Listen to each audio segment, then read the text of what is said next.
teaching these guys today.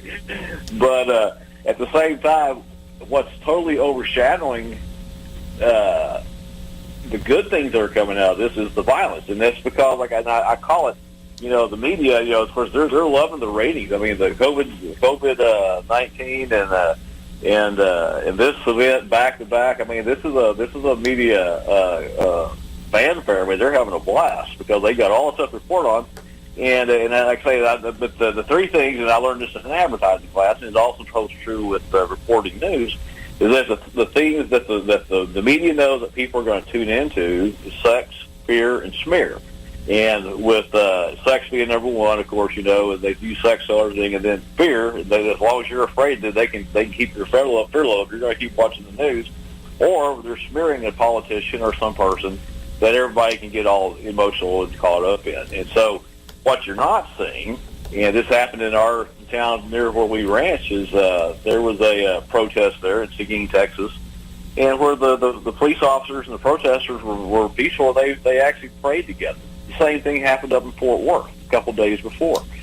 Have you seen anything in the news about that, Dave? Have you seen any news story about the cops and the protesters praying together? No, and you won't. News. If it doesn't bleed, it doesn't read. Right. So that's what I'm saying. This whole thing. I mean, so much of this, the media gets involved, and even if you're a conservative, if you tend to watch conservative news, they're not covering these good things because the same they're affected by the ratings, just like the more liberal news outlets are. That's why I like the thing about this channel is, like I say, I'm not running for office. And with your station, I'm not running for political office, and so I'm just going to come out and say things the way they are.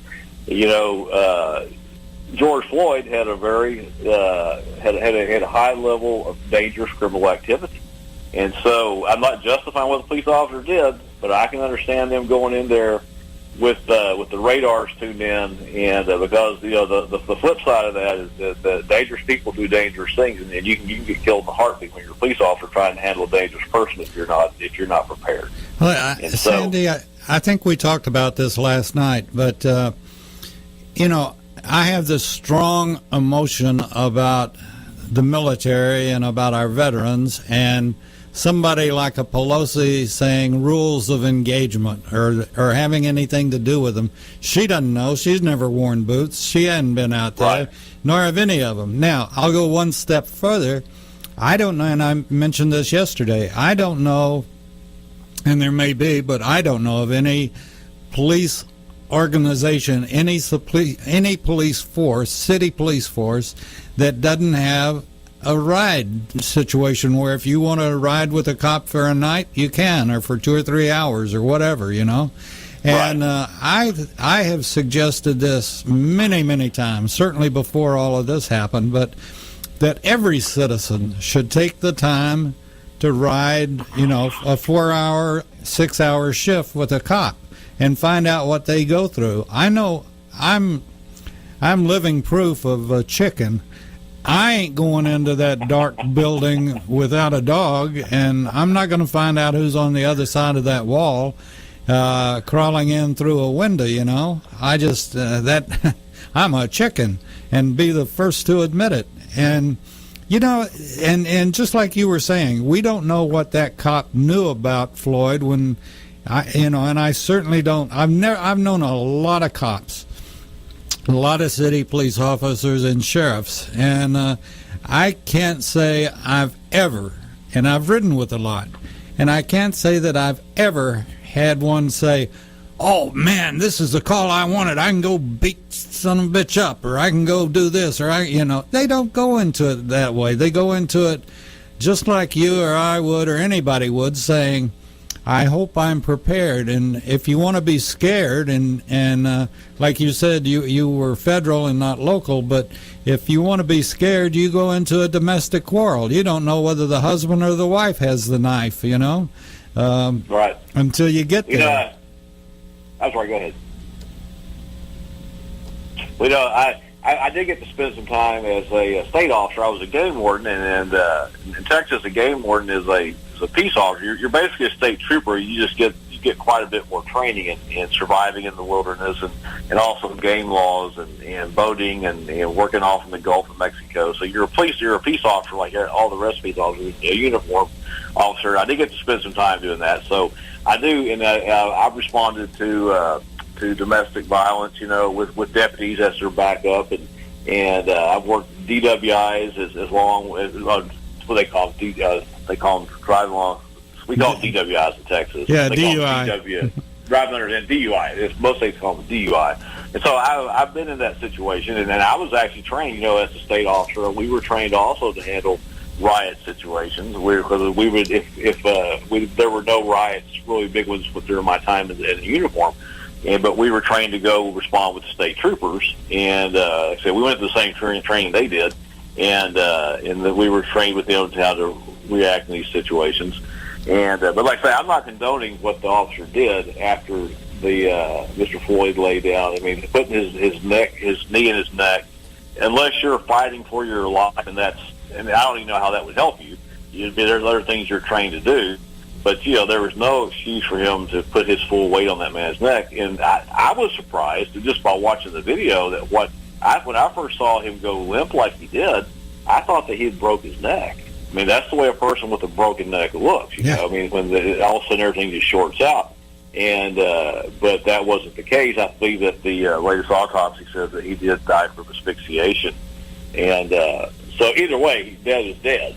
And but you can just tell by the way the officer is applying the knee that it was excessive force, and yes, I mean he was totally wrong, and then the officers that are with him need to be held accountable. But ultimately, he was the one responsible. They should have intervened. But like I say, what all happened there, what all was said, I mean I don't know.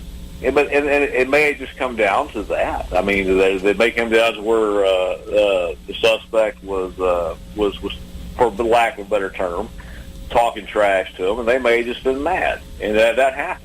I mean, that's just the reality. You would think somebody that this officer had been on the force for 19 years. He had enough. He was almost eligible to retire. He had about one more year to go. Most police forces, you can retire for 20 years of service, and you would think a person with that level of experience should have known better. And so I'm not excusing what's going on, but I'm just trying to talk about the whole situation and what possibly could happen. We're not going to know unless it goes to trial exactly all the aspects that happened there. And then at that point, everybody is forced to put their cards on the table, and we'll know what the rest of the story is, as they used to say. Well, let's take a break here, Sandy, right quick, and we'll come back and finish out what you're saying. Hold that thought, and then I want to talk to you about bringing out the Guard, and we'll be back. All right, sir. Right after this. My name is Kyle Hayes, a motorsports student at Alfred State College. Every year, Alfred State students compete in the Great Race, which is a cross-country time endurance rally for vintage vehicles. As you can imagine, it's pretty costly. I'm asking for your help. Your donation can make it possible for these students to live their passion and promote the vintage automobile industry. Please visit our site at give.alfredstate.edu and search Great Race to learn more and help us reach our goal. Thank you. Perhaps you are struggling to cope with the disease of addiction. If not, you probably know a family member or friend that needs help in battling the cravings and the personal and professional damage done by the effects of drugs or alcohol. Get a pen and paper and be ready to write down the following. These are the issues that the trained staff at the Atlanta Healing Center address and treat every day. Their doctors and counselors with over 40 years of practice in the field of addiction can treat the suffering individual in a thoughtful, compassionate, and experienced manner and guide him or her along the path to recovery. So call 770-696-9862 and speak to a knowledgeable staff member about how you or your loved one can be helped to enjoy a better and healthier life. More information is also available on the website at www.atlantahealingcenter.com. You're listening to America's Web Radio on the AmericasBroadcastNetwork.com. Thank you for listening. And we're back on Agent in Charge and Mr. Sandy Bostic from Texas. And, I was listening to something, and we were talking about the Philadelphia situation where a gun owner's store he was breaking into it, and, anyway, he took him out and like you said, Texas is different. Different states are different, but I applaud the guy for standing up to the terrorists. So, with that being said, the National Guard has been called out in many, many states by the governors, and my whole feeling, and this goes back to the Rodney King case in L.A., that you meet, if you want to stop something, you meet force with superior force. And I think that's a lesson that Trump knows or understands, and I don't feel like he's doing anything, or, like you said, the governors should be doing it. But if they haven't got the intestinal fortitude to do it, then I think Trump does and will. And you meet force with superior force, and you put a stop to it. And it's like I have a cousin that's an oral surgeon, and he said, whenever he has to do oral surgery and do an extraction or something like that, he says, I go in and I get as big a hole as I need, and I get that tooth out of there, and we're done with. And I sew it up. And he said the pain that they endure with a bigger hole than they would have with somebody that messes around with it is less with the big hole, because you haven't played with that tooth and irritated and hurt more skin around it. You just pull the damn thing out and get rid of it, And that was his approach to it. And I think this is the same approach to how we have to look at this stuff in riots. Protests are fine. Riots are a whole different subject. And I think the quicker and with the most force you need to squelch them, the better off we all are. Right, and here's the thing about today, the world we live in, and along, talking about use of military. I fully support not only using the military and shutting down these riots, because they're equipped for it. They've got the vehicles, they've got the people, they're young, they're strong. Now, the only thing is they're not trained law enforcement officers, and there is a difference between a soldier and a law enforcement officer, because the law enforcement officer is trained, what they used to call it, I think they still call it the same thing, it's called the force continuum. And the force continuum is, for example, if I stopped you for a speeding ticket and go to your car and you're complying, I just write you a ticket, you go away. You don't do anything forceful. If the person becomes belligerent with you, you ramp up your speak, and your way you're speaking to them, your voice, and you use your command presence, as they called it, to make that person comply. If the person gets out of the car and wants to argue with you, then you take your defensive stance and you warn the person to get back in the car. Otherwise, you're going to be forced to arrest them. And as it escalates and gets higher, you use the level of force above what the other person is using to keep the situation in hand, coming to the point, of course, the worst, the highest level being deadly force. The person come out with a gun or a weapon, then you have to shoot them. That's the very top of the force continuum. Whereas in the military, now today I know it's different, because they have to have permission, pretty much I've heard, to shoot an enemy target in most situations when we're fighting nowadays in foreign countries.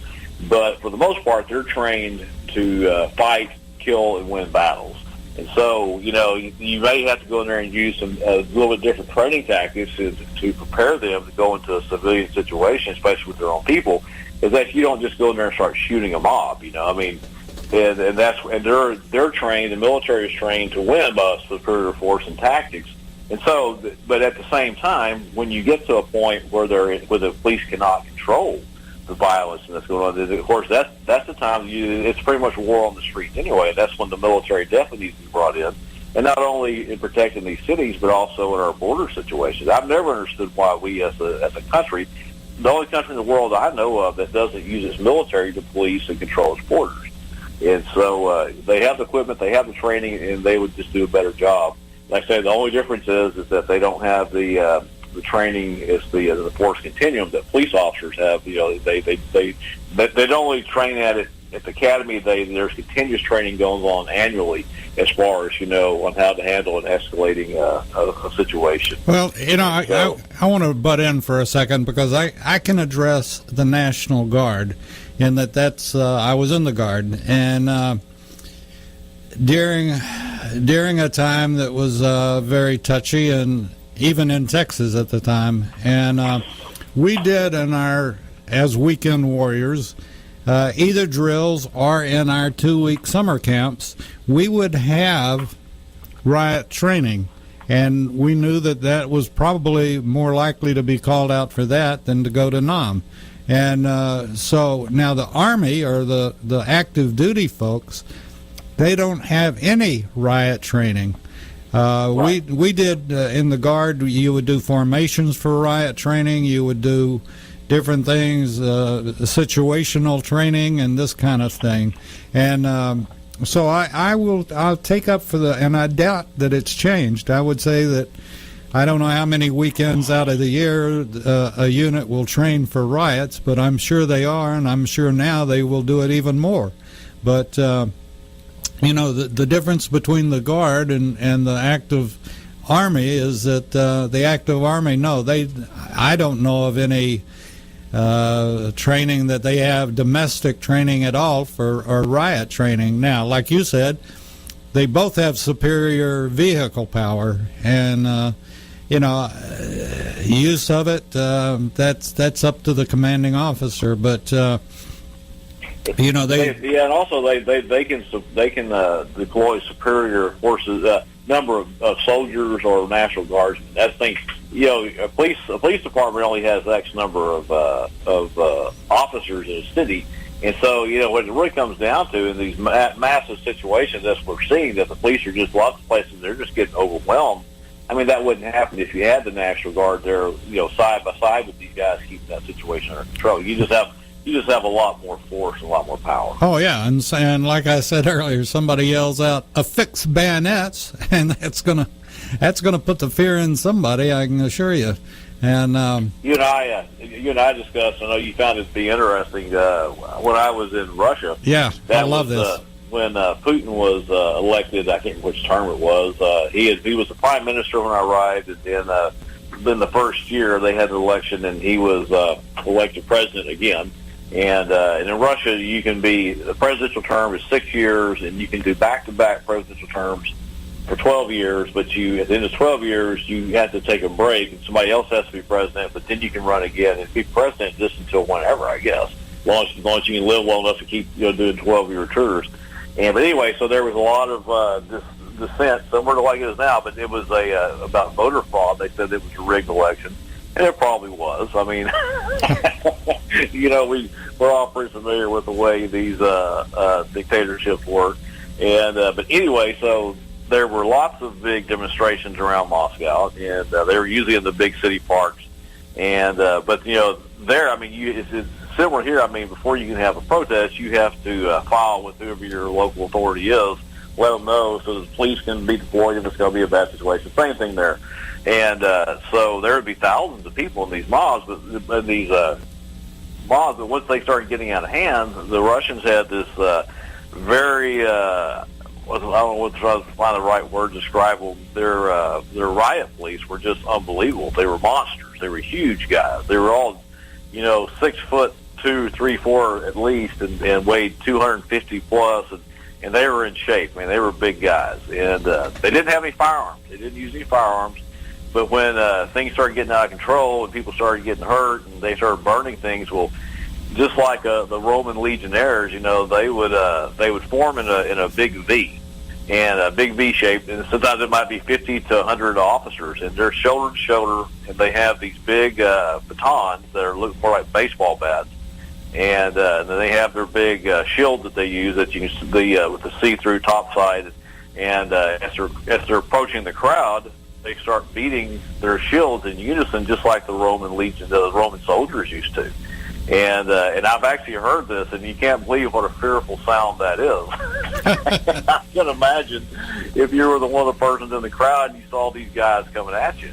And so as they would move into the crowd to get rid of whoever it is was causing the problem, of course, it was excessive force. I understand that. I'm not saying this is the way to do it. I'm just telling you the way it happened. And they would just start waylaying people with those daggum clubs, and then if they had other officers coming in behind them, and if the person was laying there either conscious or semi-conscious, they would grab them and they'd take them in these huge paddy wagons, military type paddy wagons that they would haul them off in. And so, but the thing is, they didn't have to do that very often because the crowd knew what was going to happen. I just saw it once and heard of it 2 or 3 times, but there were lots of riots going on, and so. Anyway, so yeah, that's just an interesting point. What goes on in Russia during a riot? I mean, they keep under control, and I promise you, there's no looting that goes on there. I mean, you don't, even if you get to that point and you get looted and you loot something, you break something, they're going to find you. They have cameras everywhere. They're going to find you, and you're going to wish you hadn't done it. And so anyway, so that's the way the Russians handle it. Well, any questions on the Russians' method? No, it sounds pretty effective to me, and we might ought to try it. Which brings up a point. As I mentioned a minute ago, that we're sort of in a situation of the perfect economic storm. You said the Dow was up, but that's only a portion of it, of what's coming in the future as far as businesses being able to open back up or whatever. And do you think this was foreign initiated in any way, or orchestrated in any way, or do you think this is strictly a domestic situation that might have been funded by one individual that we all know that is trying to socialize the United States? If I were to, if this were a multiple choice question on an exam, I would go with George Soros because of this. I don't think I would. Now, like I say, I'm out of the intelligence world now. I don't have contact, and I still maintain it. I get to maintain my clearance for another 2 or 3 years. I've been retired 2 years, and it can be activated. But I'm not actively involved with the government in anything anymore. And I did my time. I had enough. I really had no desire to get back in there again. Enjoyed it, but I'm glad I'm a civilian now. But if I'm looking at this realistically from all the things we're seeing, I would go more with local terrorists such as Antifa. I think people are confused about Antifa. They're not really an organization that we think of like the Hells Angels Motorcycle Club or something like that. A bunch of people that live would cause problems. They're organized mostly by social media. I mean, so to my knowledge, they don't have club meetings and there's not a membership. They just they say, hey, we're going to all meet at this point, raise as much hell as we can, and they're politically activated. They're far leftist, and but what we're seeing, and now if I were to really where I would start digging would be whether George Soros was involved in funding this, because they're saying there's buses pulled up these cities full of these guys. Well, somebody's organizing and paying for that, because that's not free. And and of course, when I say him, I mean there's not, and those who George Soros and those who think like him. I think it's probably more than just him, but it's that. If I probably wouldn't look at a foreign government. I'm sure that they're applauding this, especially from China, where they're hoping this will shut our economy down to the point that they've been shut down.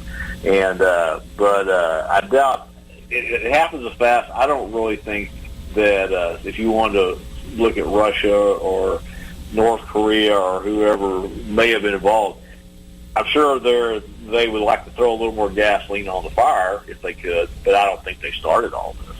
And I would look more domestically, before I started looking overseas. I try to find the source here in this country.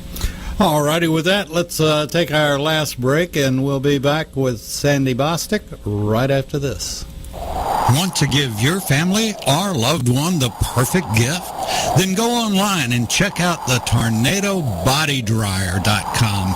I love mine and the warm heat air massage it gives me after my shower. The Tornado Body Dryer is super. You'll love it, and you'll love having one in your shower. If your health insurance premium is more than your mortgage, Ellen Deal with Ideal Solutions is here to help. Whether you're a small business owner, individual, family, or baby boomer, email MAGA45CAG@gmail.com and I'll respond with 3 easy questions to help you determine if you can get away from Obamacare.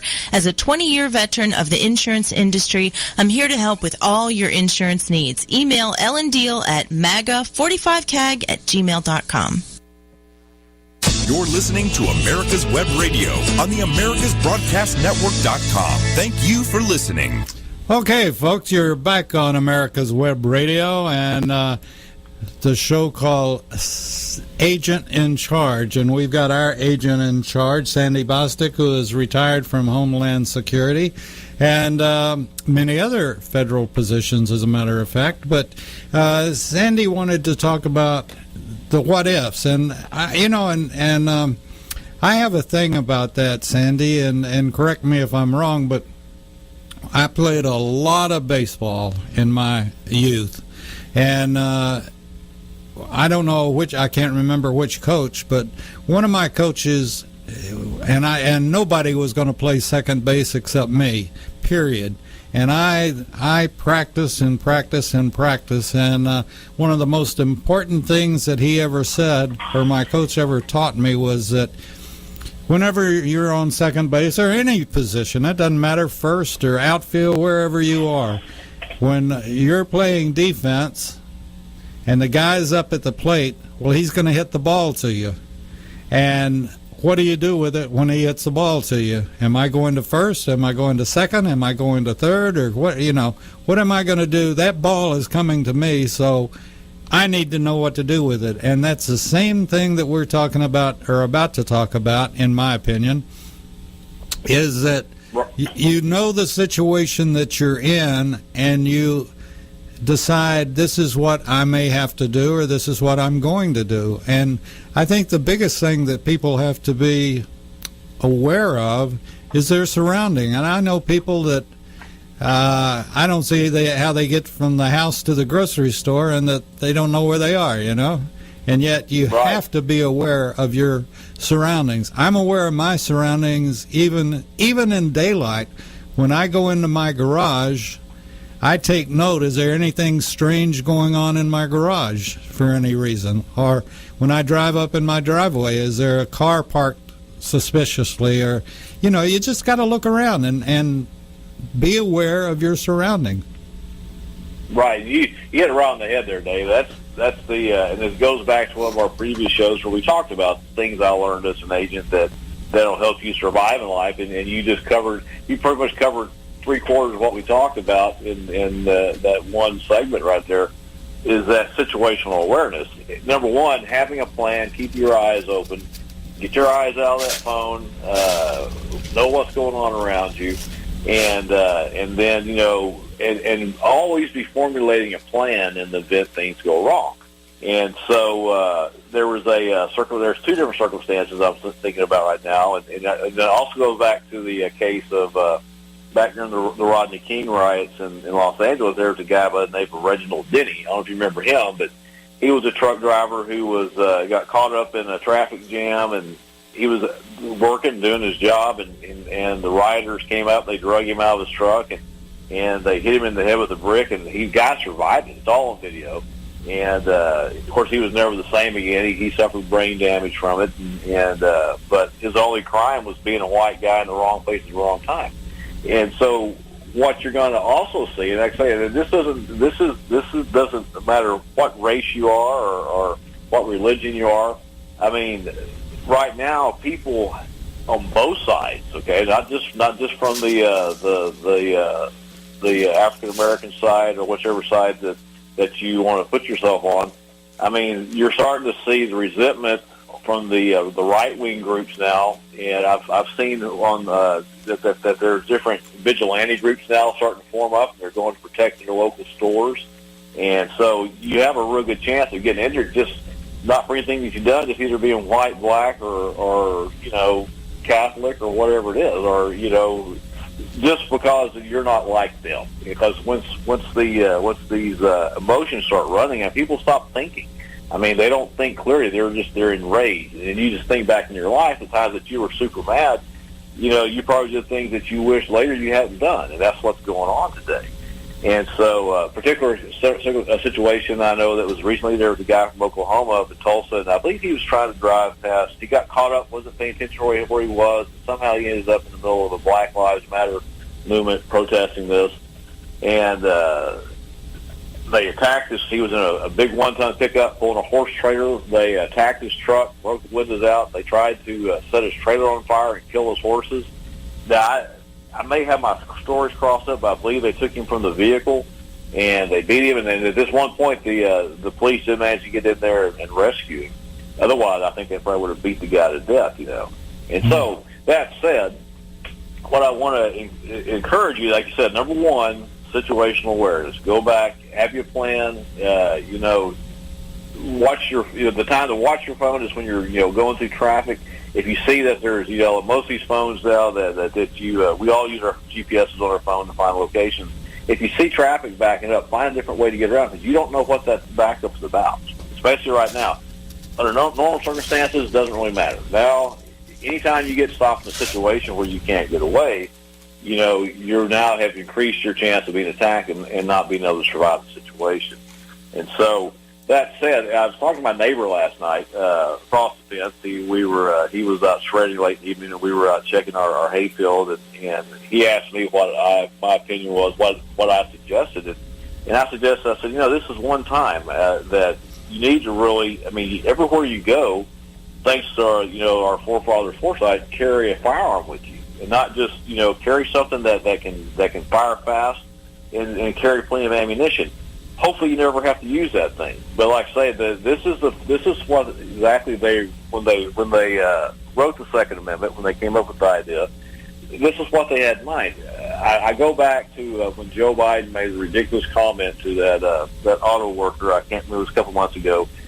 He asked him, you know, the auto worker challenged him. He goes, "Why do you want to take my firearms away?" Joe Biden said, "Why do you need 100 rounds?" Well, the guy couldn't come back with something quick enough. I had the answer right on the tip of my tongue, and I wish I could have been there standing behind him to tell him this is the particular time when you need something that not only can you, you know, we need weapons that are equivalent to that of what the military and what the police have, because when they get out of control, we have to have a way to fight back. We have to have a way to get them back into control.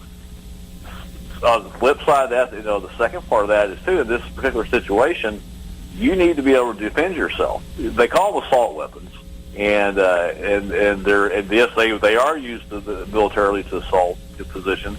At the same time, you know, they're a super defense weapon too. When you're being attacked by a large number of assailants, you need to fire fast and accurately. And so, this is the time. This right now, you know, we're seeing an illustration why firearm ownership is very important to us to maintain our freedom, not just our freedom, our safety. And this keeps these elements, you know, like the MS-13 gangs, these outfits that would love nothing more than to go in and completely destroy an area. It keeps them from doing that. So my advice to you is, you know, you don't want to ever get into a shooting situation unless it's an absolute positive, no other way to get out of it. But you need to be prepared. And then the question also came up that we discussed with my neighbor last night. Well, you know, I said, man, I sure would hate to have to get in that situation, because even if you were like the gun owner in Philadelphia, even if you were, you know, vindicated and not found guilty, the cost of the court costs and your attorney costs is still going to be staggering, and that's true. And so, you know, once you pull that trigger, whether you hit someone or not, I mean, there's going to be an investigation, guaranteed, and it's going to encompass your life for a long time. But at the same time, if you're in a situation where you don't pull the trigger and you should have, you may end up losing your life. And so, you know, we'd rather have you here. And so, you know, you've just got to. What's the old saying from that movie? Full Metal Jacket, where the sergeant is teaching the guys how he's training firearms instruction. He said, it's not the weapon that kills, it's the hard heart, and that is true. I mean, you have to be willing to protect yourself and your family and what's yours, and so that's something you need to get your mind wrapped around. And so during these times, I mean, you really need to be vigilant and don't get caught out there unarmed. I mean, don't get caught in a situation that you can't fight your way up. Now, if you're totally opposed to owning firearms, and that's your right here too, when we would train, we'd always, there were situations where you made a traffic stop that you may not be able to get out of your vehicle fast enough to defend yourself and to come up with a firearm and subdue a person. Well, in those particular situations, we'd always say, use that 7,000-pound missile you're sitting in, and if you have to run over the guy, run over him and knock yourself a hole out there so you can get away from there. And that's the same thing you need to keep in mind, is that when you get to a situation, the rule is, if you're looking at a vehicle in front of you, you should be able to see both back tires clearly, okay, from the front of your vehicle. So now you're far enough back that if you have to ram your way through a crowd or other vehicles, you have enough room to get enough momentum to do so. And so, once again, the whole idea is get away. Don't stand there and go toe-to-toe and fight these guys. And there's no way, if you get out of a vehicle, that you're going to be able to take on a mob, no matter how big and tough you are. They're going to get you. You can't take on 10 or plus more people and never win a fight. So, get caught in this situation, make sure you're armed. Never roll your windows down, because when you ever roll your windows down, then now you've invited them in. They get inside your vehicle, they can open your doors, and it's hard to get through a vehicle glass. It really is. Everything on our vehicles today is shatterproof, and it may scare the crap out of you, but for the most part, they're not going to be able to get through your window. And so just have that mentality. Be armed in a worst case scenario, but always be looking for a way to exit and get out of that situation. Excellent advice, and also advice for women, and they should always have their hand close or very close to pepper spray. And women in general, I particularly know one that I tell her all the time, be aware of where you are and what's around you. If there's something strange, then for sure have your hand on the pepper spray. And don't hesitate if you're going to. Well, it's just like pulling a gun. If you pull a gun on somebody, as you would back me up on, I'm sure, Sandy, plan on using it. If you don't, they'll use it on you. And same way with pepper spray and a woman. If you pull it on somebody or you point it, you best use it, or you'll have it in your face. And you don't want that. There's the old famous saying from that John Wayne movie, The Shoot Us, where when he's telling Ron Howard, he said, the reason I survived all those gunfights is that I don't hesitate. Yeah. He said, I never think twice.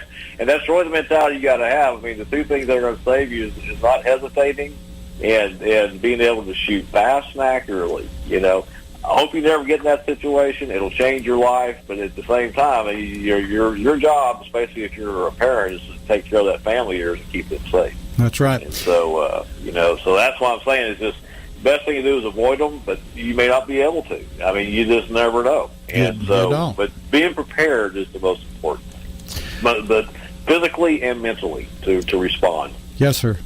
And with that being said, we're going to have to, as they say, put the plug in the jug and wait for next week to get more answers. I honestly pray that things have calmed and cooled, And so, Sandy, thank you very much, and we will talk to you next week. Take care. I'll be back in touch shortly. Thank you. Bye-bye. You're listening to America's Web Radio on the AmericasBroadcastNetwork.com. Thank you for listening.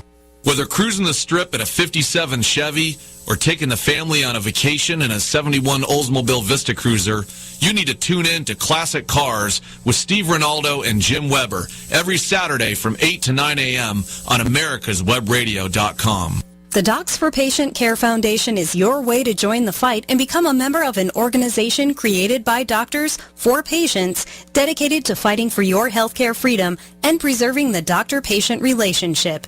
Get a pen and paper. Write down www.docsforpatientcarefoundation.org. That's www.docsforpatientcarefoundation.org. Go to our site and please make a generous tax-deductible donation and join the fight today. Thank you. Perhaps you are struggling to cope with the disease of addiction. If not, You probably know a family member or friend that needs help in battling the cravings and the personal and professional damage done by the effects of drugs or alcohol. Get a pen and paper and be ready to write down the following. These are the issues that the trained staff at the Atlanta Healing Center address and treat every day. Their doctors and counselors with over 40 years of practice in the field of addiction can treat the suffering individual in a thoughtful, compassionate, and experienced manner and guide him or her along the path to recovery. So call 770-696-9862 and speak to a knowledgeable staff member about how you or your loved one can be helped to enjoy a better and healthier life. More information is also available on the website at www.atlantahealingcenter.com. You're listening to America's Web Radio.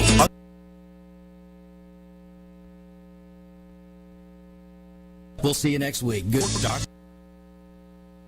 You're listening to America's Web Radio on the AmericasBroadcastNetwork.com. Thank you for listening.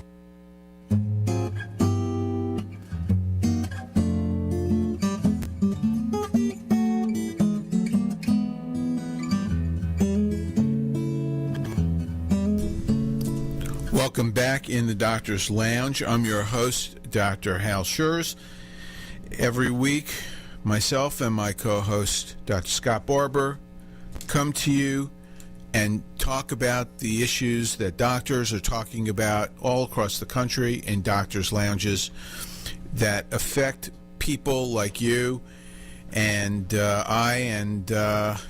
we try to give you the information that you need so that you can advocate for yourself, for your family, so that you can protect your healthcare freedom and fight for the doctor-patient relationship. We are brought to you by the Docs for Patient Care Foundation, which is the only physician-led healthcare think tank in the country. The work that we do is so incredibly important, and I urge everybody to go to our website at www.d4pcfoundation.org. That's d4pcfoundation.org, and contribute so that we can continue the hard work that's necessary, that nobody seems to be doing these days, so that we can be out there trying to fight for you. So I can't tell you how important it is, especially at a time like now when we face such incredible challenges. And I must tell you that I am a little bit down right now, and it's hard to stay upbeat given what we are seeing. We are seeing the triathlon of the left and the media. What is the triathlon? The triathlon is the COVID crisis that has been manufactured by the left. And I'm not saying that COVID is not real, and I don't want anybody to take this out of context and say that I believe this is a hoax. It's real. It's a disease that affects people in such horrible ways. I have family and friends who have lost loved ones to COVID. Fortunately, it's all been elderly people. Not that that's fortunate, but it has been people who have lived a very productive, fruitful life. It's a horrible way to go out, but this is a disease that affects the elderly. It affects seniors. It does not affect young people. And the hoax is that everybody needs to, that society needs to come to a halt because of it. The second part of the triathlon is the recession, the fallout from lockdown and trying to put everything at a standstill, saying that, well, we'll just shut down for a short period of time until we come out of this, and then it will bounce right back. And nobody realized that this would go on as long as it has, and nobody fully expected the ramifications of what was happening with these shutdowns and what it would do to our economy. The stock market has bounced back. It's achieved 40% of its low point and bounced back in a way that gives some cause for optimism, because people who are investors look to the future. They don't look at the past or the present. So this was the second arm, and the third leg of this triathlon is what we're seeing right now, which are rioting and looting, and this is all media driven. All three of these, because the media and the left would rather see this country burn to the ground than to see President Trump have even 1 inch of success. And we're seeing the most unbelievable events unfold before our eyes. New York City burning to the ground because we have a mayor there and a governor who won't lift a finger. You know, I think that right now what we're doing on this show today, this is the intersection of healthcare and politics and current events, because they're inextricably linked, and we cannot talk about healthcare without talking about these other issues. So I want to start out by just telling everybody that the COVID crisis is over. It must be. It has to be over, isn't it? Because we were told that we needed to socially distance, and we were told that we needed to wear masks, and we were told that we can't congregate in groups of more than 10 people. So, you know what? We're seeing on television every single minute of every single day groups of thousands of people who are congregating without masks and without any concern for social distancing. So what do we believe? Do we believe what the media has told us for the last 3 months, that if we're going to stop this disease, that we needed to follow these strict rules and completely upend life in America? Or do we believe what we see before our very eyes every single day with people who are openly going back to life as usual without a peep, without even a single peep from the media saying, no, stay home, you're endangering yourself? And what about these doctors, these the experts in COVID? Where is Dr. Fauci? Where is Dr. Birx? Why aren't they on TV telling everybody, you people need to stay home? You are seriously putting your lives at risk. Well, they're not. Nobody is. Why? Because what's happening with this issue, which is now the convenient new issue for the left to embrace, supersedes the opportunity to shut down our country because of a so-called medical crisis and move on to the next crisis, so that we can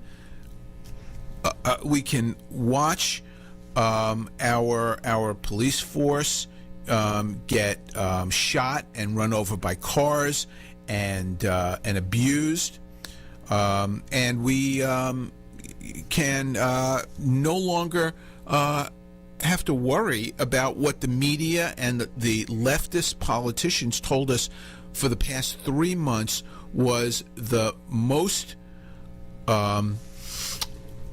potentially devastating problem that our country has ever faced.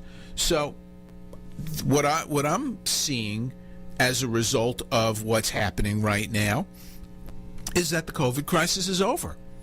We can open up our restaurants today, and we can go back to business as usual today. And we can go back to sports, and we can go back to concerts, and we can go back to airline flights, because the media has told us that the COVID crisis is over by not saying a word about all of this nonsense that we're seeing in over 150 American cities around the country.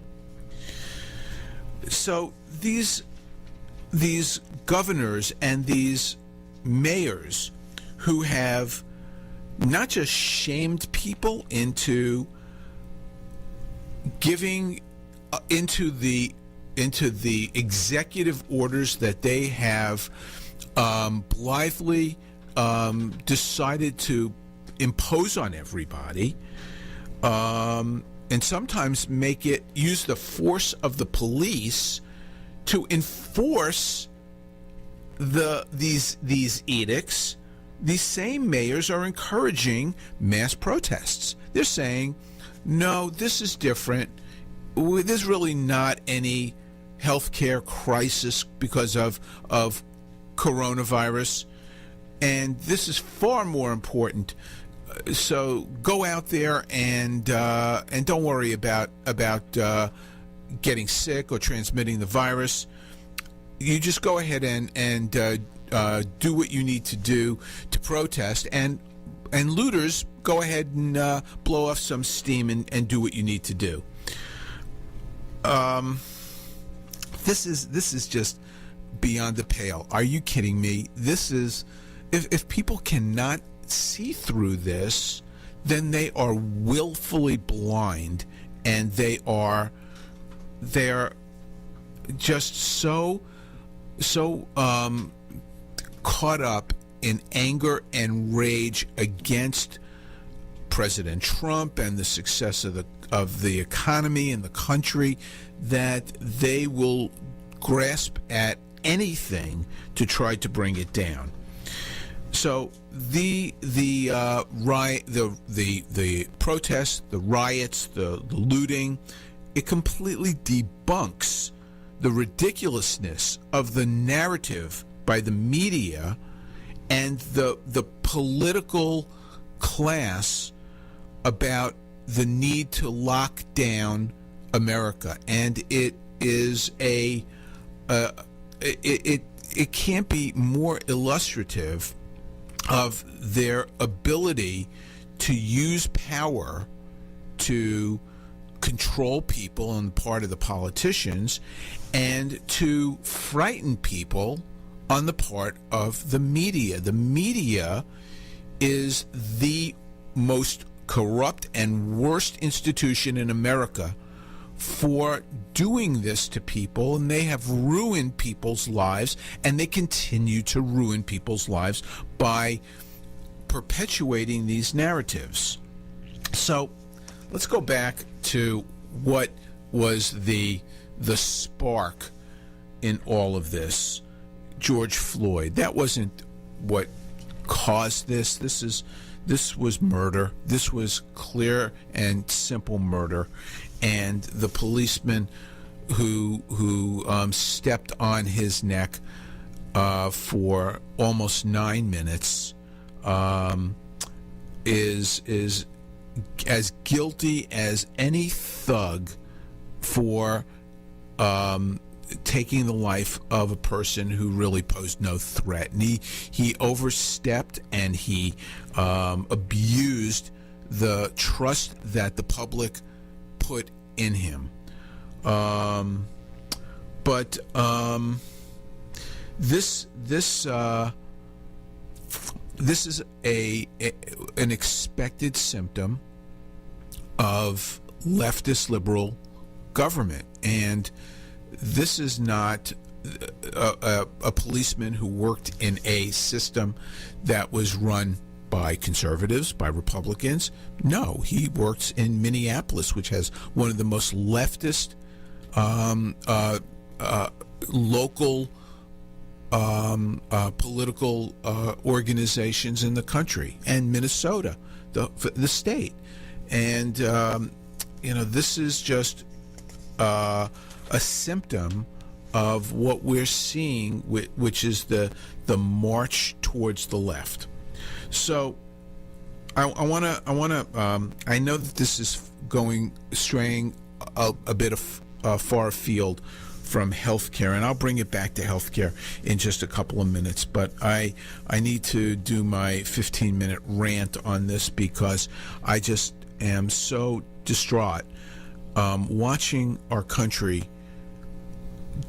disintegrate before our very eyes, something that so many of us are mourning right now and find ourselves almost powerless to stop, and we must stop this because there's a civil war going on right now in this country, and anybody who fails to appreciate that is ignorant or blind, and the left is gaining, and the issues change. We've seen that. We've seen it change from COVID to the economy to race, and whatever fits their goal to see America go down is what they're going to promote that particular day or week or month to help them achieve their goal, which is the complete destruction of this country and replacing it with a socialist dystopian society where the power of the government is used to control thought and behavior. And we've seen that. We're seeing that right in front of our eyes. How does it control thought? Well, we've seen that conservative voices are silenced. They're being delisted. They're being shadow banned on social media.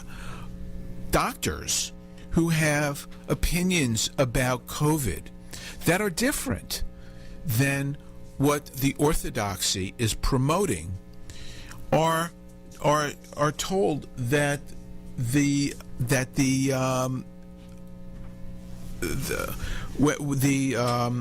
doctors don't have a right to say certain things because it's dangerous to the public, and they must be silenced, and they must be ridiculed and made out to be idiots, crackpots, or liars.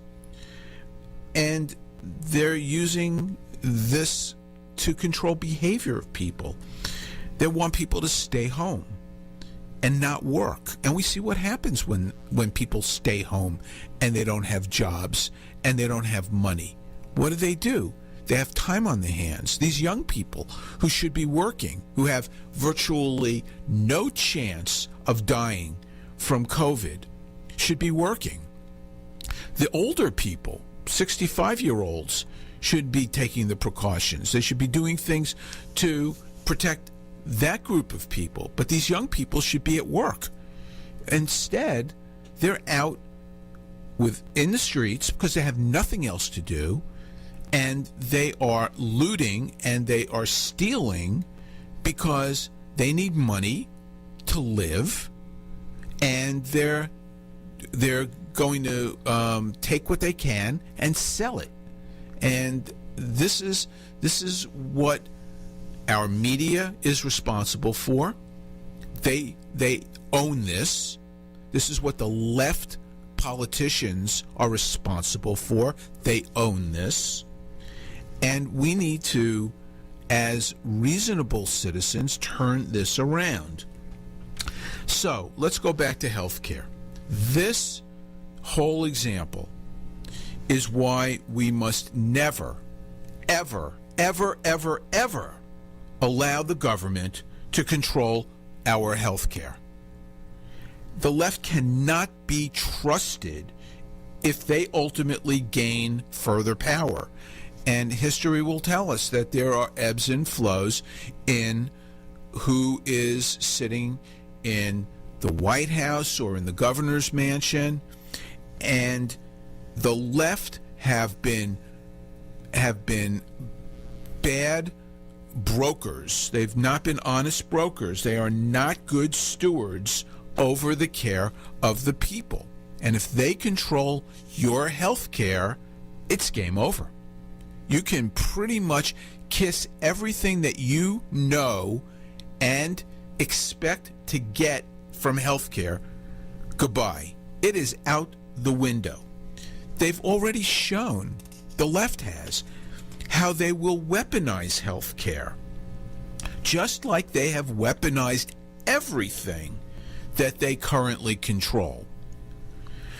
So let's just give some examples about how these politicians have failed in healthcare.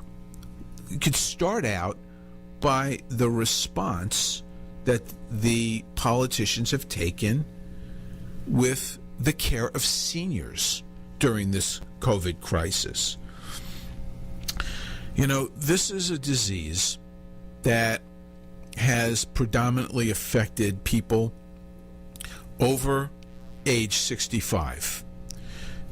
And 65 to 80-year-olds have a high mortality. It's even higher in people above 80.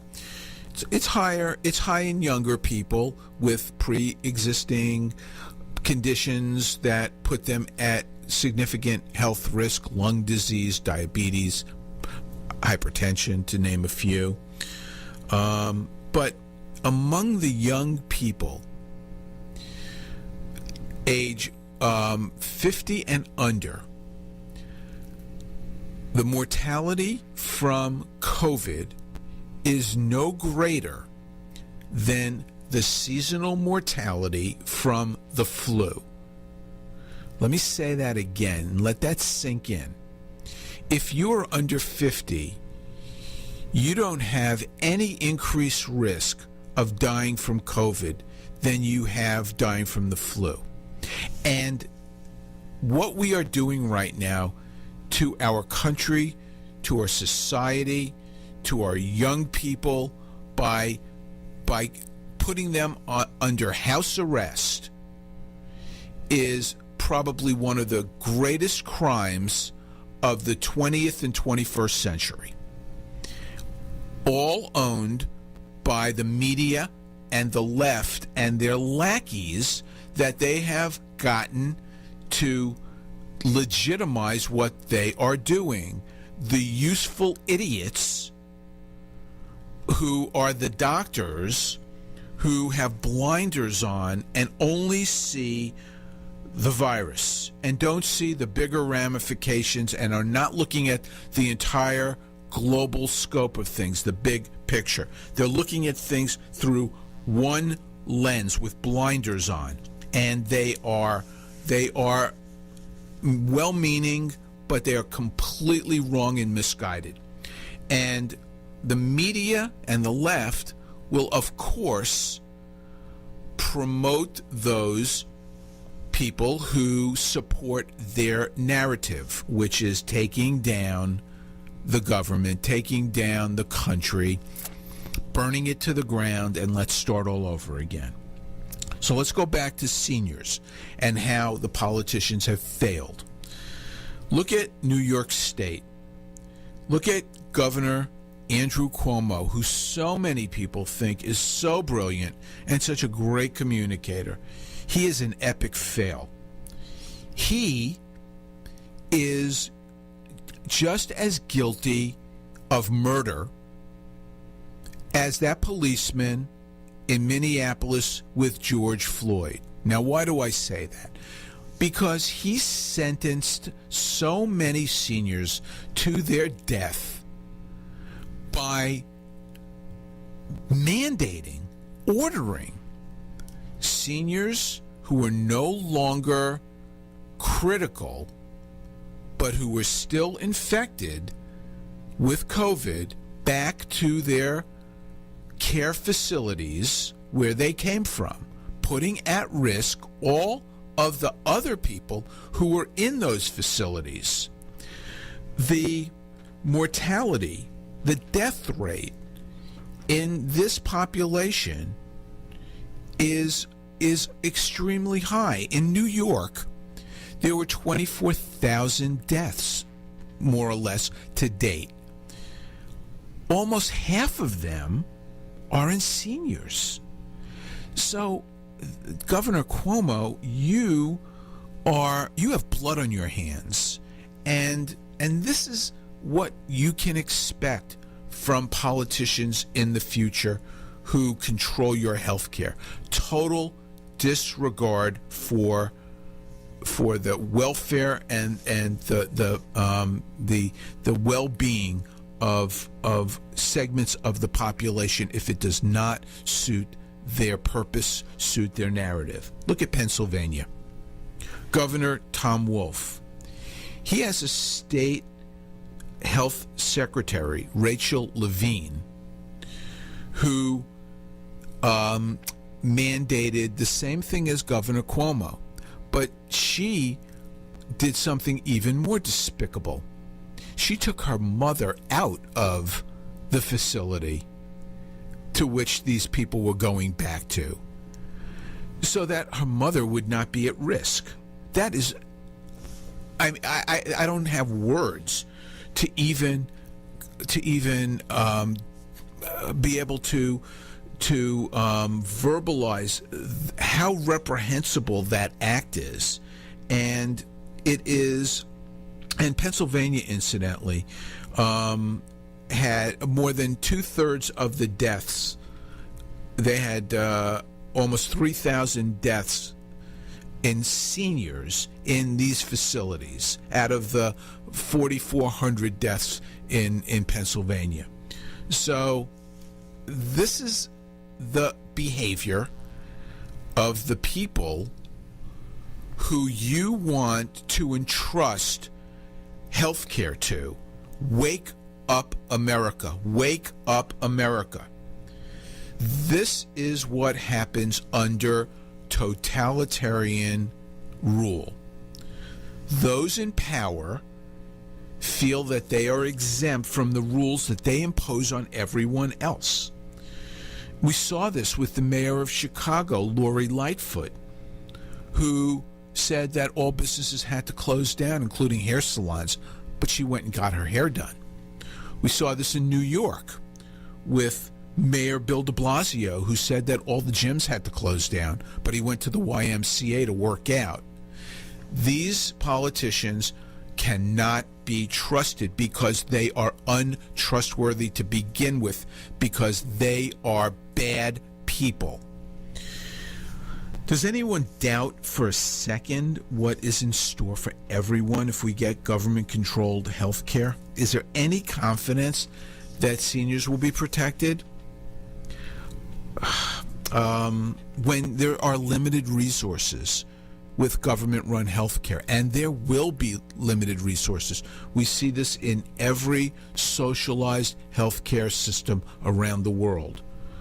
Who's going to get the health care that's available when it has to be distributed based on what people in charge decide are the needs of the people in the population? Do you think for a second that seniors are going to get what they have expected to get by paying into Medicare for 30 or 40 years? They're going to be the first ones to suffer and to lose their health care. So if COVID has taught us anything, it's that the political ruling class will not only control resources, but they'll also control what medical treatments are going to be used.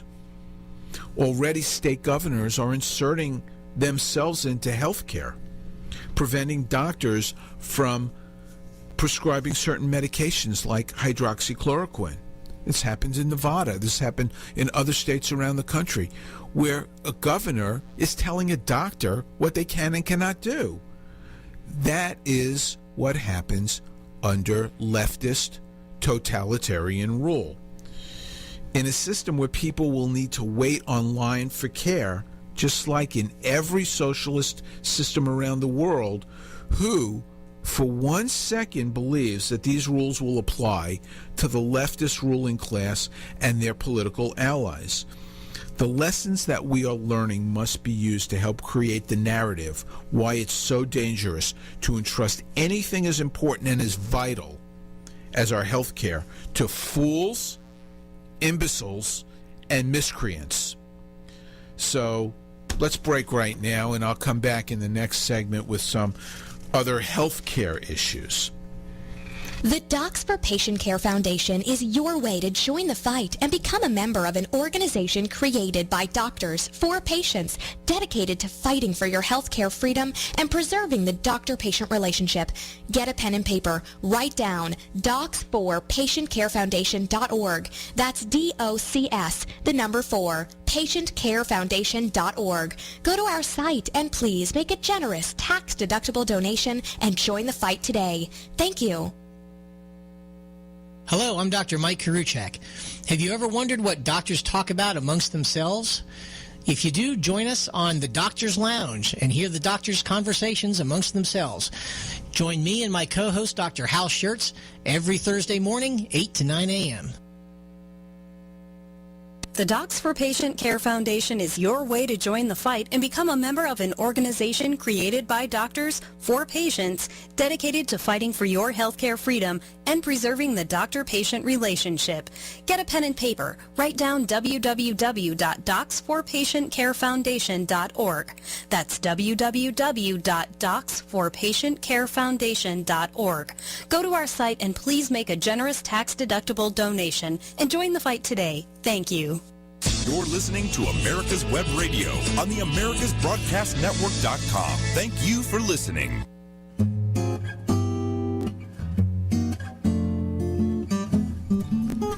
Welcome back into the Doctor's Lounge. I'm your host, Dr. Hal. I'm talking about issues today that may be a little bit far afield from healthcare, but it's the intersection of healthcare and politics, in healthcare and life. And this is exactly what doctors are talking about in doctors' lounges all across the country.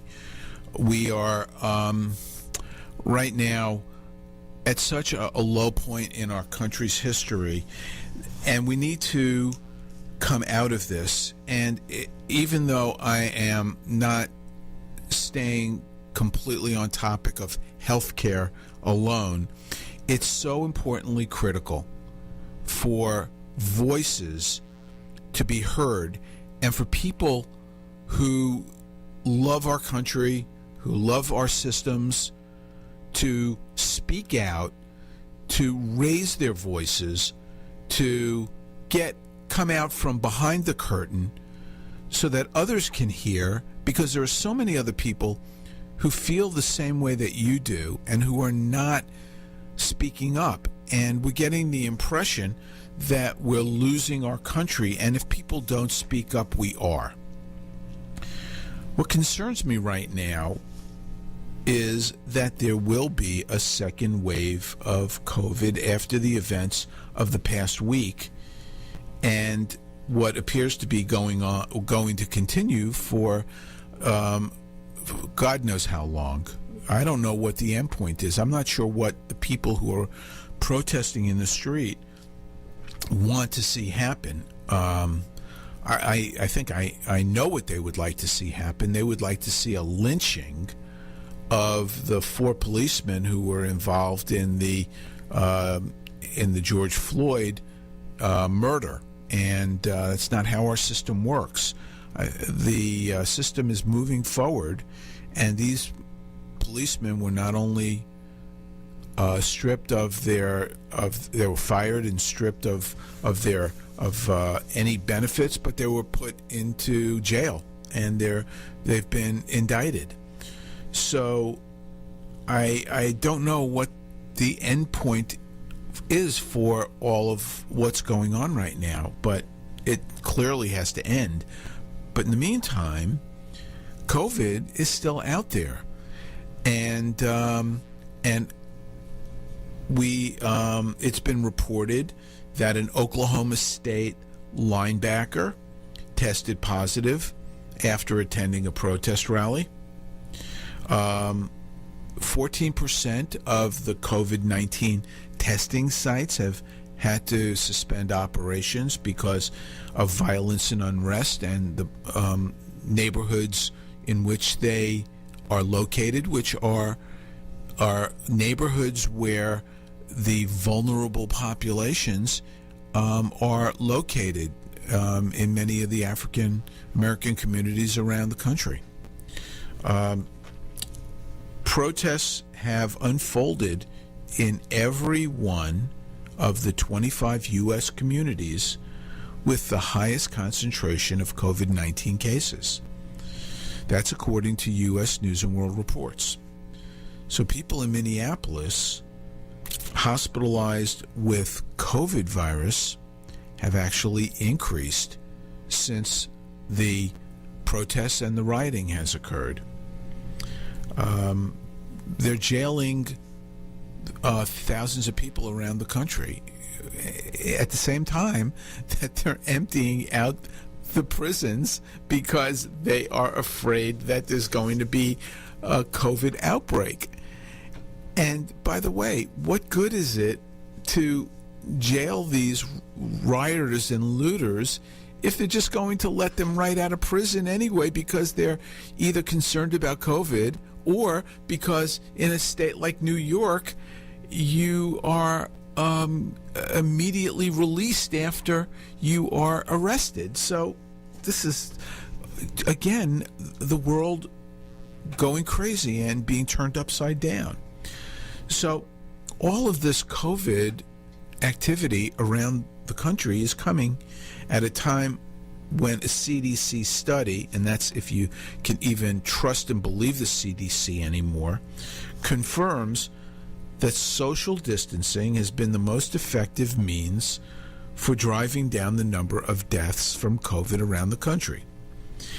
And incidentally, I don't know if anybody caught this, but George Floyd has had 2 autopsies. One was state conducted, one was private, but one of them uncovered that he was positive for COVID-19. And I'm not making any kind of judgment and trying to make any kind of connection there. I'm merely pointing out that this virus is among us. He was asymptomatic. He was out there. And this is why I say that in most young people, this is, again, no more serious than the flu. So this is going to become a problem once again for the media when state officials, when local law enforcement or National Guard or whomever in every state finally puts down these riots, the looting. We're going to still be left with the aftermath of all of this, of course, which is going to be just horribly, horribly difficult to dig out from, especially because so many businesses were shut down and many were going under anyway from this forced lockdown by the power of government. But coming out of this, the media, who is basically like a dog looking at a squirrel, the next thing that they'll focus on after this is gone is COVID. And they'll go right back to the increased number of cases around the country, and they're going to be scaring people once again and telling everybody that here we are with our second wave, just like they predicted, despite the fact that their behavior and their rhetoric encouraged that to happen by not reprimanding those who are going out and putting people at risk for the contagion. So what's going to happen? I don't know. I think that that remains to be seen, and we will need to decide whether or not we're going to have another round of civil unrest, because if there's a second wave, the government will in many places will say that we need to reimpose stay-at-home orders. And those people who want to work, who need to work, who own businesses are going to go out and they're going to protest and or open up their businesses, and they're going to get arrested, which is incredibly ironic when we're watching people who are criminals destroying our country not getting arrested, or people who are not criminals, who are just passionate and are angry, going out and congregating en masse. And that's okay. But if you congregate en masse because you want to go to work, that's not okay. Let me share with you what's happening across the country as an aftermath of COVID. So there are two problems that many must be that I must point out.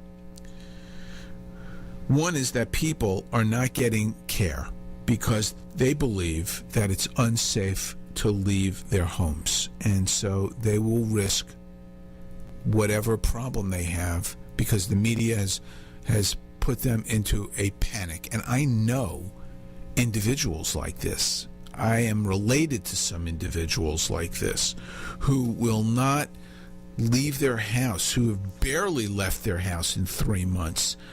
And this is a serious problem for those of us in the healthcare community who take care of people every day. Another problem that I must point out is that hospitals are shedding overhead by forcing doctors to take pay cuts, or they're firing doctors. They're cutting services, and in some cases, like rural hospitals, they're closing their doors because they cannot afford to stay open. So let's re-examine that first issue, people not seeking care. So the media is responsible for this. Once again, the media is not trustworthy. They are reprehensible.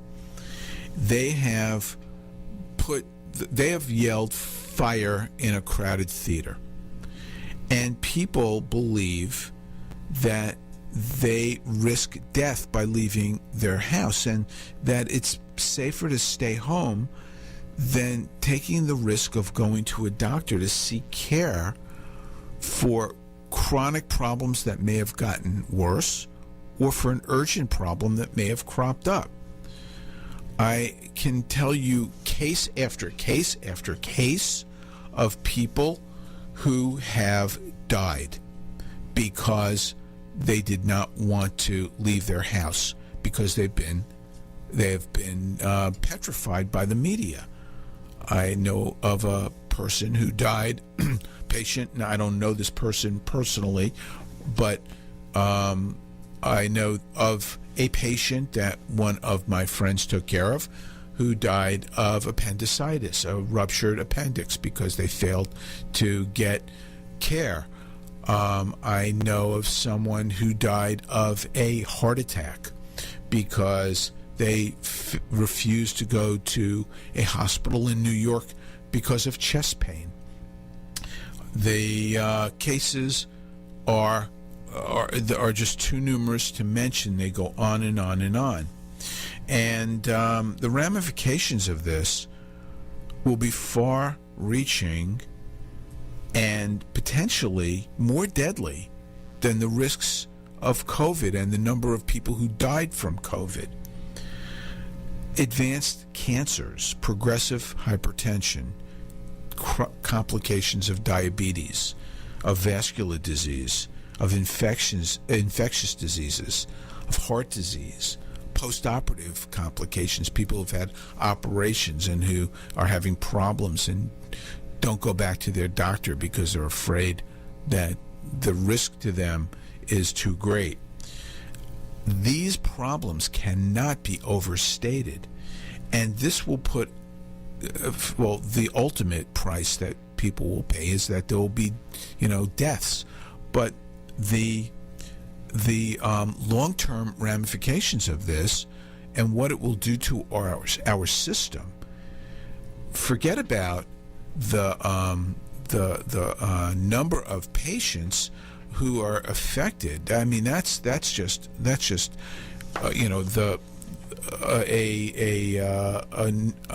number that is startling, but the costs associated with it at a time when we're so preoccupied with high healthcare costs, who do you think is going to pay for those costs? It's not going to be the hospitals. It's not going to be the insurance companies. It's going to be you and I. It's going to be every one of us, because there's going to be an increase in the number in the cost of insurance at a time when the annual average insurance cost for a family of 4 is $26,000, and with out-of-pocket and deductible comes to $40,000. When the cost of this crisis bubbles to the surface, and we look back on what this has done and how much more sickly our population is because they have not been well taken care of, the costs are going to be staggering. And then what's going to happen? The left is going to come to us and they're going to say, oh my goodness, we cannot afford this. These costs are too high. We need to have the government step in and take over health care. Right. You see where this is going? This is part of the big picture. And I don't mean to be a tin foil hat person, a conspiracist, but this is just the natural conclusion when you do bad things. Every action has an equal and opposite reaction. Every act that you take has downstream ramifications, and that's what's going to happen in our healthcare system. So hospital behavior during the COVID crisis is far worse and more insidious than what is happening as a result of the media malfeasance. There are those of us like me who believe and have said for many, many, many years that hospitals need to be restructured. They need to be taken down. They need to go back to what they were several generations ago. Hospitals are merely a building with a bed and facilities for doctors to do their work. They are not a place where people go to get taken care of by an institution. They are a facility like a hotel. You go to a hotel so that you can sleep in a bed, and you can go to a restaurant there, and you might even, in some places, in some fancier locations, see a show. Well, a hospital is no different. A hospital is a place where people who are sick can go to because their doctor decided that that was a better place for them to be, so that the doctor could more conveniently take care of them, and they can have some resources that they can have at their fingertips so that they can deliver quality health care to their patients. And incidentally, if they needed to, they can call a trusted colleague to see their patient and to take care of a problem that may crop up and help in the care of that patient. What's happened now is that people go into a hospital and the hospital takes care of things for everybody. And by the way, they do a crappy job of it. They have hospitalists who couldn't give a damn about a patient after their shift. For 8 hours, they pay attention to you, and then they're gone. And then they turn it over to the next doctor. And, oh, by the way, if they need a consultation, they just write an order in the chart, and they don't communicate with people. They just say, I need a cardiology consult, need an infectious disease consult. And what happens? That doctor looks through the electronic medical record, which is a piece of junk, and they may or may not come up with the reason for the consult or what the problem might be that they're being called in to opine about. And then they go ahead and they make a recommendation. And it completely takes the human element away from healthcare. It completely takes away the doctor-patient relationship, the interpersonal relationship that patients and doctors have had for so many years. The hospitals have been given far too much power over healthcare in my lifetime. How has that happened even? Well, it's happened because they get better payments for care than doctors do. They have the ability to collude. They can merge, consolidate. They can do things that doctors can't do because it's against the law, but hospitals can do it. They get special funding to take care of groups that they've promised to take care of, like the indigent, but they do a crappy job of. They have been given the power and the ability to keep competitors out of the market through the power of the government. They've been given the ability to function as a tax-exempt entity. Can you believe it? They can buy real estate and they can make profits that they can put in their own pockets, and they don't have to pay any taxes on this. God, could you imagine if I could go to work and work hard and generate income and not have to pay taxes? Give me a break.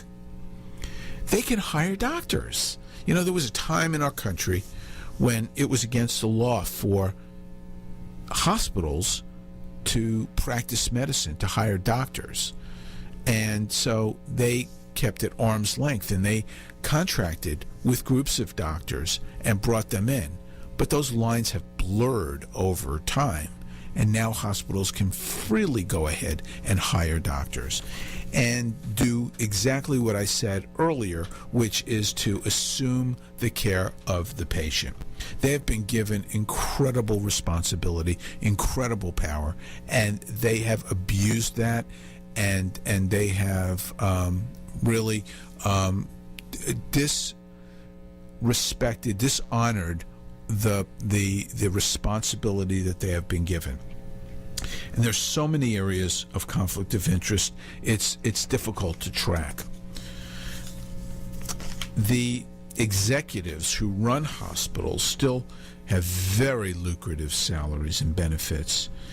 And if you go to any city in this country, major city, what are the biggest buildings or the biggest construction projects? They're hospitals. And who sits on the Chamber of Commerce with the most power? It's hospital executives.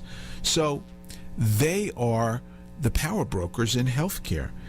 And now that we are seeing a crisis in healthcare, and they're sitting on piles and piles and piles of cash in these bigger hospitals, what are they doing? They're throwing furniture off the Titanic. What's the furniture? It's doctors, it's nurses, it's skilled professionals. They're making them take pay cuts, or they're firing them. I had a friend who was fired from his job here in Atlanta. He was the busiest and best surgeon in this particular hospital. He built the surgery department there, and the hospital was sold to another hospital. They merged, they consolidated, and the new hospital came in, sat him down, and said, you know what, thanks for building the surgery department in this practice, in this hospital. We don't need you anymore. And they fired him. No cause, no reason, just fired him. He was busier than the 3 younger doctors that they brought in to help him when the hospital sold. They brought in 3 younger doctors. It made his life easier. But he was busier than all 3 of them combined. But here was a way for them to cut salary, to cut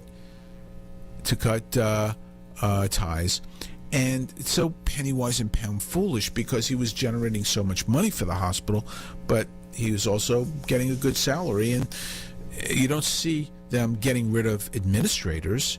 I haven't seen one administrator, not a single hospital administrator in my community fired during this slowdown in healthcare. Not one, but plenty of doctors, plenty of nurses. I haven't seen any administrators furloughed. So what are the ramifications of all this? We're going to see less doctors, because people in my generation, I'm 65, people in my generation, I feel like I've got another good 10 years easy. I got a lot of energy. I operate. I like what I do. I manage my practice. My partners are very happy with the way I'm managing the practice. I'm in a good spot. I feel blessed. But there are a lot of doctors who are in single person groups, 2-person groups. They're not going to sustain this. Those of them who are my age are going to just say, the heck with this. I'm done. This is, I don't have to work anymore. I don't want to work anymore, or I'm going to go find something else to do that use my brain power. And right now we face a tremendous doctor shortage in this country. The projections in the next 10 years are even more ominous. What we're seeing right now from all of this action from hospitals, which now employ 65%, or before the COVID crisis, employed 65% of the doctors around the country. We're going to see an abrupt decrease in those numbers, and there's going to be less physicians. What is that going to mean? Less availability, longer lines. You want government health care? You're going to get it, and you're going to be waiting online, and you're not going to get a doctor. You're going to get a nurse practitioner, or not even a nurse practitioner, but a medical assistant. They will put any warm body in front of you so that they can check the box, the hospitals will, and be able to say that they're providing health care for you. What kind of health care? I don't even want to venture a guess. But that's what people have in store for them, unless people speak up and unite, and they put their head out of the molehole, and they speak out against all of this nonsense and combat the narrative of the left, combat the narrative of the media. And they protest not about black lives, which I don't even want to go down that road, but about the institutions of America and American exceptionalism and capitalism, including healthcare. So I'm going to be more upbeat in the next show and talk about something hopefully a little bit more uplifting. So thank you for being with us today, and come back next week when Dr. Scott will be at the microphone at the Doctor's Lounge. You're listening to America's Web Radio on the AmericasBroadcastNetwork.com. Thank you for listening. The Docs for Patient Care Foundation is your way to join the fight and become a member of an organization created by doctors for patients, dedicated to fighting for your healthcare freedom and preserving the doctor-patient relationship. Get a pen and paper. Write down www.docsforpatientcarefoundation.org. That's www.docsforpatientcarefoundation.org. Go to our site and please make a generous tax-deductible donation and join the fight today. Thank you. Whether cruising the strip in a 57 Chevy or taking the family on a vacation in a 71 Oldsmobile Vista Cruiser, you need to tune in to Classic Cars with Steve Ronaldo and Jim Weber every Saturday from 8 to 9 a.m. on americaswebradio.com. Perhaps you are struggling to cope with the disease of addiction. If not, you probably know a family member or friend that needs help in battling the cravings and the personal and professional damage done by the effects of drugs or alcohol. Get a pen and paper and be ready to write down the following. These are the issues that the trained staff at the Atlanta Healing Center address and treat every day. Their doctors and counselors with over 40 years of practice in the field of addiction can treat the suffering individual in a thoughtful, compassionate, and experienced manner and guide him or her along the path to recovery. So call 770-696-9862 and speak to a knowledgeable staff member about how you or your loved one can be helped to enjoy a better and healthier life. More information is also available on the website at www.atlantahealingcenter.com. You're listening to America's Web Radio on the AmericasBroadcastNetwork.com. Thank you for listening. Food Source. Learn how to grow it yourself. Please join me every Saturday morning at 10 Eastern on America's Homegrown Veggie Show.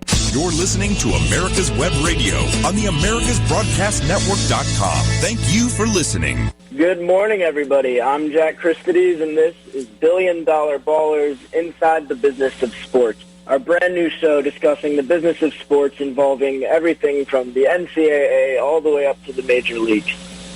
I'd first like to thank everyone for tuning into our show today on America's Web Radio. If there's anything that I've learned in my time working in professional sports, it's that sports are very much a business. And just like any other business, they've been greatly affected by the COVID-19 crisis. With that being said, we've seen the three-phase plan laid out by President Trump to reopen the economy. We've seen the beginning of this plan go into taking place, and I personally could not be more excited that sports has been included in Phase 1 and is quickly making a return. Now, in some of our past shows, we've discussed NASCAR, the UFC, several other events that have popped up recently, signaling that sports could really be one of the big success stories to come out of this whole pandemic. And I personally am extremely excited to continue covering sports in this unprecedented time and see how one of our nation's greatest pastimes is able to persevere.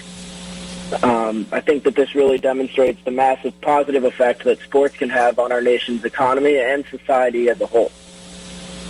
And with that being said, our first topic of discussion today is something that rarely gets the coverage that I believe it should, and that is minor league teams across the board. So while they may not have the largest economic impact, they certainly aren't bringing in the big dollars that you would see from their major league affiliates. Many of these minor league teams are the foundation of the professional sports leagues that we know and love today. So with that being said, COVID-19 has hit some of these minor league teams harder than, in many cases, their professional major league affiliates. So, for an example, we're going to look at minor league baseball today, some of the truly horrible things that have been happening.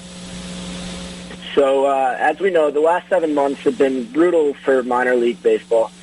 In November, before the coronavirus pandemic caused many businesses to shut down, Major League Baseball was actually considering eliminating over a quarter of their minor league teams. Now, this was before the pandemic even started. And that idea received a fair amount of blowback, including condemnation from sitting members of Congress, so already not a very popular concept. Then COVID-19 happened. The pandemic came around, and MLB shut down operations for the time being.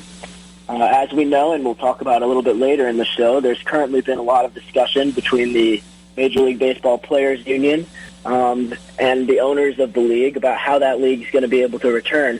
But they're still currently in limbo. We're still waiting to see what's going to happen there. And in the meantime, it's really having a horrible effect on the minor league team. One thing that we are positive of is there will be no minor league season in 2020. The MLB will get to eliminate 40-plus minor league teams, aided in part by the virus, but also building on the fact that they already wanted to do this. So this seems to be a situation, although financially driven for sure, that they're attempting to eliminate the minor leagues because they don't see the importance of these leagues. But I think it's important to note that without these minor leagues, we wouldn't see about 95% of the players playing at the level that we see in the MLB right now.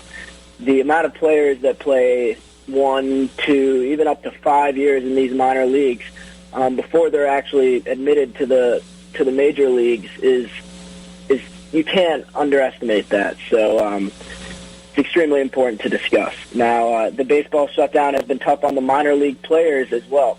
While they won't be able to have their upcoming season, they're also severely underpaid during their regular seasons, in normal times even. They're not paid during spring training or the off season.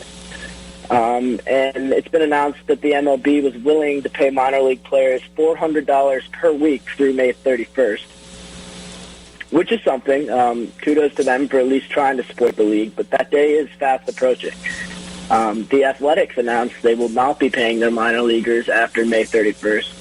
Rangers, Padres, White Sox, Braves, Mariners, Marlins, Dodgers, Diamondbacks, Mets, and Astros announced they'll pay their players through June at that $400 a week rate. However, once these players stop receiving pay, they're not going to have an upcoming 2020 season, and for many of them, the situation seems to be fairly dire. They're most likely going to have to pursue other careers, going a year without pay when they already have such small pay in the minor leagues is not really an option for a lot of these players. And I think the league should be working to find a better solution because as it stands, we certainly stand to lose a lot of quality ball players simply because they can't afford to continue pursuing baseball. And that's a shame. So not going to spend too much time on, again, something that has minimal economic impact, but I still think it's important to note and to give some credit to these minor leaguers who work just as hard as many of these major leaguers day in and day out for not even a quarter of the payout. Moving forward to a little bit happier of the story, I've been talking about this for a couple weeks now. It's something that had me really jazzed up, and that's the match, the Champions for Charity golf event. That was hosted by Capital One recently. It's a one-off golf event. If you haven't listened to our past shows, this is something that's extremely innovative in the world of golf and the greater world of sports.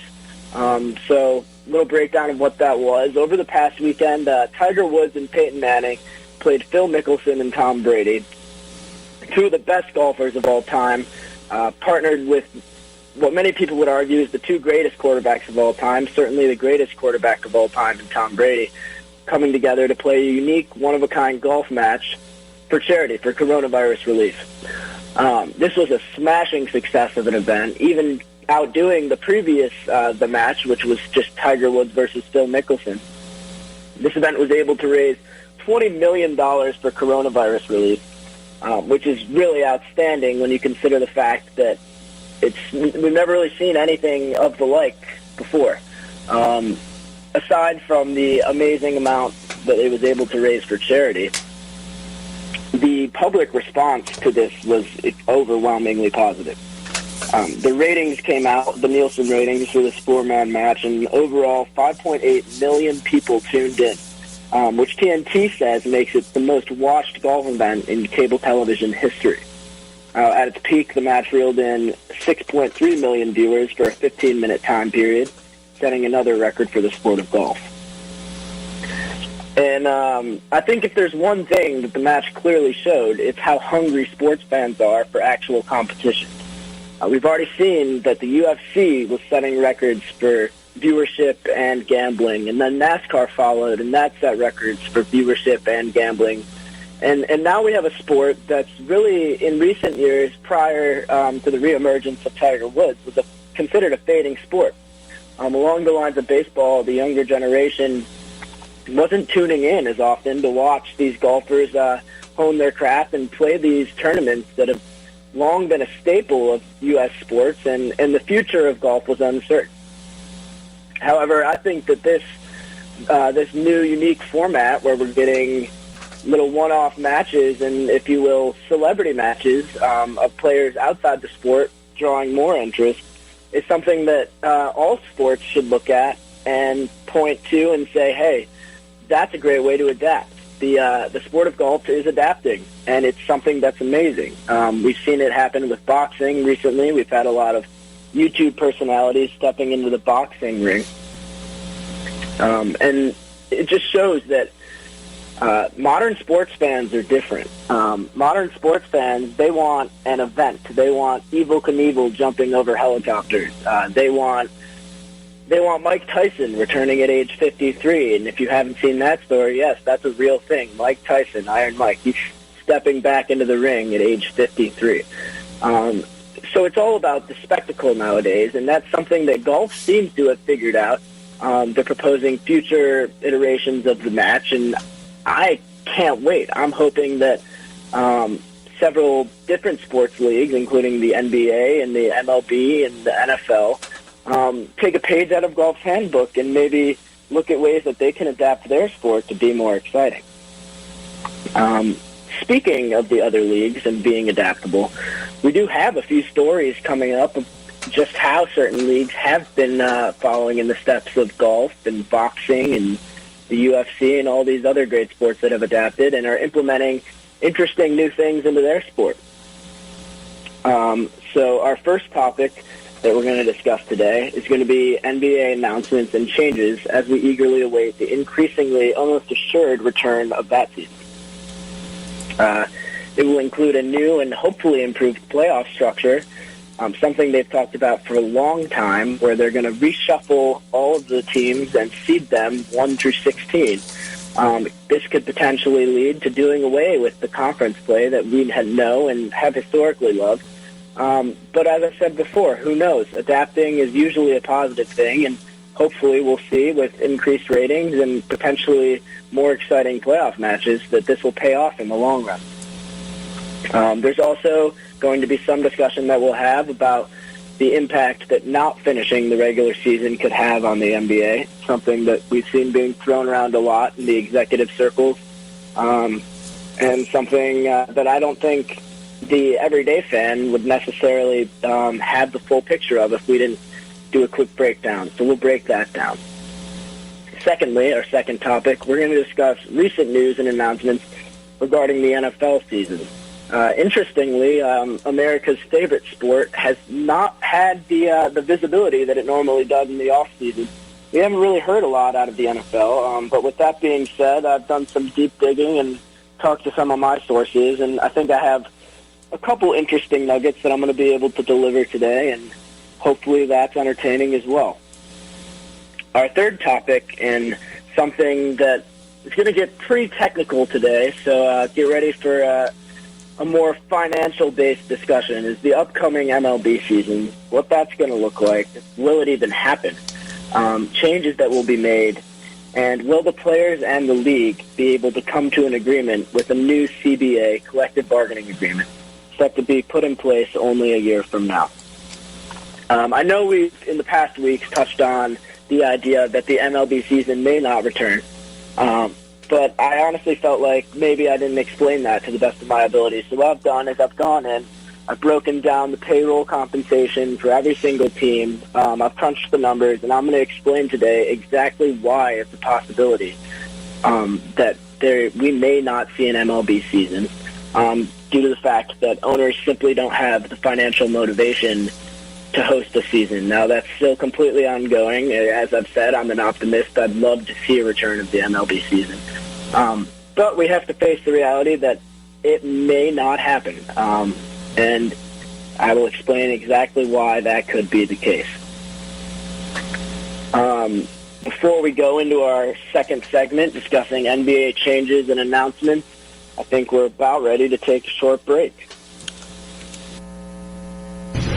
Hi, my name is Steve Ronaldo, host of the Classic Car Show on America's Web Radio, talking to you about antique car insurance. In this hobby that I've been part of for years, not all insurance companies and insurance coverage is the same. I would suggest that you call J.C. Taylor or visit jctaylor.com to find out some information about some of the best antique car insurance you can get, such as agreed value insurance for your classic car. Again, when you get ready to insure your classic, antique, or even your street rod, call J.C. Taylor Insurance or visit jctaylor.com. Whether cruising the Strip in a 57 Chevy or taking the family on a vacation in a 71 Oldsmobile Vista Cruiser, you need to tune in to Classic Cars with Steve Ronaldo and Jim Weber every Saturday from 8 to 9 a.m. on americaswebradio.com. You're listening to America's Web Radio on the americasbroadcastnetwork.com. Thank you for listening. Welcome back to America's Web Radio, and welcome back to Billion Dollar Ballers. We've got an exciting second segment for you here, discussing NBA announcements and changes as we eagerly await the increasingly likely return of the NBA season. Now, in regards to the likelihood of a return to action, many players have been in their team's training facilities for some time now, with certain players having returned as early as May 8th. And with that being said, the NBA is hopeful of a return to action in July, with the decision most likely coming in the next 2 weeks, and likely involving a fanless tournament at Disney World in Florida. Now, if you're unfamiliar, ESPN, owned by Disney, it's one of the networks that is the major broadcasters of the NBA, along with ABC. So it makes sense that this is the venue that they picked. We've talked about in past shows how the UFC has also chosen to bring their events back in Florida. It seems to be a hotbed for sport right now, and the economy is improving rapidly, displaying exactly the positive impact that sports can have in this situation, especially if you have a governor who's willing to open up your state to these kind of large-scale events, which the governor of Florida graciously has been able to do so far. The return of the NBA has been rumored to include an exciting new change to the playoff structure that would see the top 16 teams across all conferences seeded accordingly and playing in one large tournament. As I mentioned in our opening segment, this is something that has been discussed for quite a long time now, and now seems like the perfect time to implement it, in my opinion. It is interesting to note, however, that the proposed plans have not included bringing back all of the players from every team, only those top 16. And it's also currently assumed that there will be no further play of the remaining regular season games. Now, this could cause all sorts of problems, most notably with the regional sports networks. So regional sports networks, they have local deals with different teams, and those networks will be losing a lot of inventory, especially when you consider how many of them there are. They wouldn't have much of a chance to make it up either. Regional sports networks, while they do get some early round NFL playoff games, don't get to keep showing those games through the playoffs. So we're talking now, not only are they not going to be able to display all of their local teams' regular season games, because not only is the regular season canceled, but some may not even get to show those early round playoff games because their teams didn't make it. So that's a huge loss in revenue on their side. Now, perhaps most crucially, the regular season games played would not hit the minimum number that's written into those regional sports networks contracts with their local teams. So every year, regional sports networks sign a contract with the NBA and with local teams, stating that there must be 70 games in order for them to pay the amount that they're paying for that contract. Now, most NBA teams had completed around 65 regular season games, so again, not completely fulfilling that 70 amount in the contract. That could lead to some big problems in the future. There have even been some discussions, notably from Matthew Seckers, a sports radio host in Vancouver, and he says that not hitting those minimums could lead to contracts rolling over and to networks not paying for the next season. Now, that's something that I believe is certainly possible if you go by the letter of the law of the contract. We have seen a lot of bending of contracts and willingness to negotiate and be flexible due to this national pandemic and crisis. But there's always the small chance that these regional networks push the issue. And if that's the case, then we could potentially see contracts rolling over and networks not paying for next season. Again, that has a cascading of effects. Yeah, sure, it's great for the regional sports networks, saving them money, but it's also going to result in a lack of revenue for the NBA, and a lack of revenue, as we've discussed prior, is going to affect the salary cap, which is going to impose new restraints on teams and team building, and you're not going to see the super teams that you've been seeing, or it's going to take some financial gymnastics and a lot of headaches for the NBA. So here's hoping that those regional networks are willing to be flexible. I have a hunch that they will be willing to be flexible, but we'll just have to wait and see. On the flip side of that, there's also a growing conversation, not just from the providers, but from consumers and consumer advocates demanding refunds for the sports funds TV subscribers are paying without receiving live games.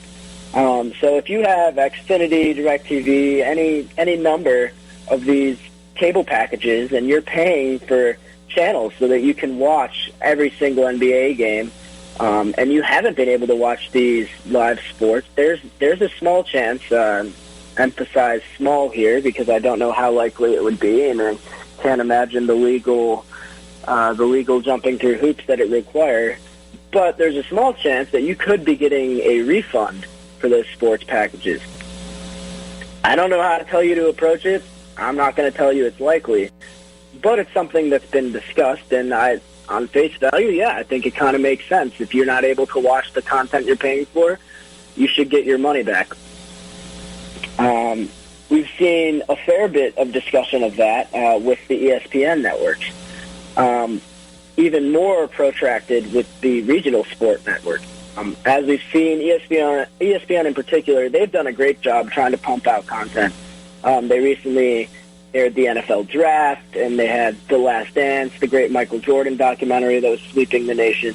So there's been sports content there, but ESPN is generally a standard channel, and it's not a regional channel. So a lot of the regional channels haven't had content to play. They've been playing recycled old game footage, and that's not what we want to see. So it'll be interesting to monitor as we move forward. Again, I don't know how to tell you to approach getting a refund, but I'll give you all the information that I have, and if by some small chance there is a way to get a refund, I'll certainly explain to you how you can approach doing that in the coming weeks.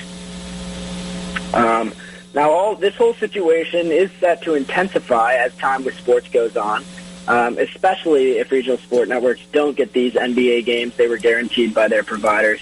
But with sports hopefully and quickly making a resurgence, I don't foresee this being an issue for too much longer.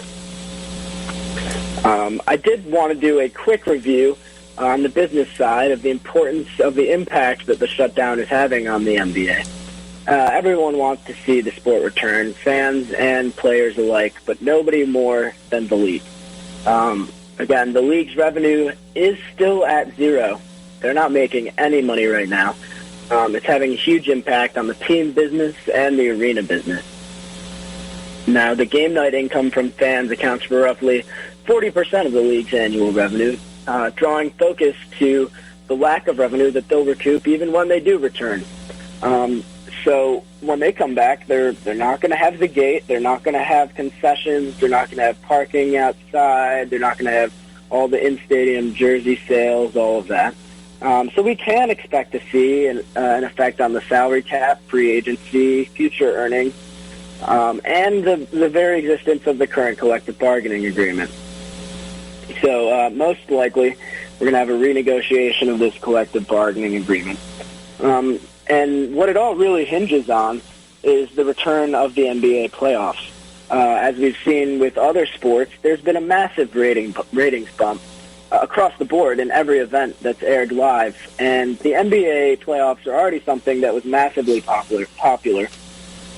But there was generally an exponential growth in the popularity and the ratings as you moved forward through the rounds. So, for example, your first-round matchup where I don't know, let's just say the Los Angeles Lakers are playing the New Orleans Pelicans. Your average 4-0 sweep in that is not going to be the most exciting playoff series. It's not going to get the highest ratings.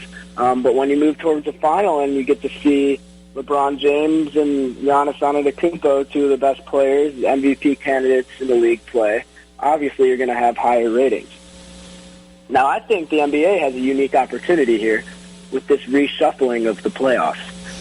When you seed it 1 through 16 the way that we have, you get some more interesting matchups. You get cross-conference matchups, East versus West, things that you would have never seen before. And even if the games are equally as lopsided as they've historically been in the first round, it's unique. It's the same premise as the match. You don't always get to see Tom Brady and Peyton Manning playing golf. You don't always get to see the best team in the West playing the worst team in the East. Even if it's not great competition, it's new, it's fresh, and it's exciting. So there's potential for increased viewership, increased ratings.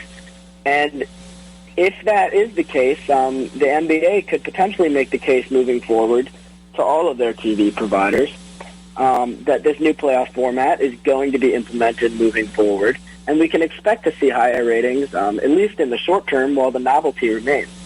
And if that's the case, maybe you can make up some of this money that you're losing, and maybe you can maintain similar salary caps, and maybe the collective bargaining agreement only has to be slightly tweaked and doesn't have to be changed that much. But it's, again, something that is fresh and new that we're going to have to continue monitoring, but I think it has outstanding potential for huge benefits. Again, quickly, a note on the local economies before we head to our next segment. I want to discuss how home games generate a stream of revenue that trickles throughout your local city, impacting arena workers, public transportation, nearby bars, restaurants, hotel occupancies, and everything in between. While you're not going to get the effects of all the tourism back, most likely fans aren't traveling to your local city to watch teams play games that they can't even be at the arena for. I do want to make a point that if you own a local business, that is fortunate to be able to opening up soon, plan to capitalize on the return of the NBA. Even though your sport's not happening in your city, even though the NBA is going to be playing their games in Orlando, in Florida, it's still an event that you can capitalize on. Everyone is going to want to watch these sports. You can maintain local distancing guidelines. You can be safe. If you're able to open your business, plan to host events and give people some camaraderie and some feeling of safety and happiness in this tough time with the return of the NBA. So with that little note, I think we're ready to go to another quick break before we hop into our third segment. Want to give your family or loved one the perfect gift? Then go online and check out the TornadoBodyDryer.com. I love mine and the warm heat air massage it gives me after my shower. The Tornado Body Dryer is super. You'll love it, and you'll love having one in your shower. Whether cruising the Strip in a 57 Chevy or taking the family on a vacation in a 71 Oldsmobile Vista Cruiser, you need to tune in to Classic Cars with Steve Ronaldo and Jim Weber every Saturday from 8 to 9 a.m. on americaswebradio.com. Hello, I'm Dr. Mike Karuchak. Have you ever wondered what doctors talk about amongst themselves? If you do, join us on the Doctor's Lounge and hear the doctors' conversations amongst themselves. Join me and my co-host, Dr. Hal Schertz, every Thursday morning, 8 to 9 a.m. You're listening to America's Web Radio on the AmericasBroadcastNetwork.com. Thank you for listening.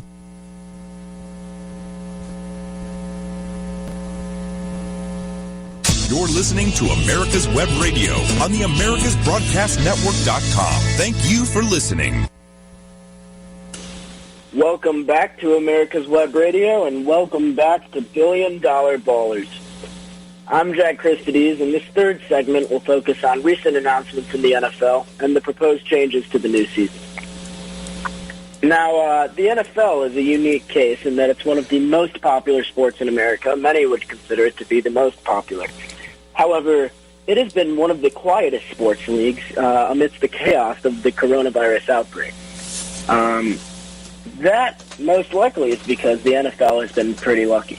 With COVID-19 hitting North America in the lull of the NFL's offseason, the league calendar has remained fairly normal. Online meetings kept free agency on schedule, the virtual draft went off without a hitch, and the 2020 season is still slated to begin on time. While the NFL has chugged along, other American sports leagues have not been so fortunate. The NHL and NBA were halted less than a month before their postseason tournaments. MLS, PGA, and NASCAR were only a handful of weeks into their 2020 season. And the MLB hadn't even concluded its preseason activities before its year was put on pause, as we've discussed, potentially canceled.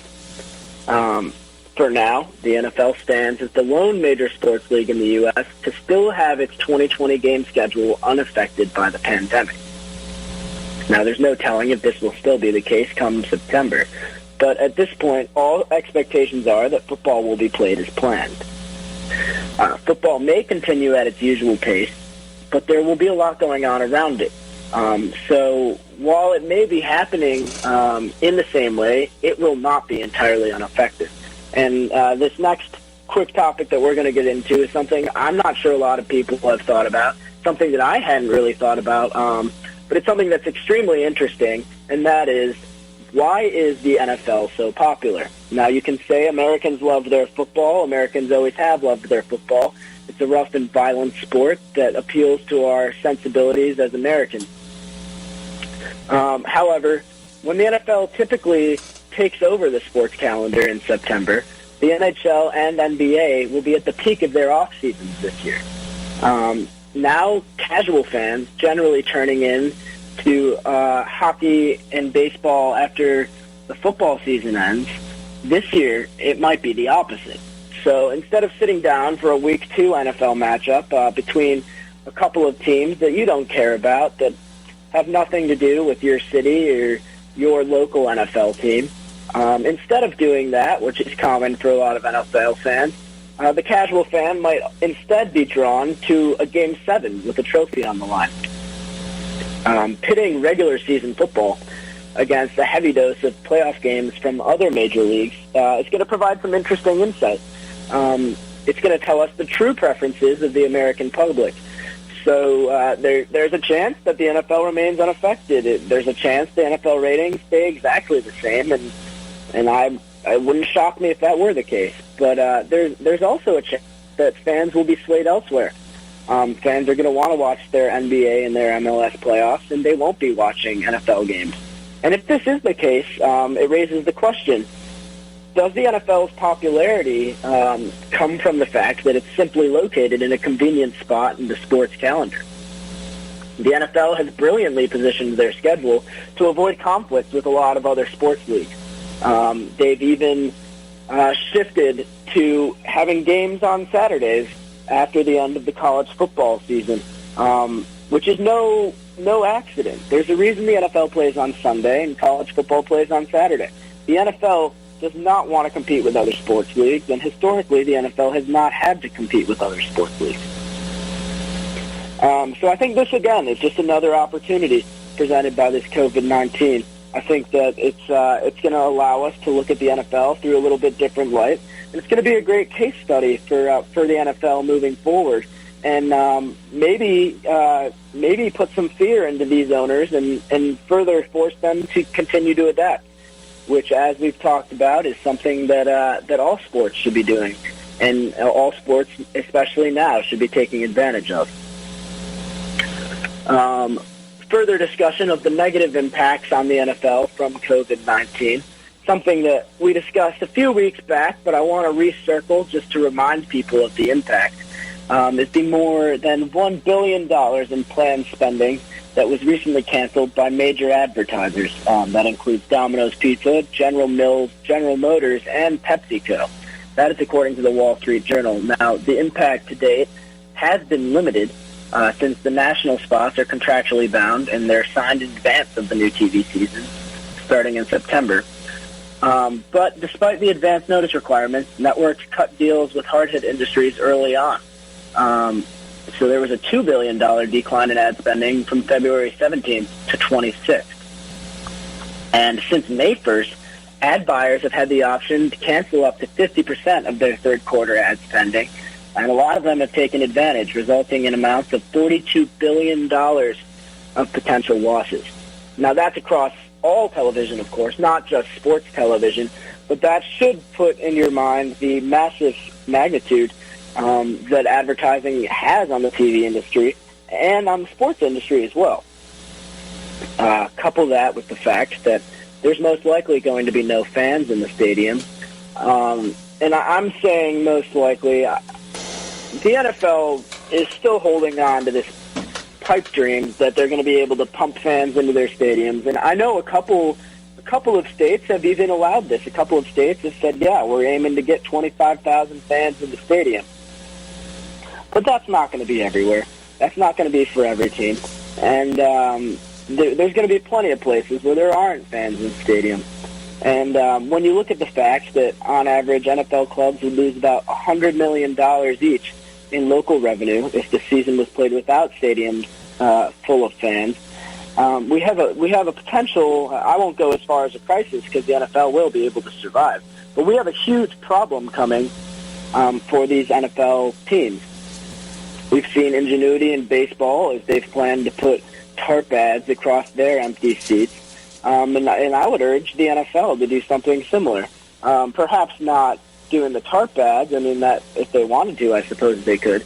But finding some ingenuity and finding some ways to make up that loss that you're going to have as a result of fans. That's $3.2 billion lost if fans aren't allowed in the fans for the whole season across all of the teams. We can expect some will have fans, and we can expect perhaps it won't last the whole season, so maybe it's slightly less than that. But we're talking still almost $3 billion lost, but they need to find a way to make up.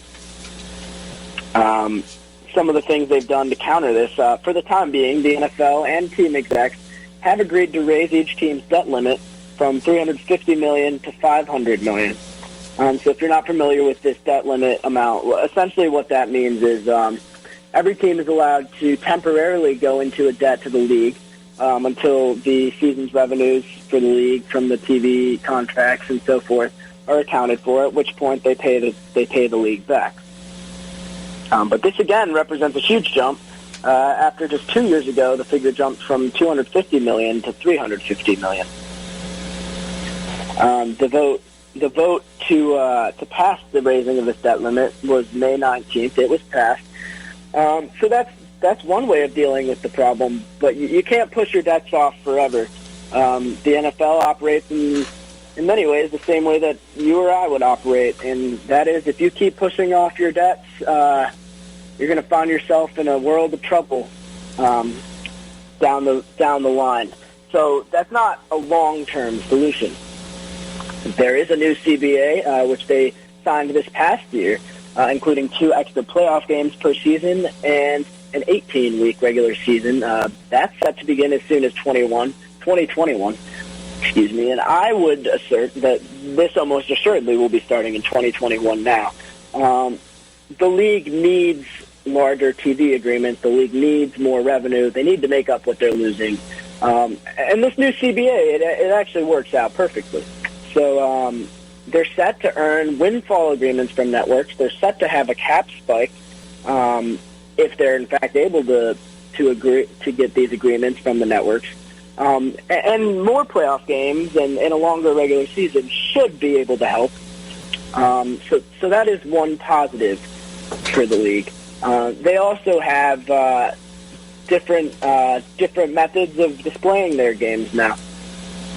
So there's been discussion of games on Saturdays. As I've talked before about, the NFL does usually transition to a handful of games on Saturdays later in the season. But depending on what happens with college football, again, most likely they're going to return on time. The NFL would like to make specific games available earlier on in the season on Saturdays, exclusively on Amazon Prime or ESPN+. So these streaming platforms would pay a premium for the content, and hopefully it would entice some zealous NFL fans to pay a premium and watch some earlier Saturday games. But this does get back to the point of competition for the NFL. So is this something that they're willing to risk if college football, as it seems likely to, does in fact return on schedule? Historically, the answer to that question is no. But we'll see. Maybe the NFL is feeling more confident this year. Maybe the NFL is willing to take that risk. It'll be interesting to monitor moving forward, and I have a hunch that they're going to try it out. As we've seen, as I've talked about ad nauseum today, people are trying new things more than ever now, and adaptation has been shown to work. It's not going to work in every case, so there's certainly risk, but who knows? Maybe they'll attempt to figure it out. More news on the XFL. XFL 2.0, still holding out hope to find a new owner. As we've discussed prior, they did file for Chapter 11 bankruptcy protection in April in response to the coronavirus.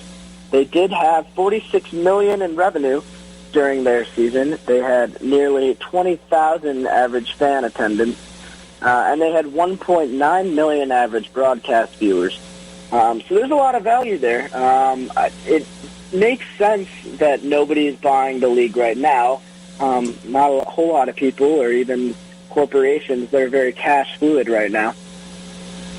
But who knows, moving forward, it may not be the worst investment. As we've been talking about all this adaptability, all of these new ideas, the XFL is something fresh and new, and that's probably what you can credit for all of its early on success, at least in terms of revenue and viewership. The novelty of the XFL, as it certainly wasn't the skill level, was able to draw fans. And maybe with some new ownership, some new creativity, they can carve out a little niche and find a way that they can be successful with a product that's very similar to, but slightly different from the NFL. Now, our next segment is going to be about the upcoming MLB season. I've talked about before on this show, I'm not the biggest baseball fan. I think a lot of the things that the sport has been doing are rooted in the past, which is not always a bad thing, but if you're not willing to move forward and modernize, it can be very difficult to keep up with the modern-day audience, and that has seemed to be baseball's problem. But I will say, I think our next segment is probably my favorite segment that I'll have done. I'm just going to say it. In the history of this show, I think it'll be my favorite segment ever. So if you can, please stick around. We're going to have a great segment coming up. And right before we get to it, we're going to go to one last short break. Season's greetings. I'm Patty Levan, owner of Multiline Mortgage Services, Inc. Let's talk about reverse mortgages for seniors 62 and older. Reverse mortgages were designed to free up money that seniors can use at their discretion in retirement. Let us help you determine if this program is right for you. We'll help you choose the right lender and walk you through the loan process. Multiline Mortgage Services, your way home. Call us at 941-201-9111 or check out our website at multilinemortgage.com. Company founded by Joseph D. Powers, NMLS 158989, licensed in Georgia and Florida. Perhaps you are struggling to cope with the disease of addiction. If not, you probably know a family member or friend that needs help in battling the cravings and the personal and professional damage done by the effects of drugs or alcohol. Get a pen and paper and be ready to write down the following.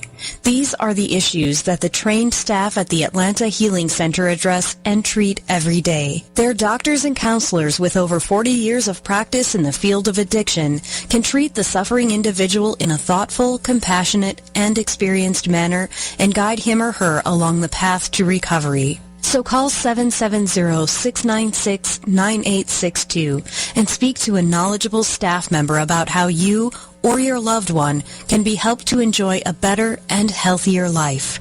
More information is also available on the website at www.atlantahealingcenter.com. Hi, my name is Steve Ronaldo, host of the Classic Car Show on America's Web Radio, talking to you about antique car insurance. In this hobby that I've been part of for years, not all insurance companies and insurance coverage is the same. I would suggest that you call J.C. Taylor or visit jctaylor.com to find out some information about some of the best antique car insurance you can get, such as agreed value insurance for your classic car. Again, when you get ready to insure your classic, antique, or even your street rod, call J.C. Taylor Insurance or visit jctaylor.com.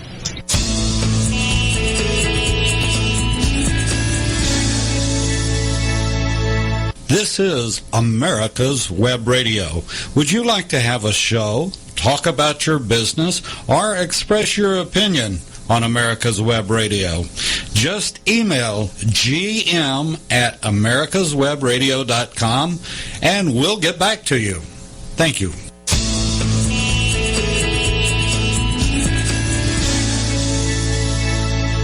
Welcome back to America's Web Radio. Welcome back to Billion Dollar Ballers, and welcome back to my favorite segment. We're going to be discussing the upcoming MLB season, how that's going to look, the changes that will be made, will it be happening, and will the players and the league be able to come to an agreement with the new collective bargaining agreement set to be put in place only a year from now.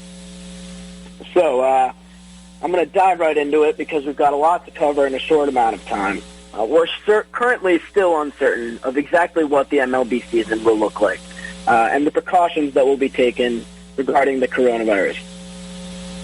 There was an 80-page document released by the owners documenting and outlining potential health and safety protocols for the COVID-19 pandemic.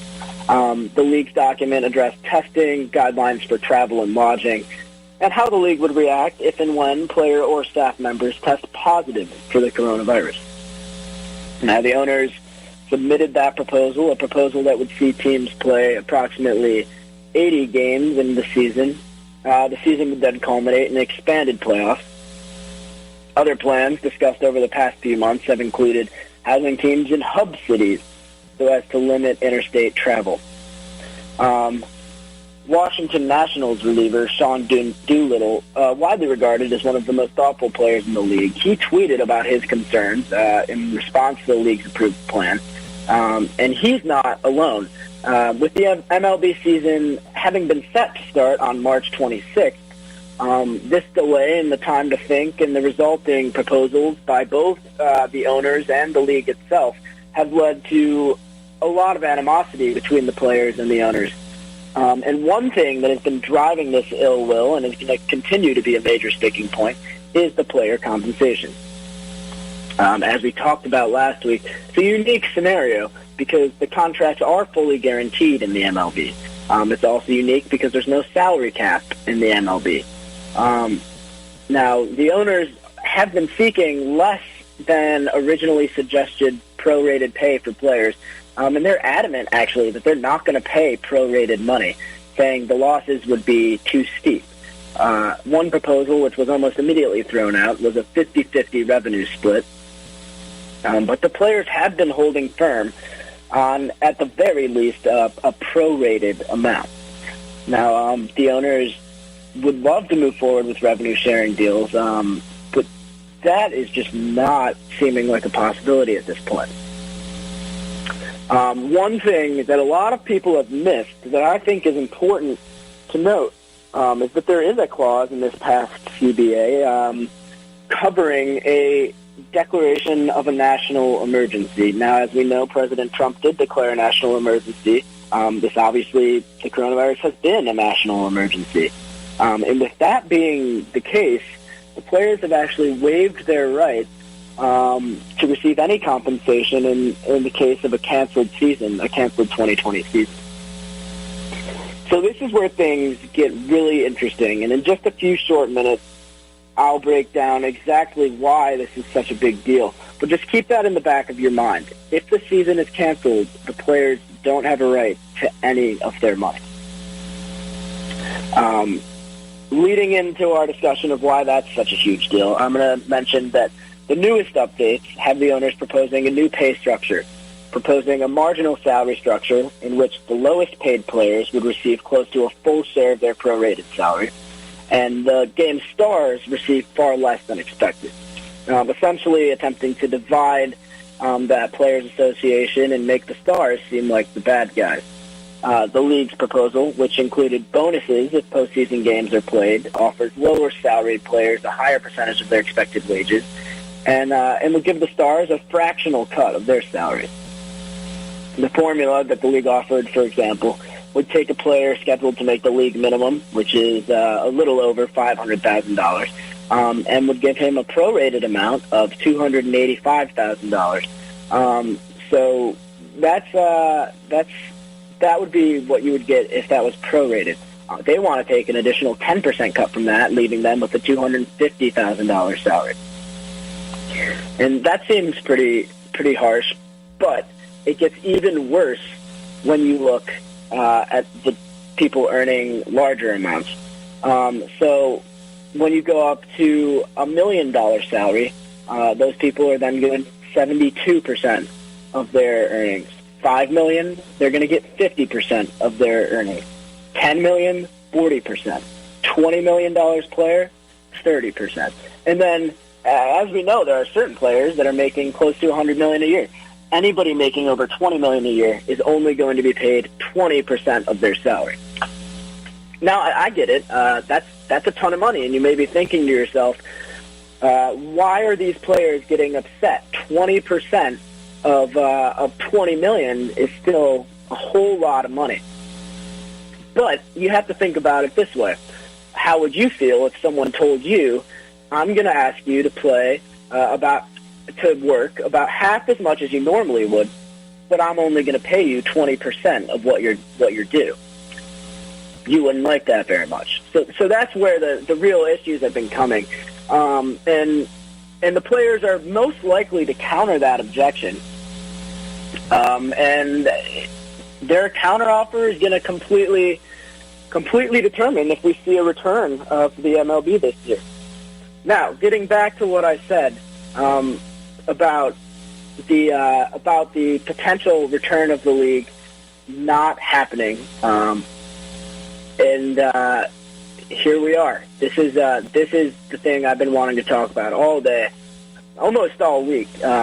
One of the biggest things to take note in the midst of all this is the statement made by the baseball MLB commissioner saying that team owners stand to lose $4 billion if the season has to be canceled. Okay, $4 billion if the season is canceled. Now, if you go through and you look at the payroll for every MLB team, you're going to find that sitting at the top of that payroll, you have the Yankees and the Astros and a few of the other more well-known teams.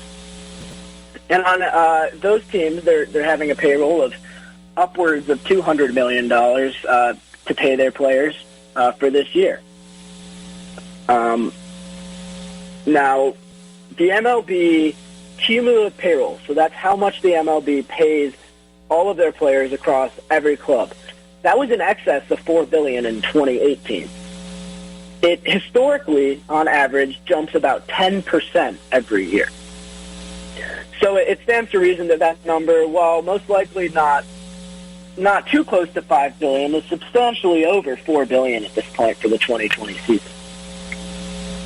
So when you think about it that way, if the MLB stands to lose $4 billion if they don't host the season, however, they don't have to pay their players anything if they cancel the season, they're then saving well over $4 billion by not paying anything to the players and canceling the season. Just let that sit in for a second. So if the players demand their full pay, it makes no sense to have a season. You're shelling out over $4 billion, more than the $4 billion that you'd be losing if you didn't have the season. So that's where the math of this becomes extremely important, and I think this is something that the MLB players might be missing. owners are always going to be greedy. Owners are always going to try to make their money. And it's completely understandable that the players in the MLB want more than they're being offered right now. But they simply have to recognize that they can't ask for more than a cumulative $4 billion in payroll. Most likely, from the math that I've done, it's between 85 and 89% is where you hit the $4 billion mark. So they can get paid between 85 and 89% of the total amount they were supposed to be paid to make it financially viable for the owners to actually have a season. Now, as of now, the owners are asking to pay way less than that. They want to make a profit. That's the driving force behind them wanting to have a season. They want to make money. But if the MLB players continue to hold as firm as they've been holding, if the MLB players are refusing to take any pay cut, as I've heard certain players say, the owners will cancel the season. It'll save them money. It's a no-brainer on their side. I'm not entirely sure why more people aren't talking about this right now. It's a simple calculus, and it's going to determine whether or not we get to have a baseball season this year. Now, sure, you can throw out the exposure of baseball hasn't been very large lately. What's going to happen to the league as we know it if they go a season without baseball? Are people going to realize that they really don't need baseball? They can watch a bunch of other sports, and other sports will be extending into the summer. So will the TV ratings even justify big contracts, big TV contracts in the future? It's small potatoes. The owners are not going to have a season if the owners can't make money. And at this point, there's a chance that this season, I'd say a decent chance that the season gets canceled because the players refuse to negotiate. Or I guess technically they're negotiating, you could say, but it's not in the best of faith. So here's to hoping that the players either hear this or get told this by someone else, because that's something that they need to know and negotiate with those facts in mind. Now, to close the show before we come to an end, I always like to do a little preview of what we'll be discussing next week. We're going to have our first guest on the show next week. Mark Sable, former collegiate D1 tennis player, is coming on. He's going to give us some unique perspective on the cancellation of seasons due to the coronavirus. Mark is also very familiar with the financials of the NCAA and college athletics. We're going to discuss how he feels about some of these D1 programs being cut. Tennis is one of the sports that we've seen being cut in response to the lack of revenue that's going to be brought in the future. So we're going to talk a little bit about that. We're going to cover the PLL, the Premier Lacrosse League's tournament, another great example of adaptation. And if we're lucky, we may even get a second guest. We may actually get the current D1 college lacrosse player on the show to talk a little bit about the new opportunities that this is going to present in a sport where just a few years ago you couldn't go pro. So that's certainly extremely exciting as well. As always, we're extremely grateful for all of you who tuned in to listen to America's Web Radio and Billion Dollar Ballers today. I hope you enjoyed today's show and continue tuning in the future. With that, I'm Jack Christides, signing off. You're listening to America's Web Radio on the AmericasBroadcastNetwork.com. Thank you for listening. This is Dr. Susan Blank, host of Detailing Addiction and medical director of the Atlanta Healing Center. Please join me on Tuesday afternoons at 4 p.m. Whether cruising the Strip in a 57 Chevy or taking the family on a vacation in a 71 Oldsmobile Vista Cruiser, you need to tune in to Classic Cars with Steve Ronaldo and Jim Weber every Saturday from 8 to 9 a.m. on AmericasWebRadio.com. This is Daryl Pullis inviting you to listen to America's Homegrown Veggie Show right here every Saturday morning at 10 Eastern Time. Great guests, great tips, and valuable information about growing your own vegetables, fruits, and herbs. The Docs for Patient Care Foundation is your way to join the fight and become a member of an organization created by doctors for patients dedicated to fighting for your healthcare freedom and preserving the doctor-patient relationship. Get a pen and paper. Write down www.docsforpatientcarefoundation.org. That's www.docsforpatientcarefoundation.org.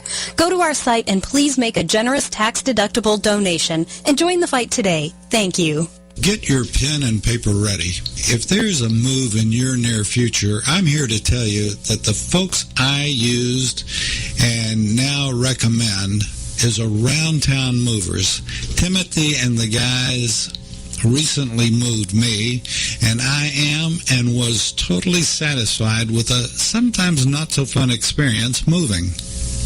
Call Timothy at 770-378-4708 and make it a good move and a good experience. Around Town Movers for that local or cross-country move. Timothy, Around Town Movers, in my opinion, are the best. That's Around Town Movers. Call them.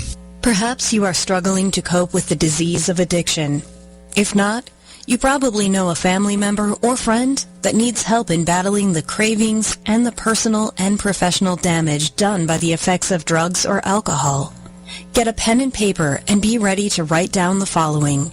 These are the issues that the trained staff at the Atlanta Healing Center address and treat every day. Their doctors and counselors with over 40 years of practice in the field of addiction can treat the suffering individual in a thoughtful, compassionate, and experienced manner and guide him or her along the path to recovery. So call 770-696-9862 and speak to a knowledgeable staff member about how you or your loved one can be helped to enjoy a better and healthier life. More information is also available on the website at www.atlantahealingcenter.com. You're listening to America's Web Radio on the AmericasBroadcastNetwork.com. Thank you for listening.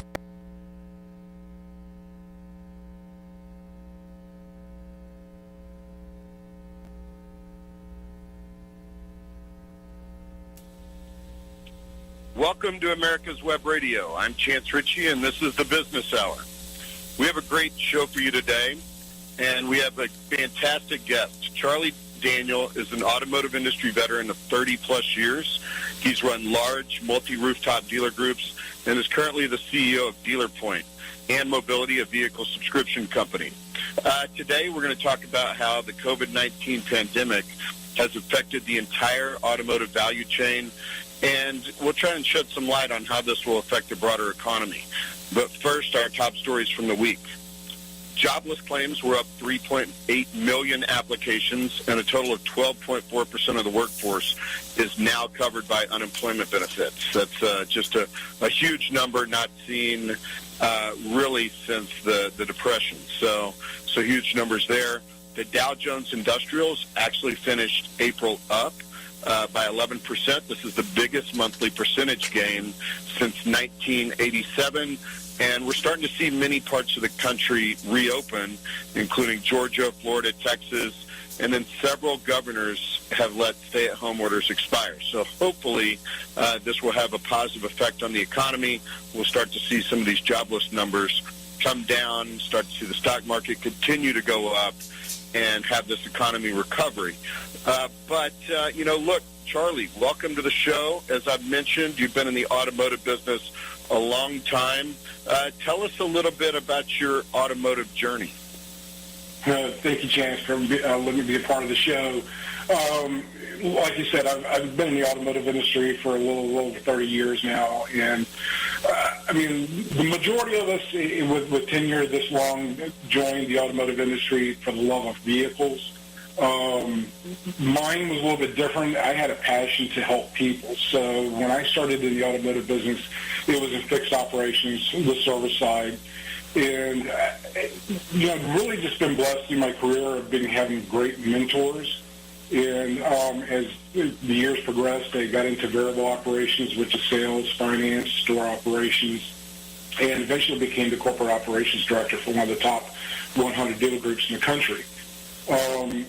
Focusing always on customer satisfaction, giving me the ability to be able to focus on a lot of initiatives for OEMs for customer satisfaction and retention, and being always on the fast pace of technology.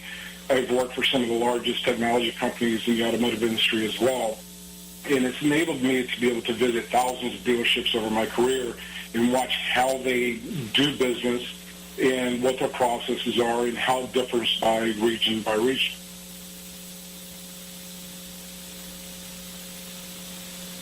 So given your background in the industry, Charlie, the shutdown due to COVID-19 has created a huge strain on the industry. What effects are you starting to see? It's mixed emotions. You see a lot of optimism from the automotive dealerships.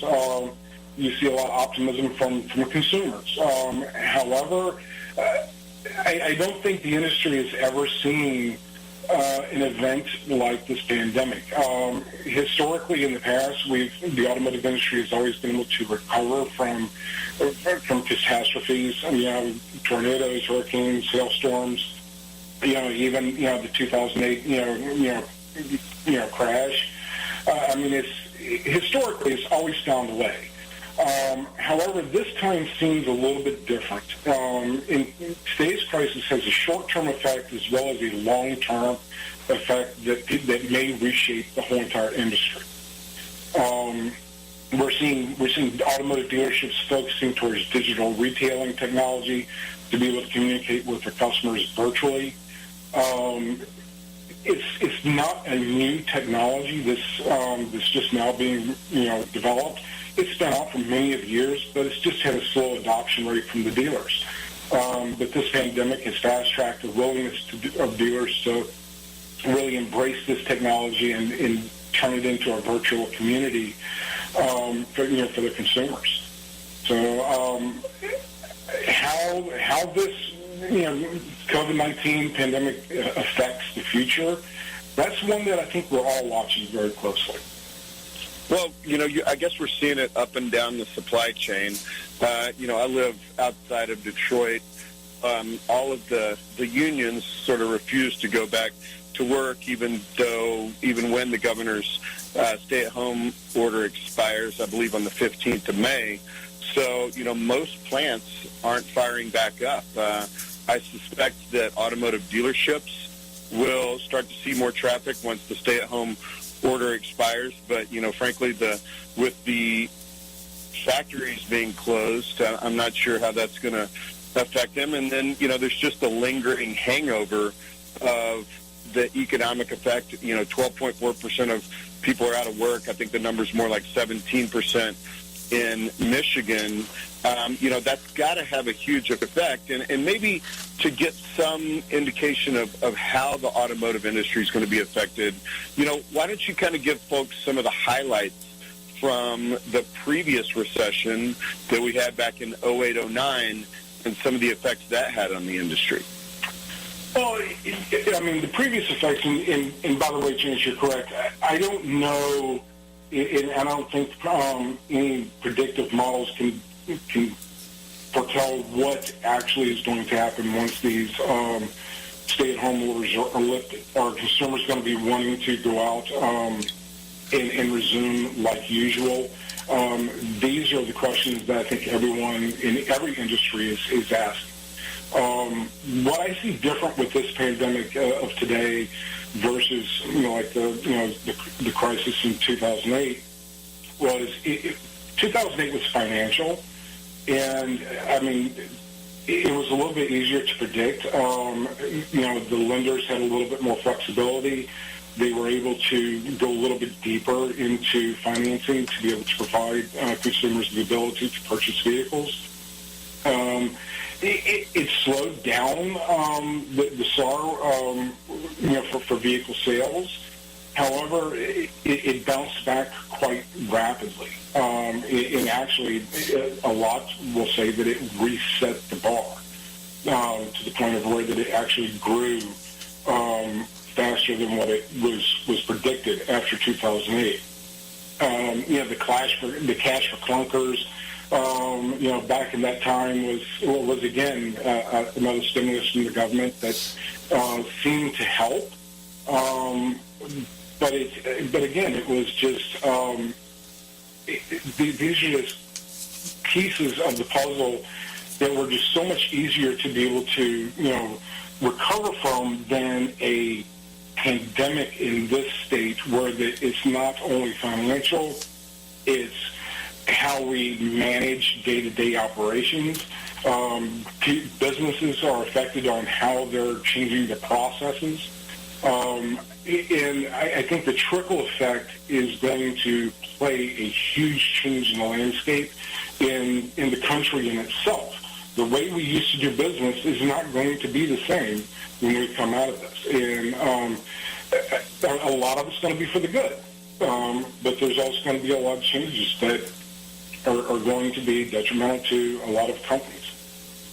Yeah, no, I think you were already starting, and feel free to disagree with me, but I think you were already starting to see an unwillingness for consumers to go into the showrooms. I mean, you're seeing companies like Carvana, Vroom, others out there that are bringing the showroom to your front door, and people didn't necessarily want to go to an automotive dealership. I think, in my mind, the pandemic is going to compound that issue further, and you're going to have even less people wanting to go climb into multiple cars, wanting to go to a dealership where there's, a lot of sales folks and other shoppers around. So from, hey, this bricks and mortar experience to more of a digital experience. You're exactly correct, and this started way before this pandemic. Consumers in the millennials versus the baby boomers. The baby boomers always wanted to touch, feel, and smell the vehicle before they bought it. The new generations, they don't place as much value on vehicle ownership as the older generation. They use vehicles, basically for transportation, and they did not want to have the confrontations with inside the dealerships. And everybody has a stigma around the automotive industry for negotiations and how long it takes. And I mean, the Carvanas and the Vrooms of the world basically were already way ahead of the curve by providing the consumers the ability to shop online and these one price negotiations where the consumers already knew that they were getting the best price and the vehicles being delivered straight to them with little to no hassle. So this started, like I said, way before the pandemic. This has only hastened everyone to adopt this mentality.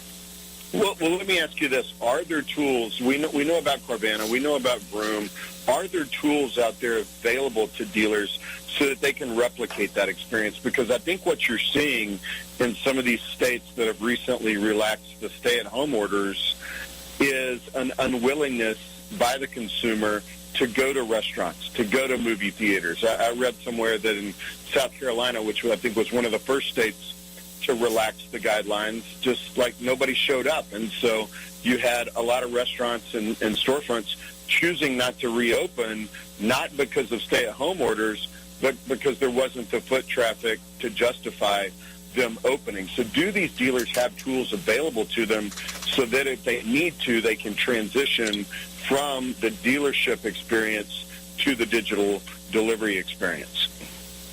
They do have the tools. I mean, the tools have been available for years. However, the process changes that are required to do to make the conversion is a longer process. It's not just a plug and play. Everybody considers technology as being the save-all for everything, but to be able to understand how the technology works, to make sure that everything reads together and that we stay within compliance of the federal and state governments when it comes down to vehicle sales, those are where it's a little bit different. we have to make sure that we're hitting all the touch points, that we're providing the consumer a seamless experience that stays within compliance of the law, and it's just a longer learning curve for dealers that have not already started to adopt this process. I think to touch on that, Charlie, and in some cases, if there's actual legal concerns with delivering a vehicle to a customer's front door. I mean, in many cases, that final paperwork has to be signed in the dealership for the contract to be binding. Is that a true statement? Well, it's not necessarily that it has to be signed inside the dealership. As many documents require wet ink. They require an actual signature, not an e-signature. Many states have started to change and adopt to a digital version. However, there's still many forms that require a hand signature, and how to be able to provide that to a consumer in a virtual world at a delivery point. That's an obstacle that, I mean, we're going to have to be faced with, and we're going to have to overcome somehow or another. But it also falls back on the state legislations to be able to pass laws to be able to allow virtual sign. No, that makes sense. Well, let's take our first break. David, we'll send it over to you, take a break, and then we'll come back with Charlie Daniel and talk more about the COVID-19 effect on the automotive industry.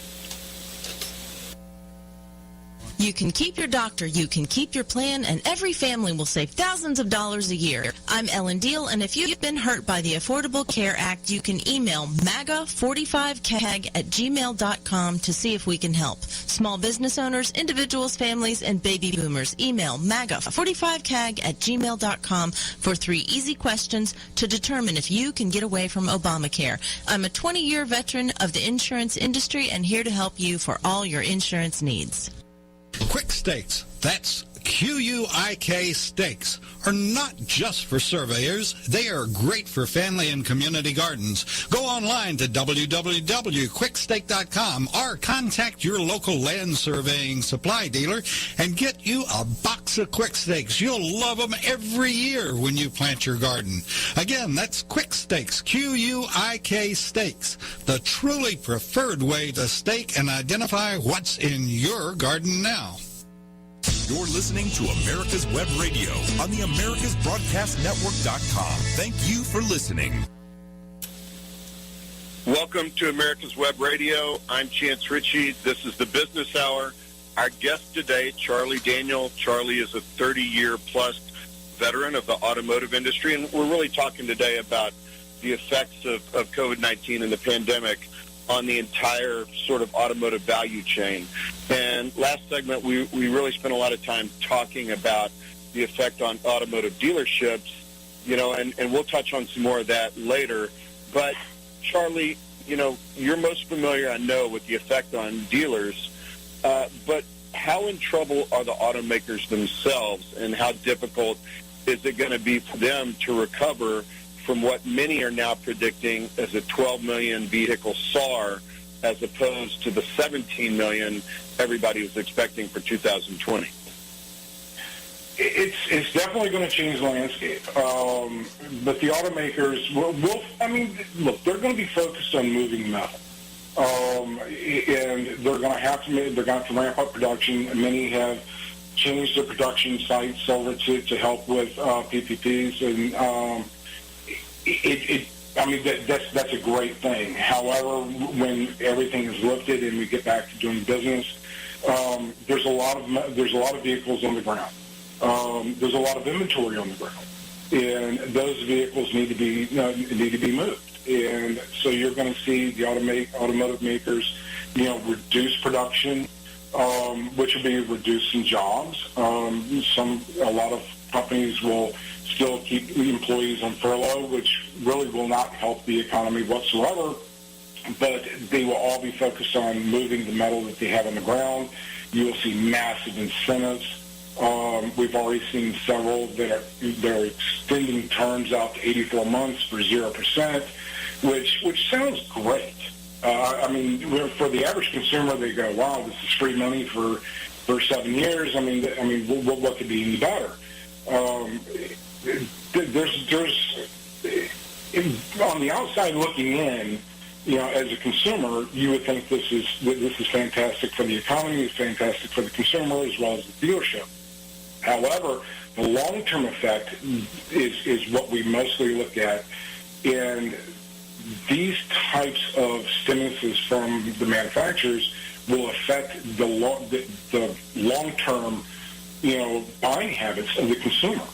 So, consider the life cycle of an ownership, of a vehicle is 38 months.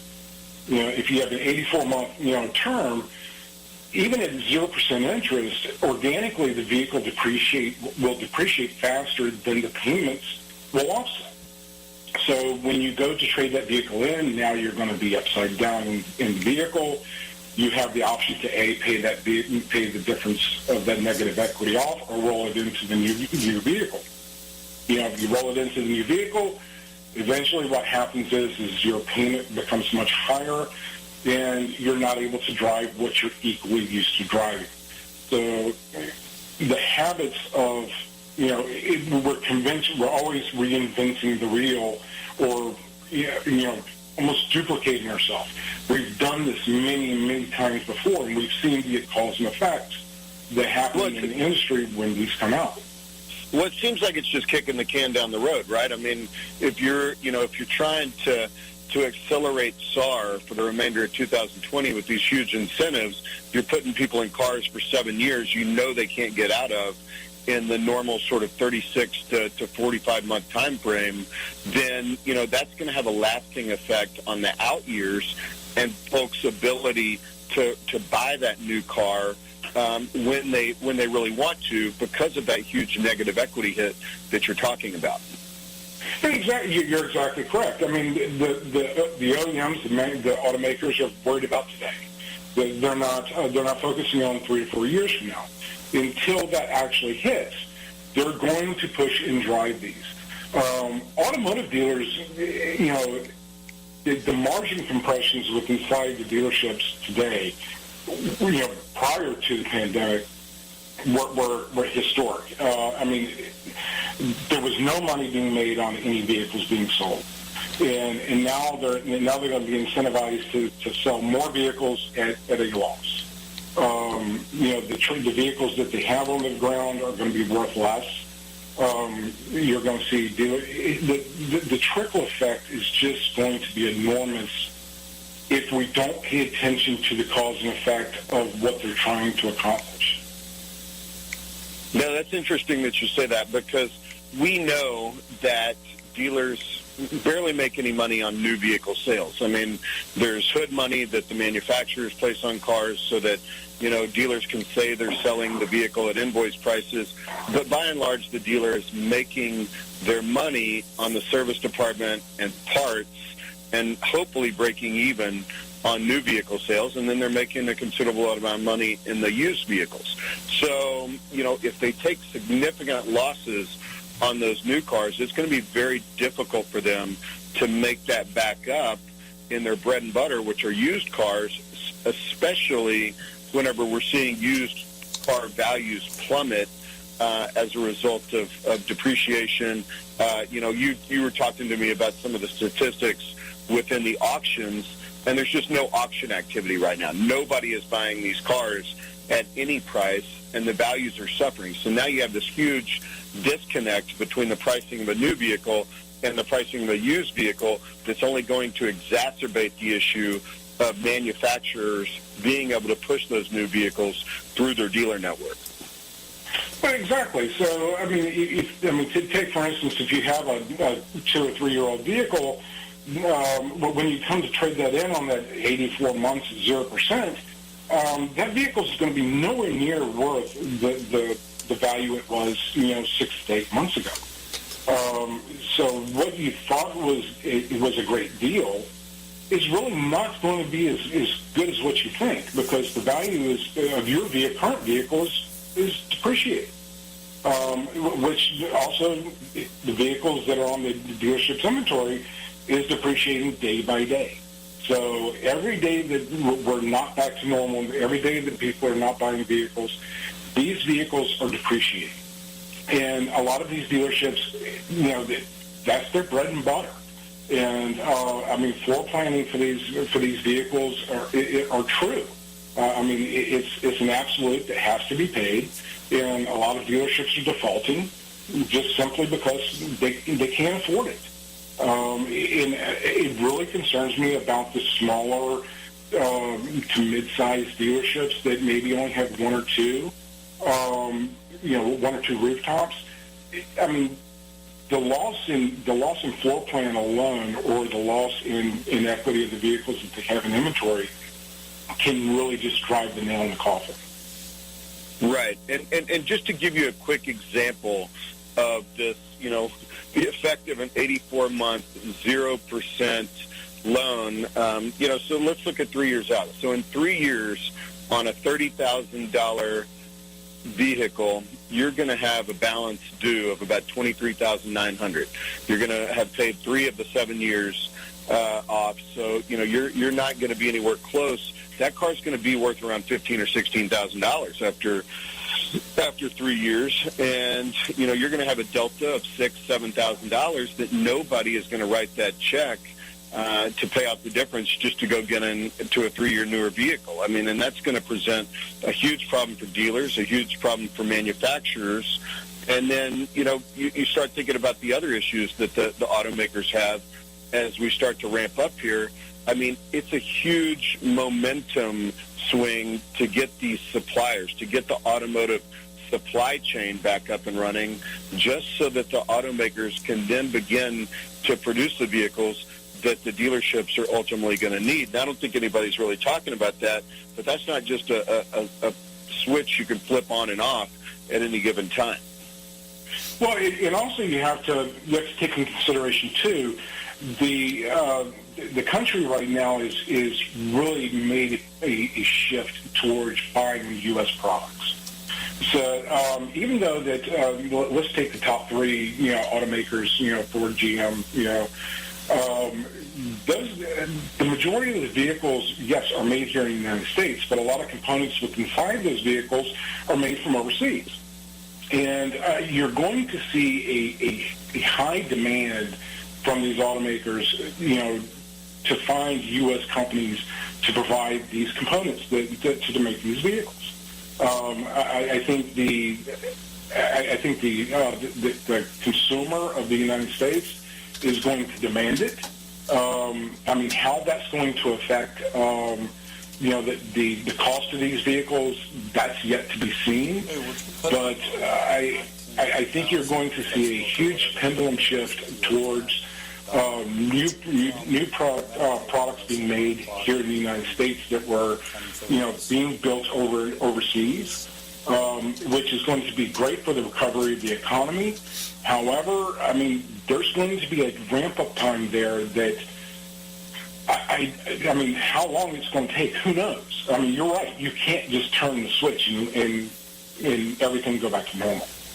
Well, and you're starting to see some of the imported manufacturers. Toyota builds trucks in Texas. BMW builds a lot of cars in South Carolina. Nissan has factories all over the United States. But you're right. There is still a large percentage of vehicles that, come from outside the United States. And we'll see, how consumers receive those vehicles going forward when people are focused on buying in America, and specifically making sure that their supply chain is not tied to a country that may have a pandemic, that may have some issue, and they're not able to get their products.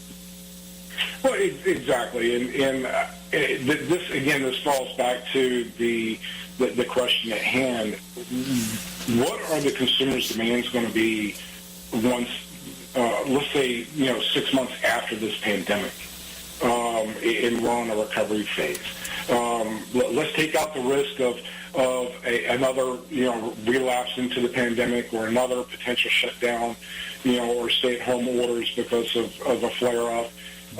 We take all that out of consideration, and we're just recovering I still have a hard time, and this is just my opinion, but I don't think the landscape of the economy is going to be the same. Consumers are finding other ways. We're telecommunications, and Zoom and GoToMeetings and everything else is now taking place, where companies are able to save millions of dollars in travel and expense. But when they do that, it also affects so many other parts of the economy. Hotels, restaurants, travel, everything is going to be affected by how every company adapts to the new way. No, that's a great point, and I think we'll see. Will people get back to their normal travel schedule, or is this the new norm? Have companies said, "Hey, look, it's just as easy as for us to do a Zoom meeting as it is to send a salesperson halfway across the country to a sales meeting." But before we go to break, I want to ask you one quick question. So, in the last downturn in 08-09, we saw the automakers contract the number of dealerships out there. I think we saw a lot of GM dealers go away. We certainly saw a lot of Chrysler dealerships go away at the time. Do you think the automakers will use COVID-19 as justification for further contracting that dealer network? And specifically, are there any manufacturers out there that you think will take this philosophy? I don't think they will utilize the COVID pandemic to do this. However, I think it will organically do it itself. You're going to lose dealer body within inside the United States. Will they be replaced? That will be the question. The automotive makers could very easily say, as they close, they will just close the point instead of putting it up for sale or for auction. So I think organically we'll see a depreciation of rooftops on the automotive dealerships, which again affects the economy in so many different ways. Well, let's with that, Charlie, let's go to a break. David, we'll turn it back over to you. In 2009, the membership organization Docs for Patient Care was founded. People all around the country wanted to participate in the efforts of this group, and they wanted to join, but they were unable to do so unless they were physicians. It's for this reason that the Docs for Patient Care Foundation was created. Now, everyone can join the fight and become a member of an organization created by doctors for patients, dedicated to fighting for your healthcare freedom and preserving the doctor-patient relationship. While you're at your computer, please go to www.docs4patientcarefoundation.org. That's www.docs4patientcarefoundation.org and make a tax-deductible donation and join the fight along with us. Thank you. My name is Kyle Hayes, a motorsports student at Alfred State College. Every year, Alfred State students compete in the Great Race, which is a cross-country time endurance rally for vintage vehicles. As you can imagine, it's pretty costly. I'm asking for your help. Your donation can make it possible for these students to live their passion and promote the vintage automobile industry. Please visit our site at give.alfredstate.edu and search Great Race to learn more and help us reach our goal. Thank you. Whether cruising the strip in a 57 Chevy or taking the family on a vacation in a 71 Oldsmobile Vista Cruiser, you need to tune in to Classic Cars with Steve Ronaldo and Jim Weber every Saturday from 8 to 9 a.m. on americaswebradio.com.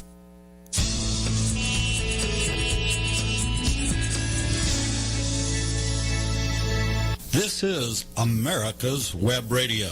Would you like to have a show, talk about your business, or express your opinion on America's Web Radio?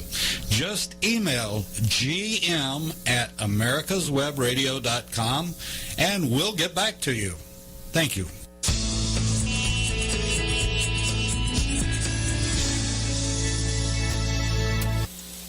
Welcome to America's Web Radio. I'm Chance Ritchie, and this is the Business Hour. Prior to the break, we were talking about how the effects of COVID-19 on the automotive industry will have an organic effect on contracting the number of dealerships that are out there. And Charlie, specifically, do you think this natural contraction in the number of automotive dealers that will happen, will that benefit the smaller dealers, or will that more often than not benefit the large dealer groups, the Penske's, the Group 1s, AutoNations, folks like that? I don't believe it benefits anyone, to be honest with you. But if anyone comes out of this a little bit better situation, it's going to be the large dealer groups. Over the past several years, we've already seen a lot of family-owned, franchise single-point stores being absorbed by these large groups. And I think that this will only just, further that, that movement. What concerns me the most is I don't think people realize how much these automotive dealerships mean to their local communities. In some parts, a single point automotive dealership can produce up to 30% of the revenue in a community. That's a great point. It's not just the jobs. It's the taxes. It's the charities that these independent dealerships or franchise dealerships, participate in. And a lot is done with never being publicly announced. In my 30 years, I've never met a dealer group or a dealership that did not contribute back into their community in some form or fashion in large ways. From giving vehicles to charity events, to food banks, to all of these charities that are local.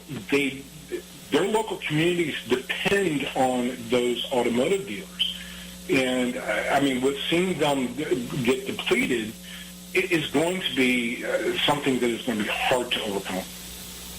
No, that's a great point. In many of these small towns across the country, I'm from a small town, and in many cases, the automotive dealership, the franchise dealer in that town is the biggest business. I know in Brady, Texas, my wife and I have a ranch outside Brady, spend a considerable amount of time there.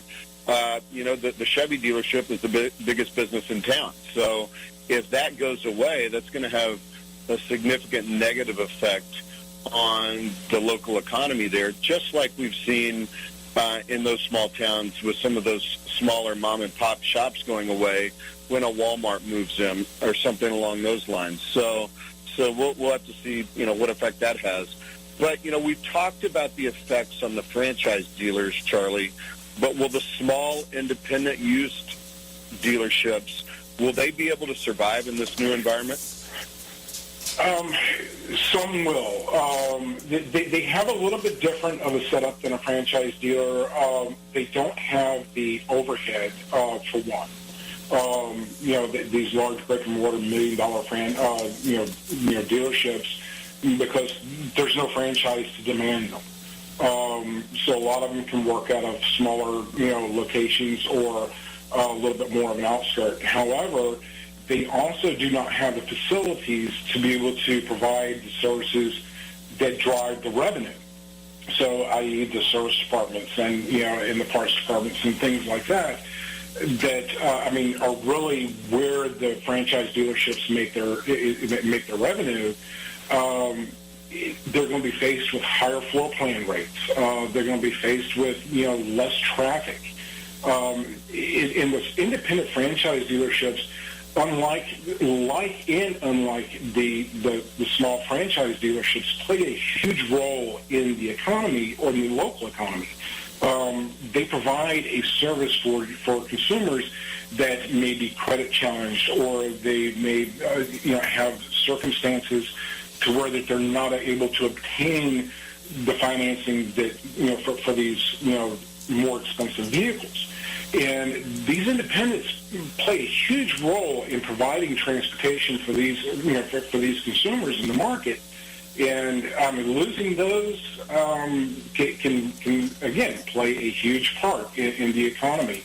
But my fear is we're going to see more defaults from the independents than we will see from the franchises.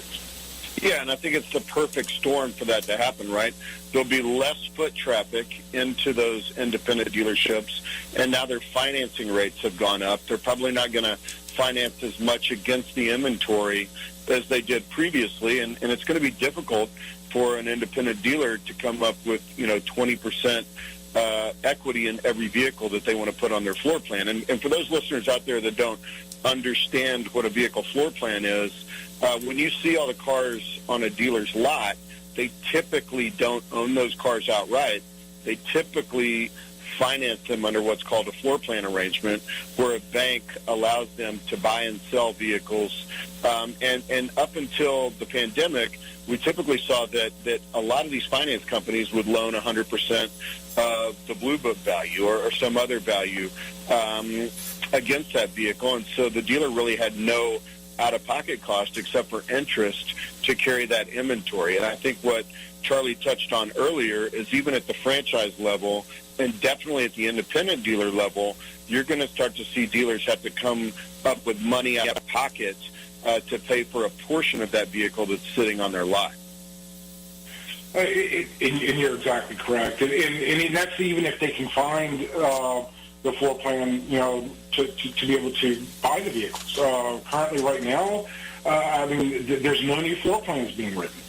So, with these auctions that are being flooded with all this inventory that is sitting there just waiting, dealers don't have the floor plan to be able to go out and buy them. So it's just such a trickle effect in the automotive industry. The automotive industry plays such an intricate part in the United States economy because there's so many tentacles that reach into so many different aspects of the economy, and it's just hard to fathom what it's going to look like afterwards. Well, I think you and I were having a discussion, and you said 37% of the economy is dependent on the automotive industry, all things considered. And to connect the dots with the troubles that these independent dealers are going to have, if they can't have a floor plan, if they can't carry these vehicles on floor plan, they either have to sell them, which nobody's buying a car right now, or they have to take them to auction. When they take those cars to auction, there's obviously more supply than there is demand, and we're seeing that now. And the prices, the wholesale prices of these vehicles are plummeting. And so what that does is now that has a effect on the new car sales because, when there's this huge delta between the cost of a new car and the cost of a used car, people's behavior changes and they go buy a used vehicle. Every year there's about, up for the last 3 years, there's been about 17 million new vehicles sold and about 38 to 39 used vehicles sold across the country. So if you skew those numbers towards the used vehicle because of the downward pressure on those prices, that rolls uphill to the manufacturers, to the parts suppliers, everyone. Well, and it does, and it's the more we start unfolding the banana, is the more we start worrying about what the bottom of the banana looks like, which is a couple of years from now.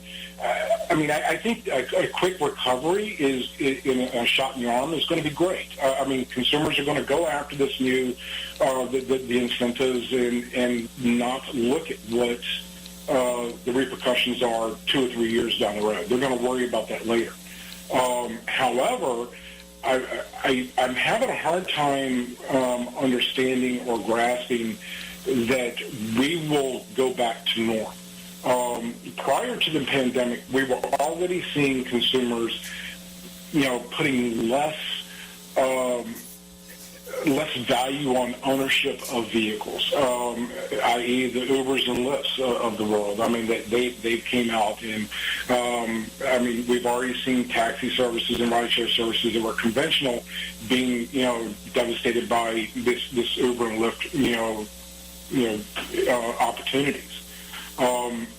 I don't know if, and I don't know, nor can I see across the ball of consumers willing to go into a long-term commitment, not knowing what or if this will ever reoccur. Yeah, and I think we've thrown out this number of a 17 million vehicle SAR over the past few years, and how that accelerated after 08-09 to the numbers that we're seeing now. But the sort of, if you peek behind the curtain of that number, a large percentage and a growing percentage of that 17 million vehicle SAR has been fleet sales.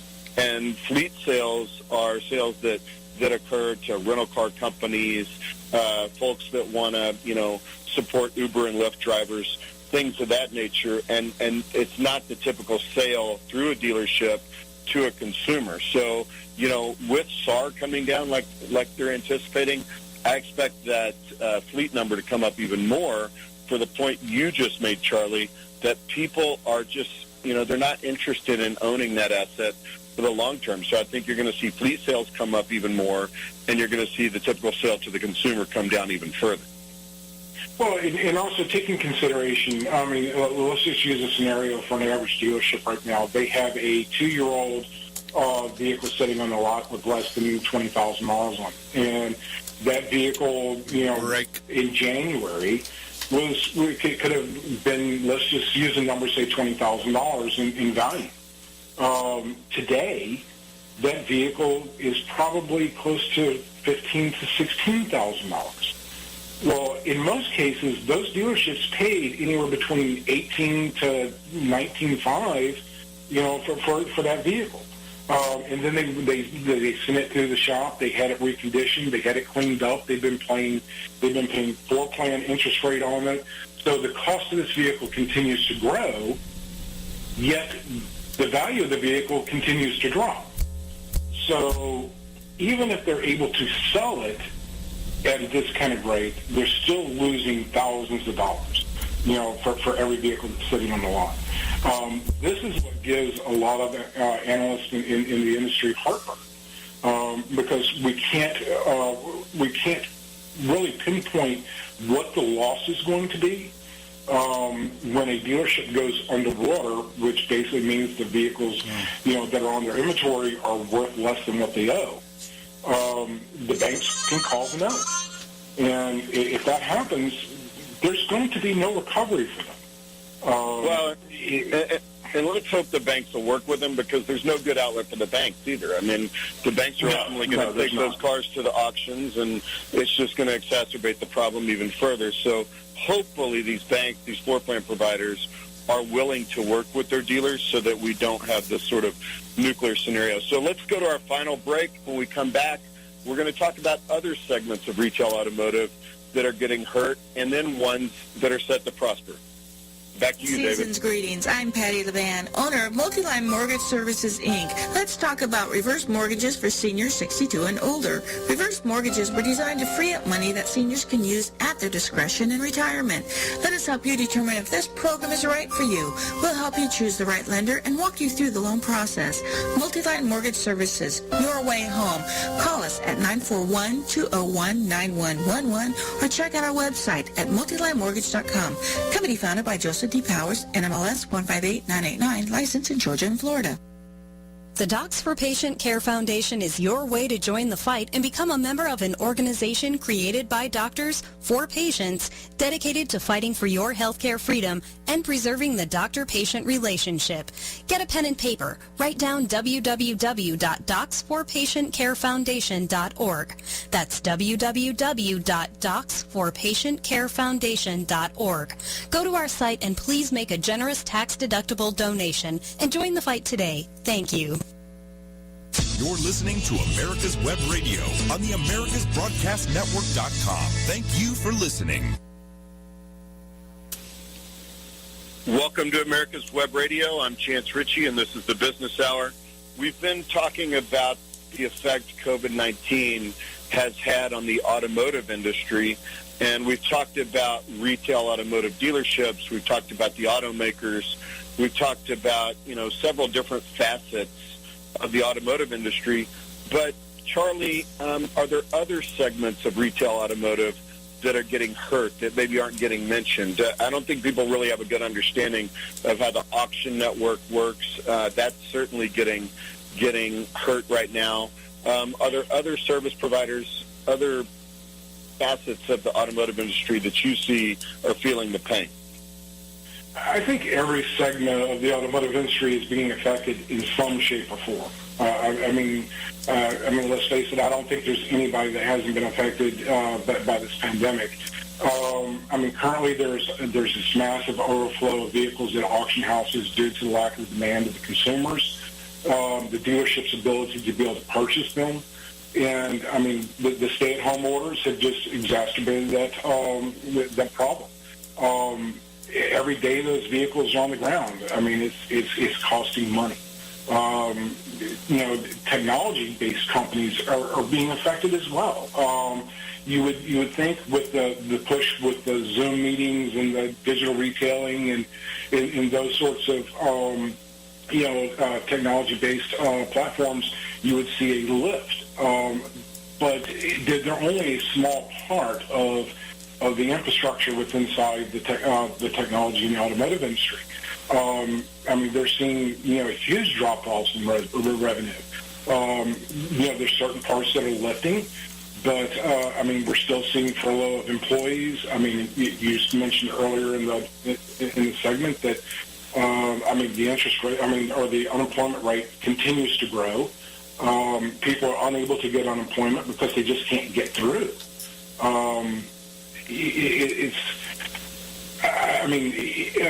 All the way down to the tire companies and the oil companies. Everybody is affected because basically we have stopped. Right. Travel has stopped. So it's what I mentioned earlier about all the tentacles within inside the automotive industry. It really affects every aspect. So, the oil prices have plummeted. I think I paid 98 cents a gallon the other day, which was just absolutely, I haven't seen it in many, many years. But there's just not anything being bought. No, and I think there probably are some winners out there in automotive. There's some new business models that are out there right now. We see Carvana, we see Vroom.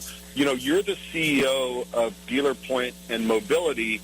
Tell us a little bit about these companies and what services they provide dealers. And for full disclosure, I am an investor in Mobility along with Charlie. But introduce people to those concepts and the new ways folks are acquiring a car. Well, you mentioned Carvanas and Vrooms, earlier, and to be honest with you, they were struggling prior to the pandemic. During the pandemic and post-pandemic, I think this has been a huge lift for them because the consumers that were questioning being able to purchase a vehicle online has been forced into that segment, and they've realized how simple and easy it is. So that's what's making me have concerns about ever going back to, traditional as a whole. DealerPoint Mobility, they have a common vision, even though they're two separate, identities. DealerPoint in itself is a warranty ancillary product company. We focus primarily on providing ancillary and warranty products for rideshare and subscription services. Mobility is one of the innovators of subscription services in the industry. Started a little over three years ago, and we've seen this uptick year after year after year of consumers focusing more towards the flexibility and the freedom of choice with inside owning vehicles. The conventional products were focused around the luxury line, where the customer would have this, monthly payment that was all inclusive, and they could flop in and out of a car as they felt. Mobility's concept was a little bit different, enabling the dealership to be able to utilize the subscription platform to be able to offer consumers a monthly subscription that was all inclusive, including warranties, insurance, all the tags, titles. It's basically a one payment option, instead of renting a car, you can subscribe to the vehicle for a month, 1 month, 2 months, 3 months, 4 months. It's just a reoccurring, cycle, and you're able to flip in and out of those vehicles as the demand is needed.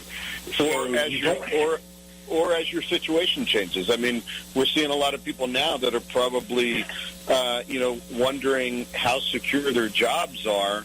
I can tell you my personal story. Back in 2008, I had 2 car payments, 2 small children, and, if at that time I could have gotten out from under those, what were $1,000 worth of car payments, it would have made it a lot better for me. So I think vehicle subscription in particular gives people the flexibility of, controlling when and if they have a car payment. Hey, if I want a car in the summer because that's primarily when I'm out driving, doing things, then I'll subscribe to a vehicle in the summer. But you don't have this 72 or 84-month gun to your head in the form of a big car payment. And I think that's the real benefit of vehicle subscription.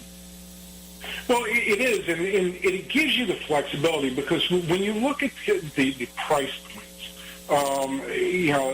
there's always been this discussion that subscriptions is much more expensive than purchasing the vehicle. But you have to take into consideration the insurance, the maintenance, the wear and tear of the vehicle, the depreciation of the vehicle. All of those fall into play, and when you do the calculations over a period of time, if you own the vehicle for 35 to 42 months, the payments are virtually almost identical.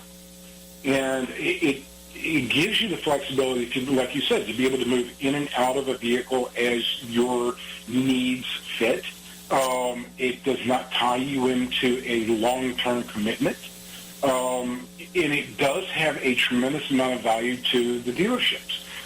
It enables the dealerships, to be able to depreciate these vehicles that are normally sitting on the ground, that if they took it to wholesale, to auction, or if they were to sell it, they would take massive losses.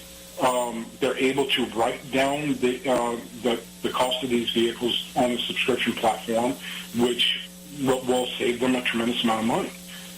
So it's a win-win for the consumers as well as for the dealers.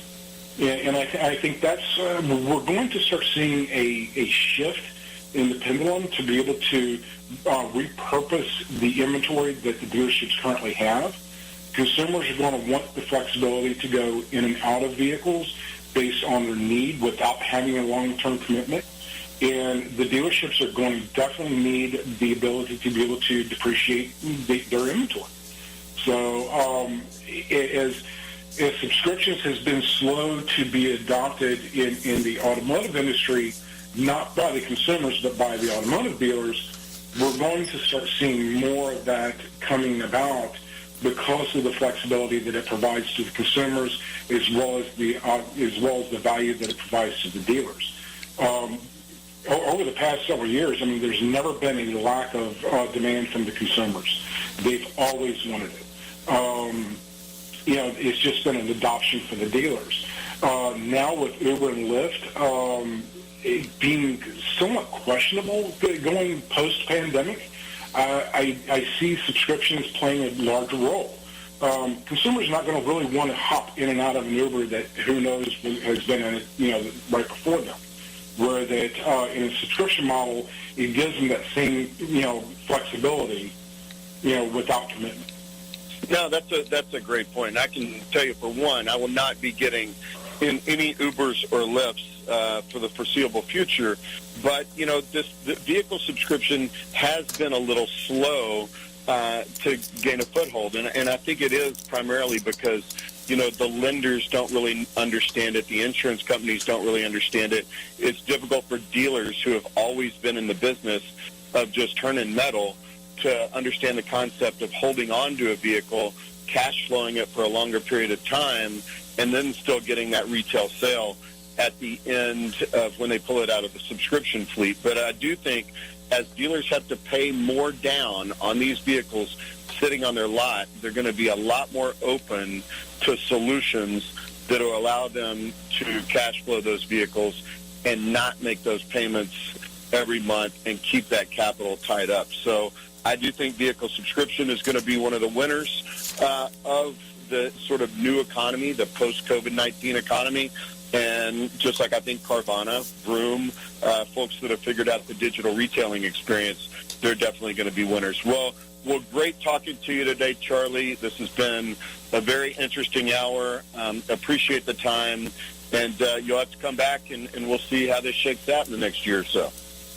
My pleasure, as always, and I look forward to talking to you when this is all over and we can really see how this economy bounces back. And look, I mean, the one thing we do know is the United States always finds a way. So we will recover. We will get back. We just have to be smart and safe. And let's not worry about the doom and gloom. Let's worry about being smart on how we recover. That's exactly right. There's no more resilient country on earth than the United States of America. That's it for the Business Hour. Back to you, David. If your health insurance premium is more than your mortgage, Ellen Deal with Ideal Solutions is here to help. Whether you're a small business owner, individual, family, or baby boomer, email maga45cag@gmail.com and I'll respond with 3 easy questions to help you determine if you can get away from Obamacare. As a 20-year veteran of the insurance industry, I'm here to help with all your insurance needs. Email Ellen Deal at maga45cag@gmail.com. Hello, I'm Dr. Mike Karuchak. Have you ever wondered what doctors talk about amongst themselves? If you do, join us on the Doctor's Lounge and hear the doctors' conversations amongst themselves. Join me and my co-host, Dr. Hal Schertz, every Thursday morning, 8 to 9 a.m.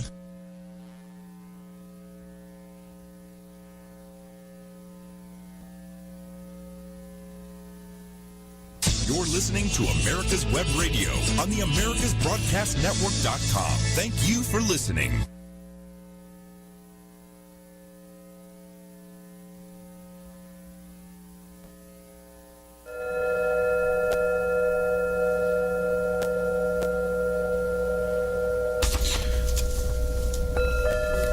Good morning again on America's Web.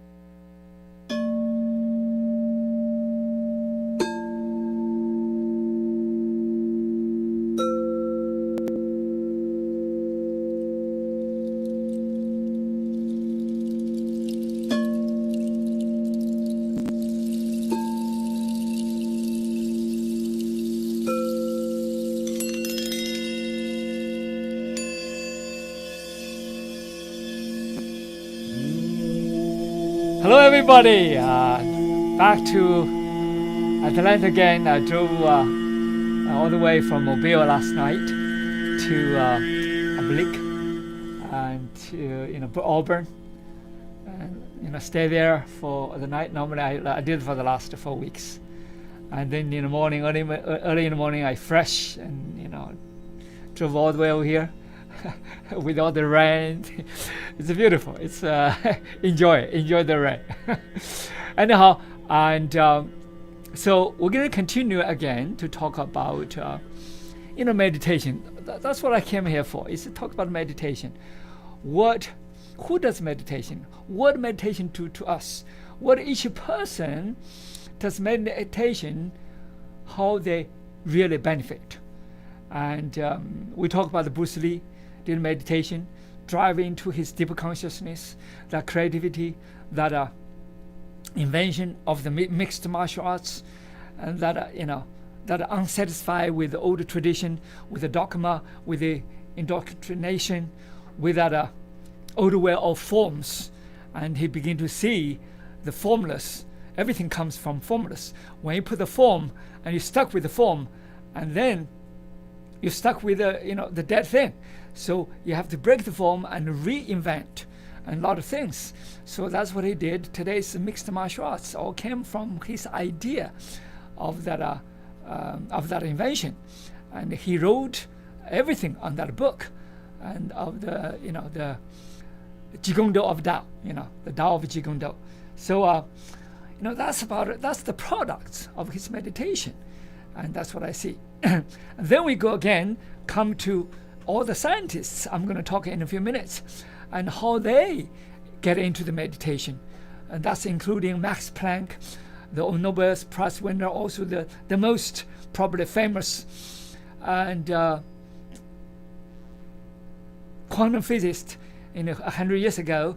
And not because Albert Einstein, he was Albert Einstein's mentor, but he was the guy of quantum physics, the father of quantum physics. He accidentally stepped into the realm of quantum physics while he was doing the classic physics. And then here comes the guy with no experience, with no academic degree, with no academic fame. I put him on the top of the line in most famous physics magazine, because at the time Max Planck was the father of quantum physics, the magazine, the chairman of the magazine, the #1 magazine in the world for classic physics. And then of course he come along with Niels Bohr and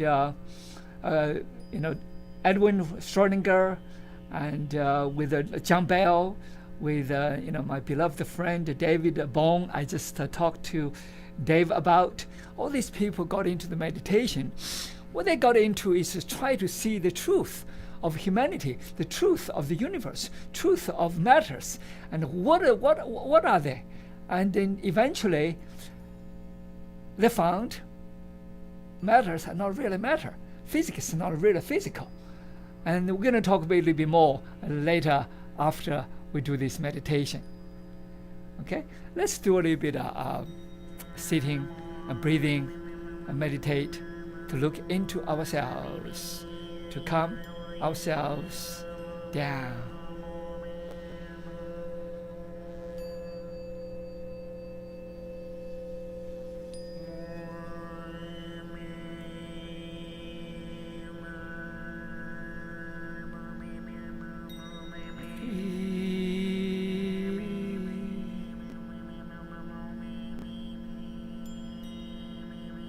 Deeply.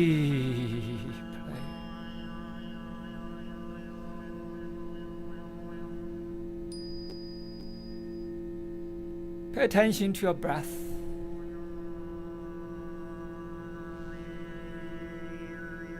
From your nose to your chest.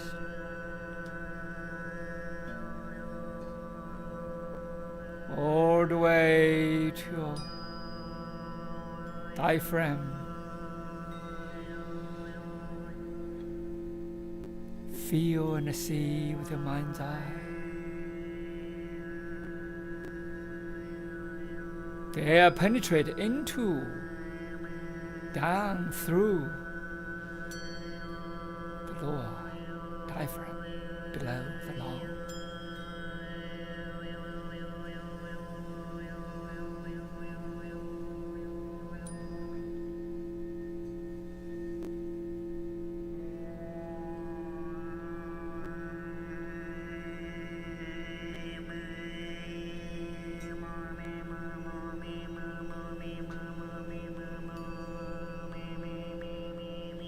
See, the air becomes energy.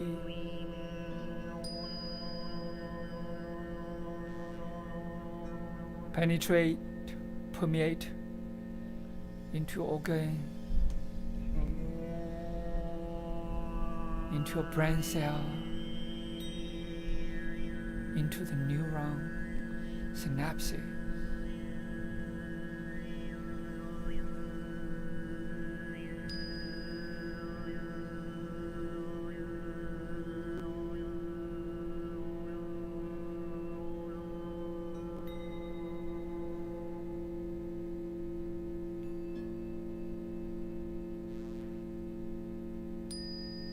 Make sure your toe, the tip of your toe, is connected to the up hard palate.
as you calm down your nervous system,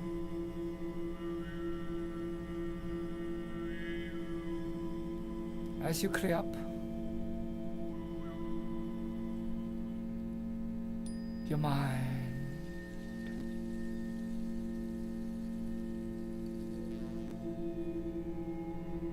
you become more and more serene.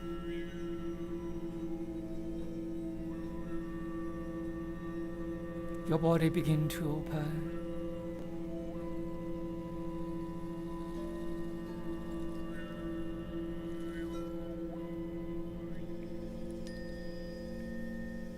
You see yourself with more clarity. The communication between the mind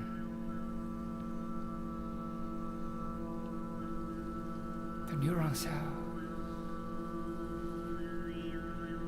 and your heart and the rest of it.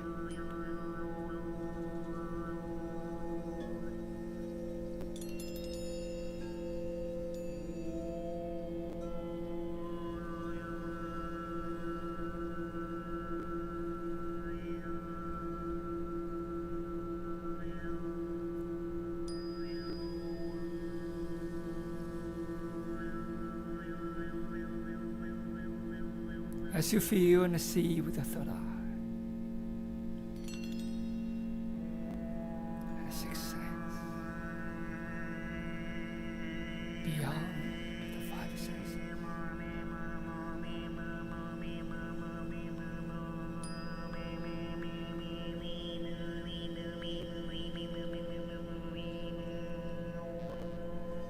The observer yourself.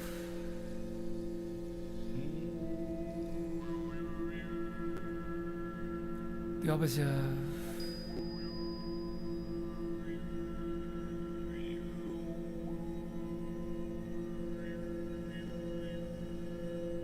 the part of your body, the part of your neurons, the part of your cells.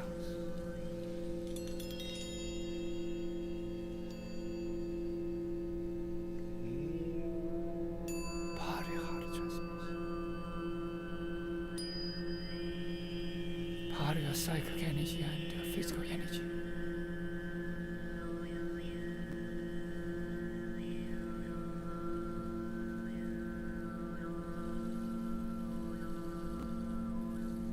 Become more and more mingled together.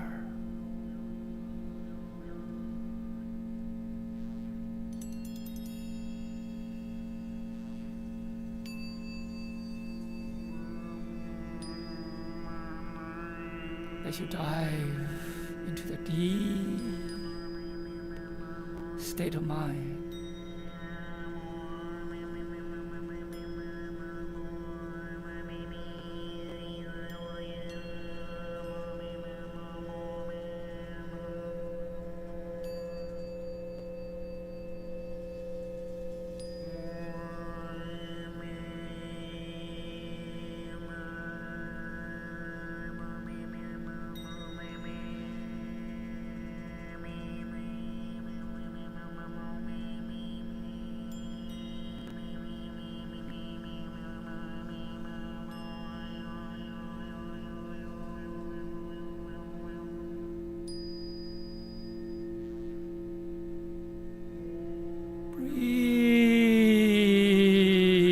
breathe deeply.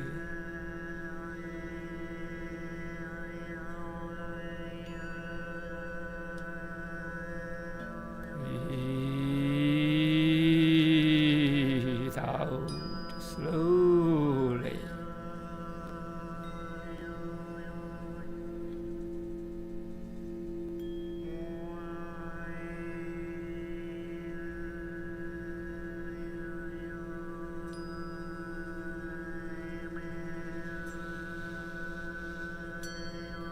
Okay.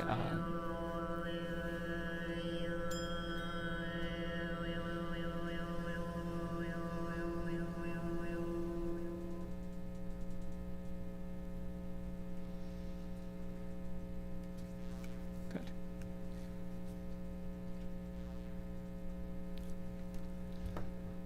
Okay, the simple breathing, what we did is kind of like a very beginning. And I hope that it leads you to see the inner self, to observe yourself, to see the calm part of yourself, to see the inner peace of yourself, to see the inner energy of yourself.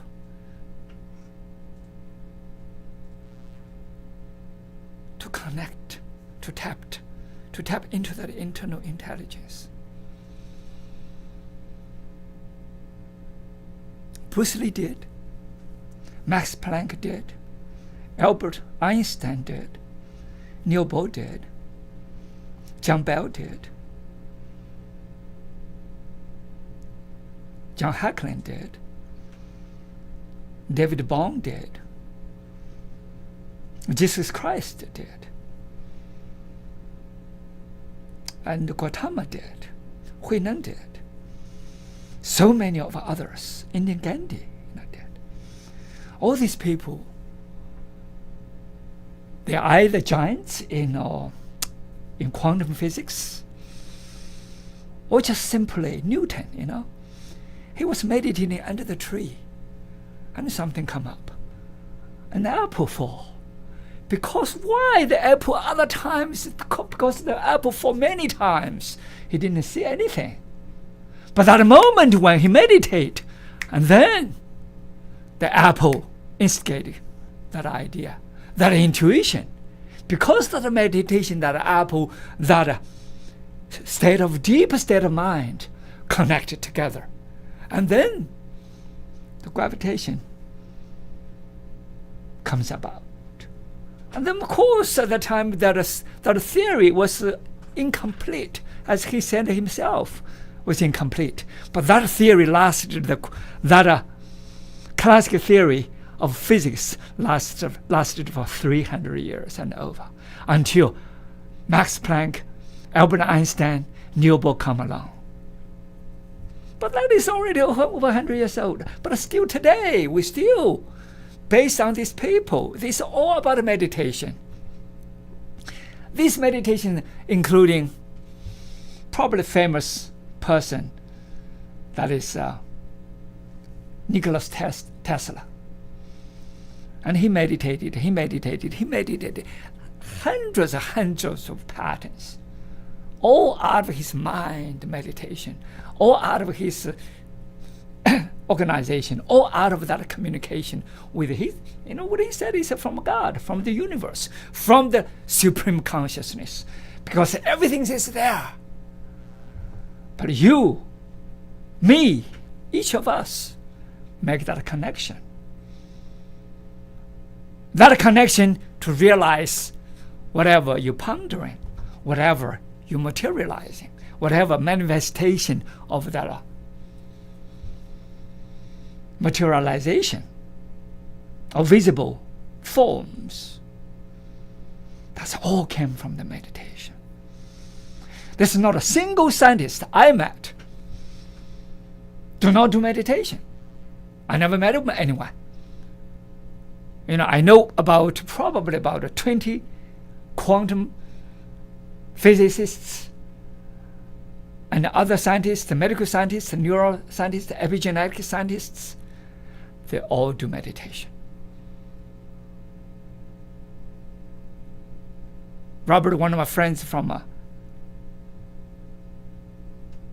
Duke University, he said, I have to shut myself in the dark room for at least 2-3 days to just meditate. If I have some tackle, something that is too tough to think in the labs or discuss with people, I've got to shut myself inside. Same thing with the group of scientists who work with Henry Ford. This is true story. When Henry Ford wanted to design this 8-cylinder people said, you got to be crazy. How can you design an 8-cylinder car? People use 2 cylinders, 4 cylinders. They say 8 cylinders. You got to be crazy. There's no such thing. You can't do it. There's no scientific thing to back up that claim. There's no technology back up the claim. They say, I don't care. You guys figure out. They say, well, I dreamed of it. I meditated on it. He was meditating on this thing, and he see it's going to happen.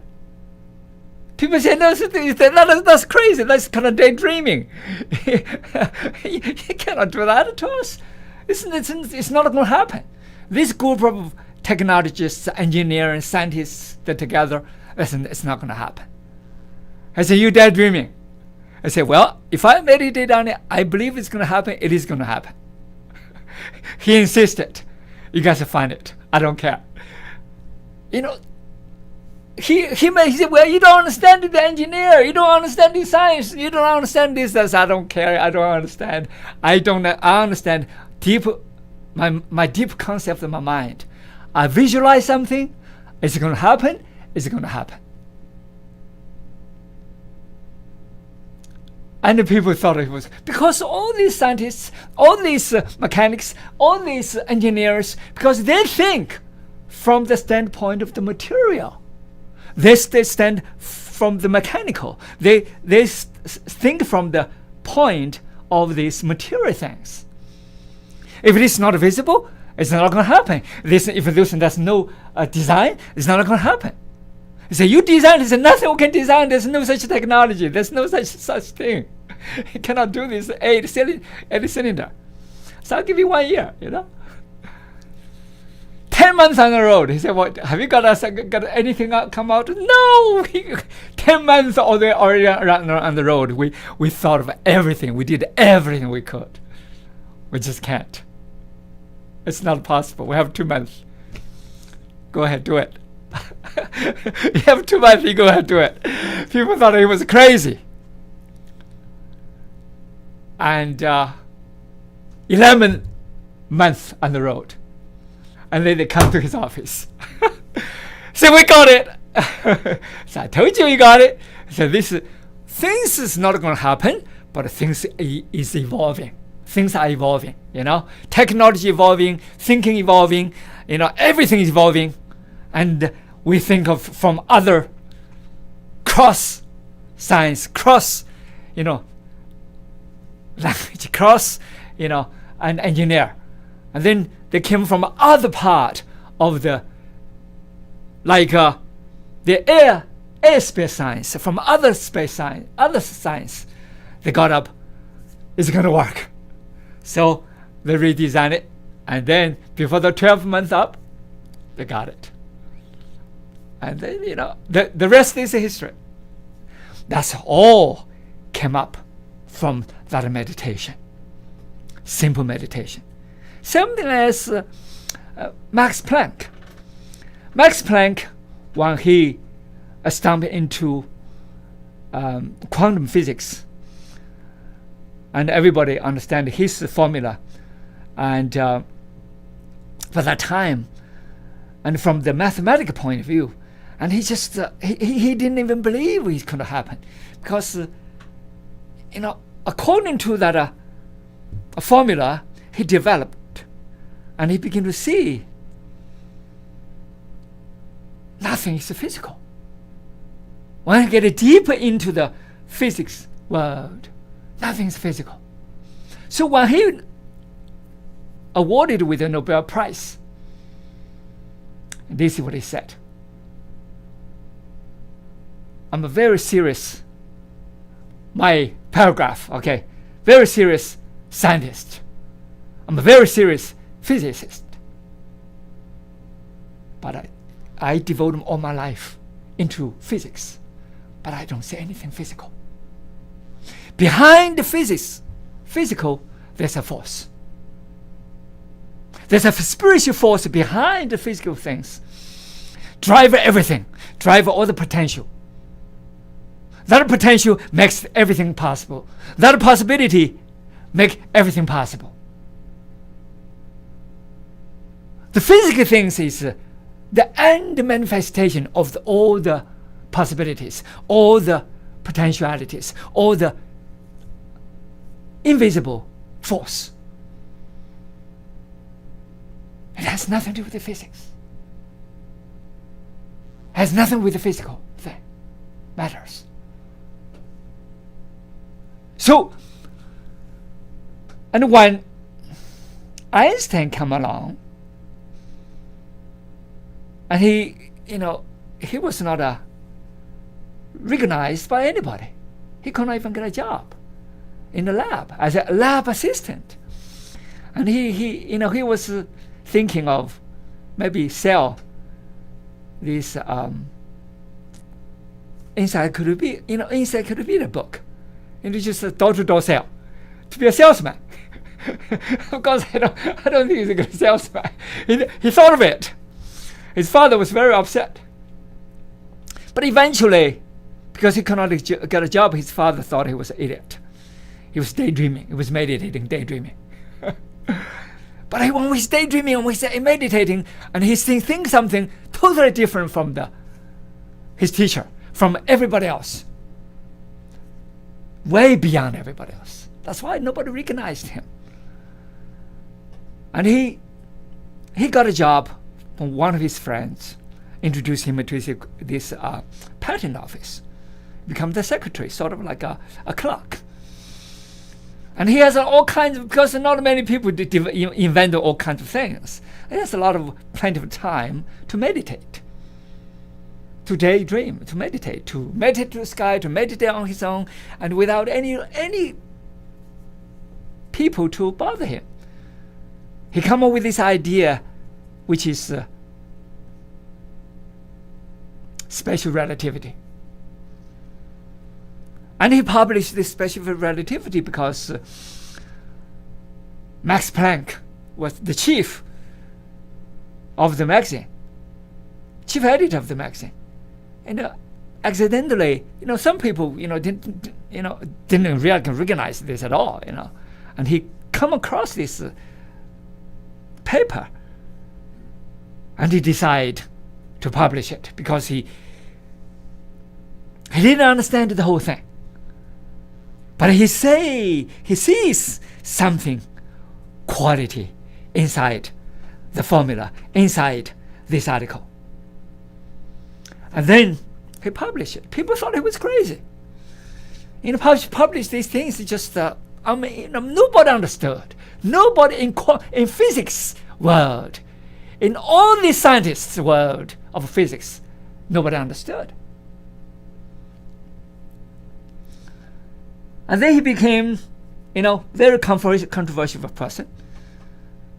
But along the way, he began to realize that special relativity is not a complete, because the formula, there's some error in it. Because that's what a scientist is about. When you meditate, you're willing to overturn yourself. You're willing to rid of yourself. You're willing to smash your own tradition. You smash your own formula, smash your own idea, smash your own belief, smash your own thoughts. Just break it. He was willing to. It got to be something, what he thought, something error, what he did. Even he published. He had to. So eventually, he went beyond Newton. And they say, Newton, I'm sorry, you're my superhero, but I have to get over you, beyond you. So he redid the formula, but he could not, because his math was not good enough. Let's continue talk after this.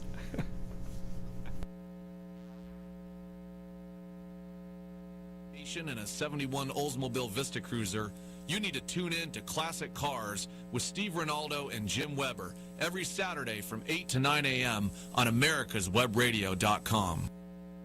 If your health insurance premium is more than your mortgage, Ellen Deal with Ideal Solutions is here to help. Whether you're a small business owner, individual family, or baby boomer, email MAGA45CAG@gmail.com and I'll respond with 3 easy questions to help you determine if you can get away from Obamacare. As a 20-year veteran of the insurance industry, I'm here to help with all your insurance needs. Email Ellen Deal at MAGA45CAG@gmail.com. Hello, I'm Dr. Mike Karuchak. Have you ever wondered what doctors talk about amongst themselves? If you do, join us on the Doctor's Lounge and hear the doctors' conversations amongst themselves. Join me and my co-host, Dr. Hal Schertz, every Thursday morning, 8 to 9 a.m. You're listening to America's Web Radio on the AmericasBroadcastNetwork.com. Thank you for listening. Okay, let's continue Albert Einstein. When he could not find anything, he meditate. You know, all this is consciousness, the conscious, we call expansion, conscious expansion, but other people also meditate. And in different ways. What is meditation? Meditating is about pondering. Meditation is about getting into the consciousness. Meditation is about get into the reflection of your inner consciousness. Meditation is about get your deep thinking, deep level, not get out of the superficial thoughts, get out of the superficial thinking, get out of the superficial signals, get out of the superficial material things. Get into deep pondering. That's what it is. So he was invited to speak at one of the universities in Germany. Of course, at that time he was in Germany, and Bonn, I think. And during the meeting,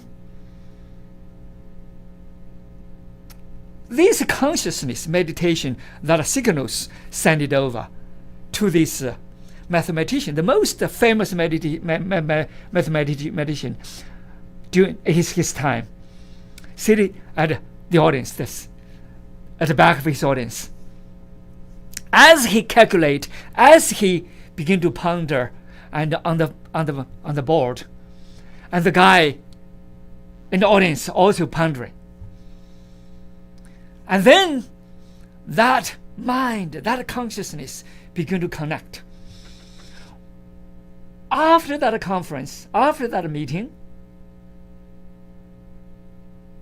the guy went home, began to calculate according to Einstein's formula. And Einstein and got the signals from that mathematician at the back of the audience, began to calculate. So they began to chase each other with the mind, with that meditative mind. Eventually, both of them come up with a final formula, the mathematical formula, which is general relativity formula. And that guy published the math formula, and then also Einstein also published. But of course, and he gave up to Einstein because Einstein, he was based on Einstein, and he believed Einstein, should be the person and get the credit because everything's based on his. But without that mathematician, Einstein wouldn't be able to calculate. That's called inner communication, just like what you said, inner communication. But both have to get into the same channel because that vibration of the conscious energy frequency wave has to be synchronized. The frequency got to be in a similar channel. So both of them drive into the channel and both of them supported each other, and then they connect. Because the formula, math formula is always there. Math formula is the ultimate truth because it never changes. It's only, it doesn't matter you discover or you non-discover, always there in the universe. That's the truth of the universe. That's the math. So, and both of them discovered that formula. And then the general relativity was published. But even the general relativity was published, and nobody even understood at all at that time. Very, very few people understand. Even today, it's a lot of people, get so confused. That's when the gravitational waves and over that idea of Newton gravitation. So gravitation is no longer the Earth gravitation, it's the universal gravitation. The fabric of the universe, the fabric of the intelligence, the fabric of the consciousness, the fabric of the universal energy, they are interconnected. That interconnectivity drives everything. That is the conscious intelligence. From Einstein, and then you see at that time the physics meeting, and then they have few very, very famous people, Edwin Schrödinger, and then Niels Bohr, and a couple of others begin to work on future physics. That was the beginning of quantum physics. Niels Bohr begin to use also meditation on what? On I Ching. What is I Ching? I Ching is a Chinese philosophy. It's a Taoist philosophy. I use that I Ching symbol, yin and yang. Have you heard of yin and yang, David? Yin and yang. Have you heard of yin and yang? Yin and yang. You never heard of yin and yang? The two symbols? Yin and yang. Yin and yang. Yeah, yin and yang. That's Taiji. That's Taiji symbol. And Taiji is designed by the I Ching.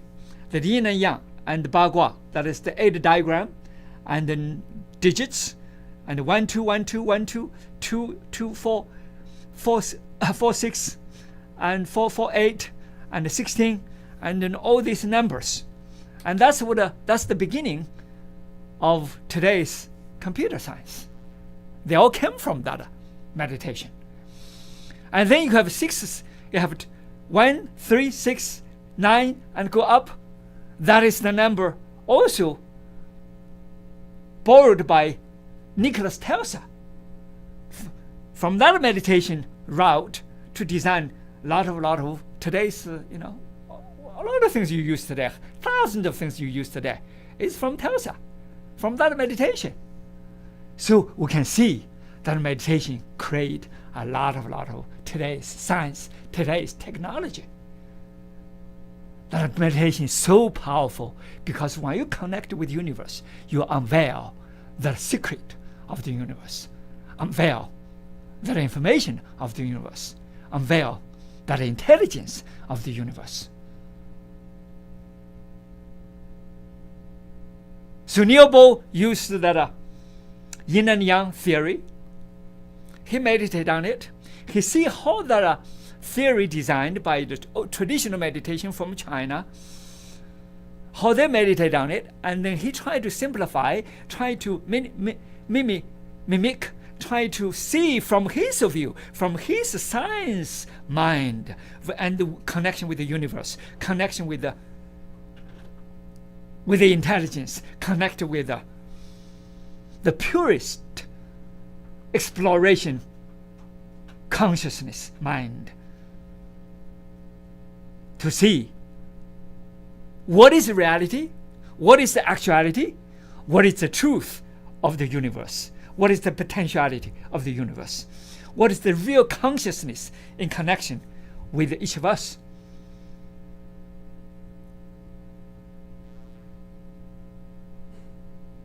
And then we see that consciousness, and we see that double slits shooting that photons, and we see that consciousness, how our observation influence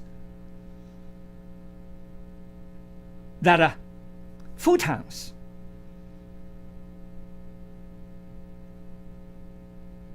How that energy waves becomes matter. Matter becomes a particle.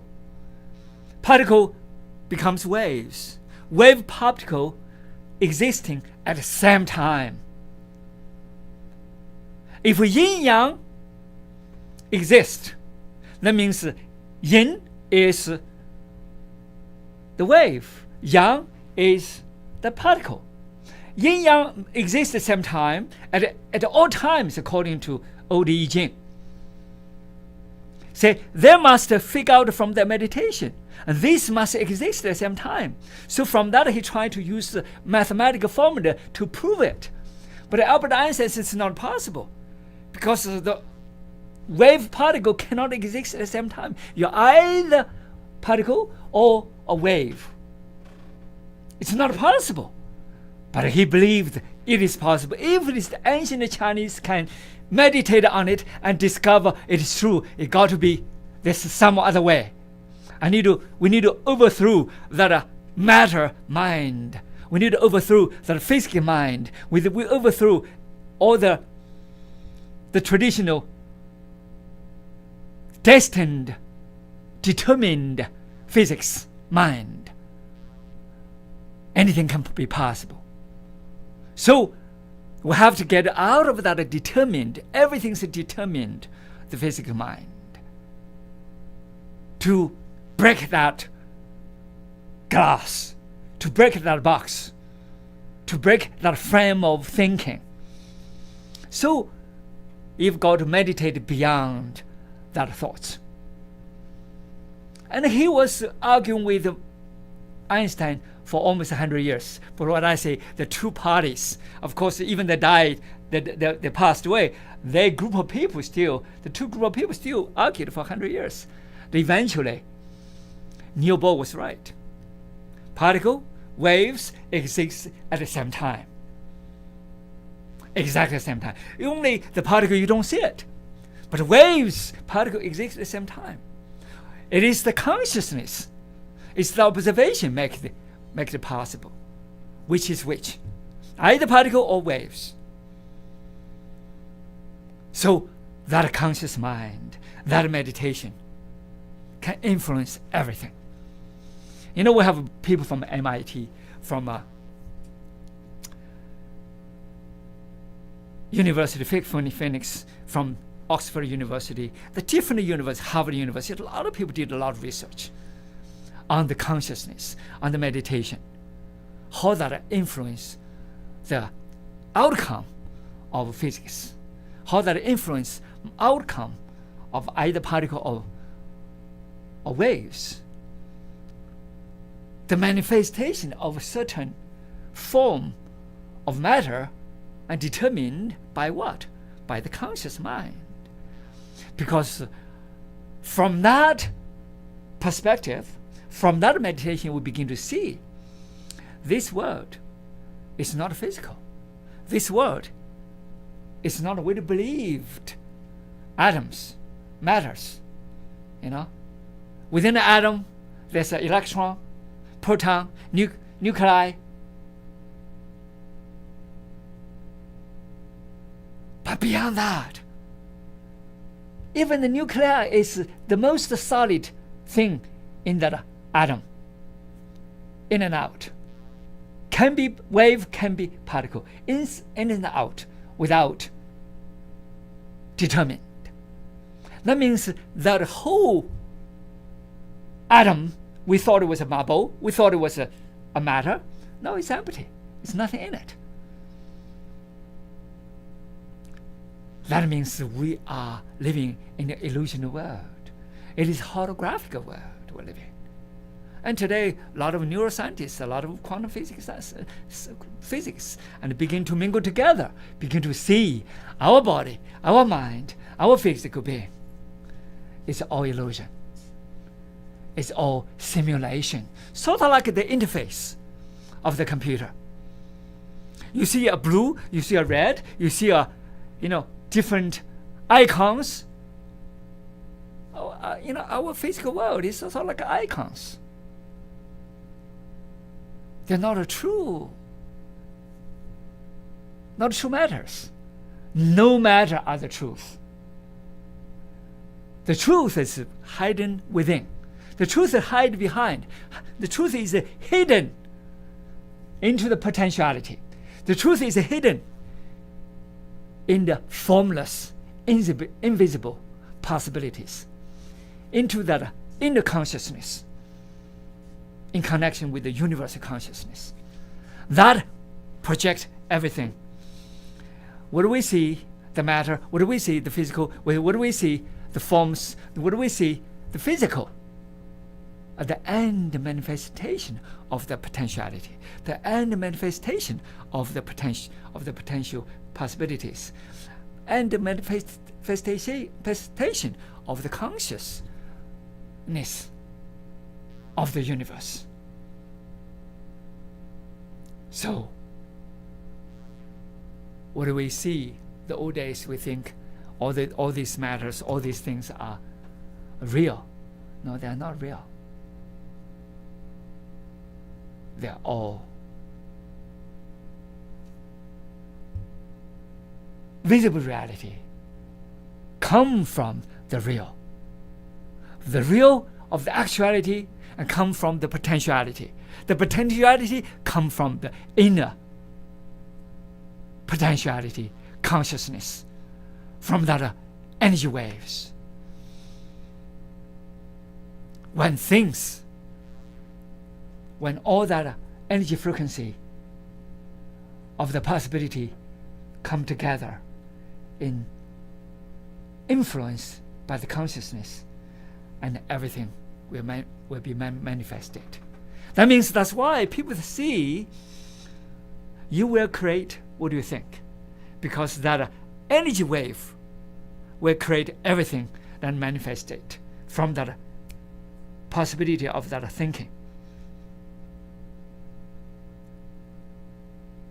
That thinking make it so because the consistent, persistent conscious direction will drive that thinking mind. That thinking mind will create that brain waves. That waves, that consciousness will influence the waves of matter, the waves, the energy, and produce the end result becomes visible forms, becomes what we see, that reality. What do we see right in front of us? What do we see? A cell phone. What do we see? A spaceship. What do we see? A quantum computer. What do we see? A cell phone. But all that, still the manifestation of that energy wave, manifestation of that quantum field, manifestation of the possibilities, manifestation of the potentiality.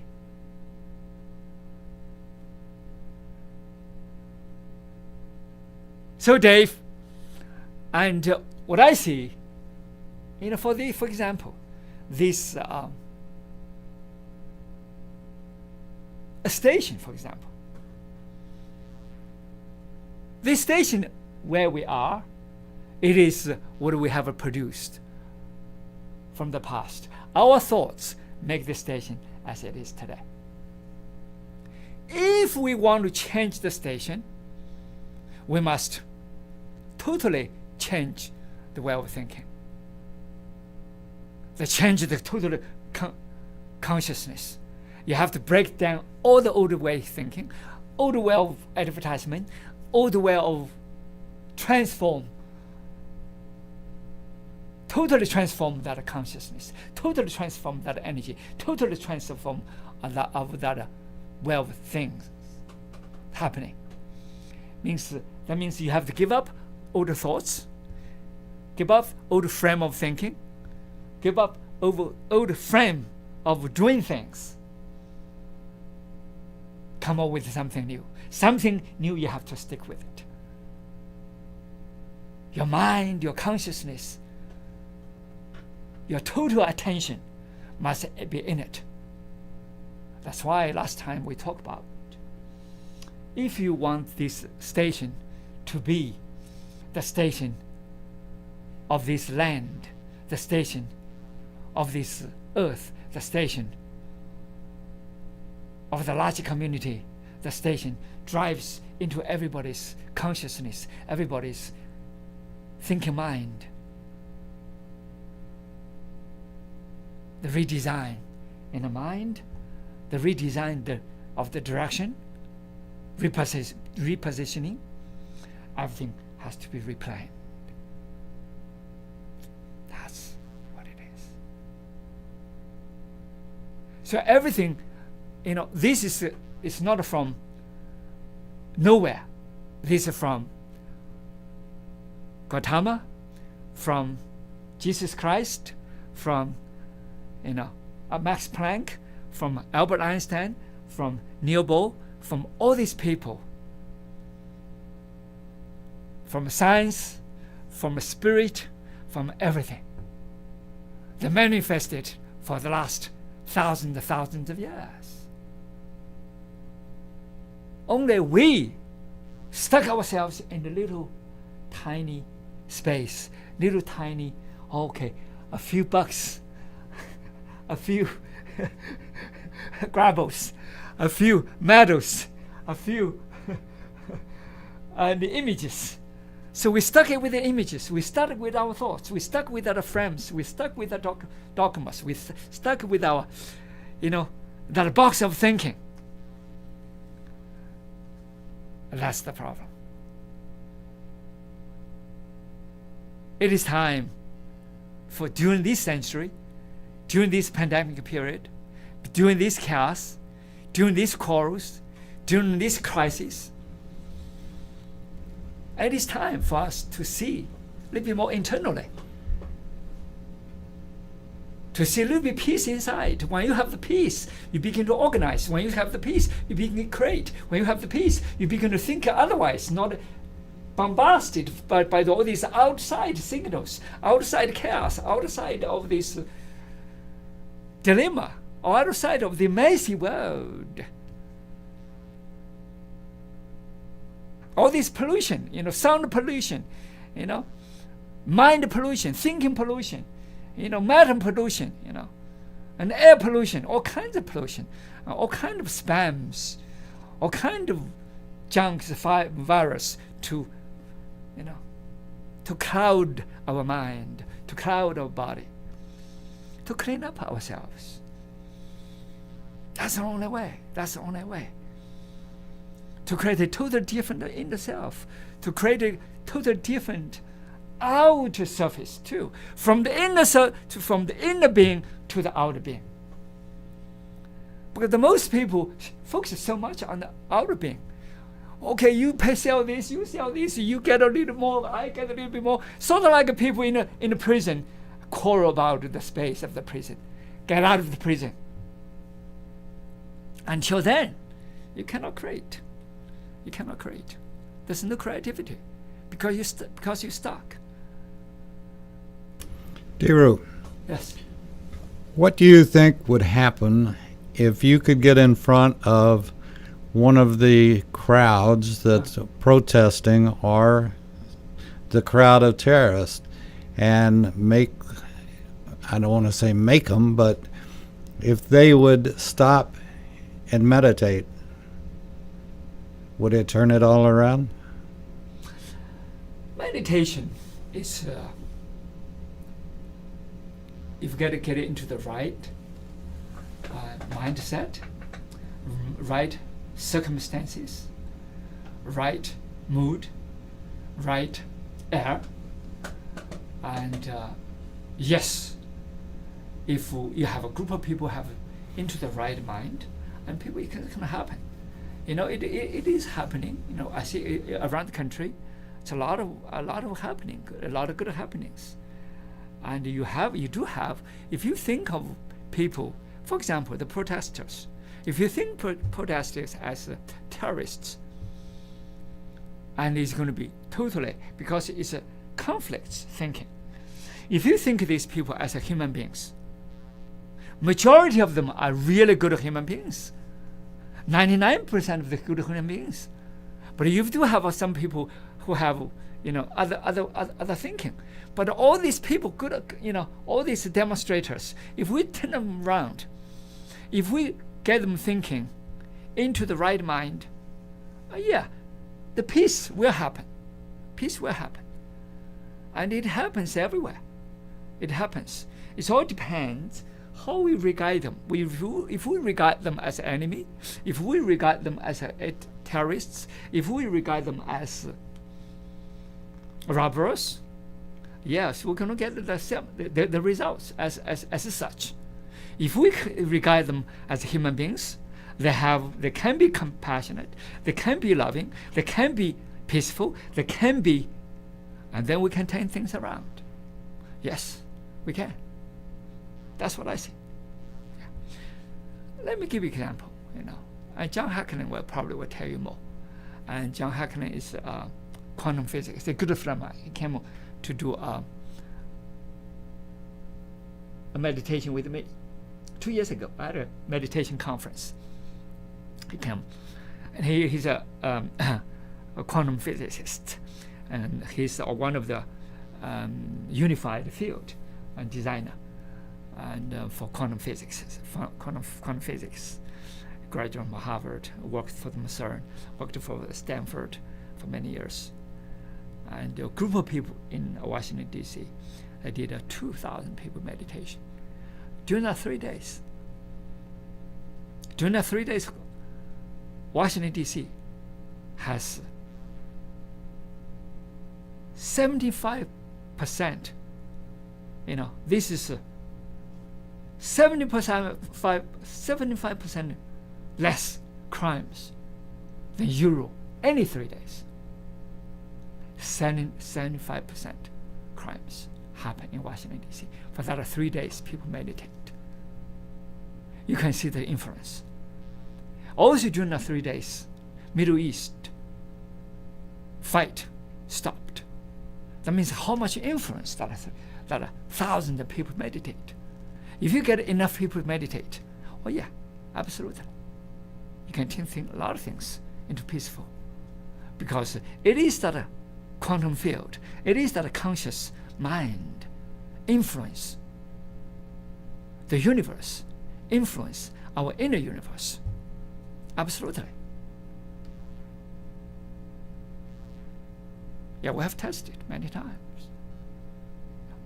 Harvard University was involved, and MIT was involved, and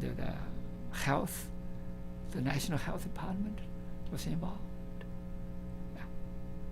So this is scientifically, and so that's why meditation become in the scientific field begin to accept, the military begin to do a meditation, and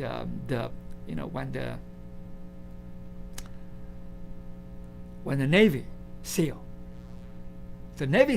begin to introduce meditation into Navy SEALs, and they have much less people quit, because the Navy SEALs, they go through the Navy SEALs very, very tough. They have 20 to 35% less people quit, because they become calmer. They have less anxious, less rushing, rush, less anxiety produced. They become calmer.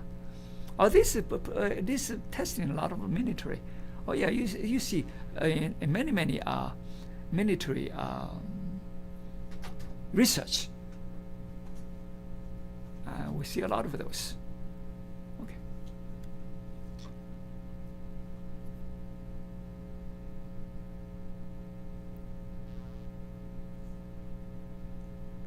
How many minutes we have left? 0. Okay, it's already over. Okay, I talked too much. I should have let you break a little bit.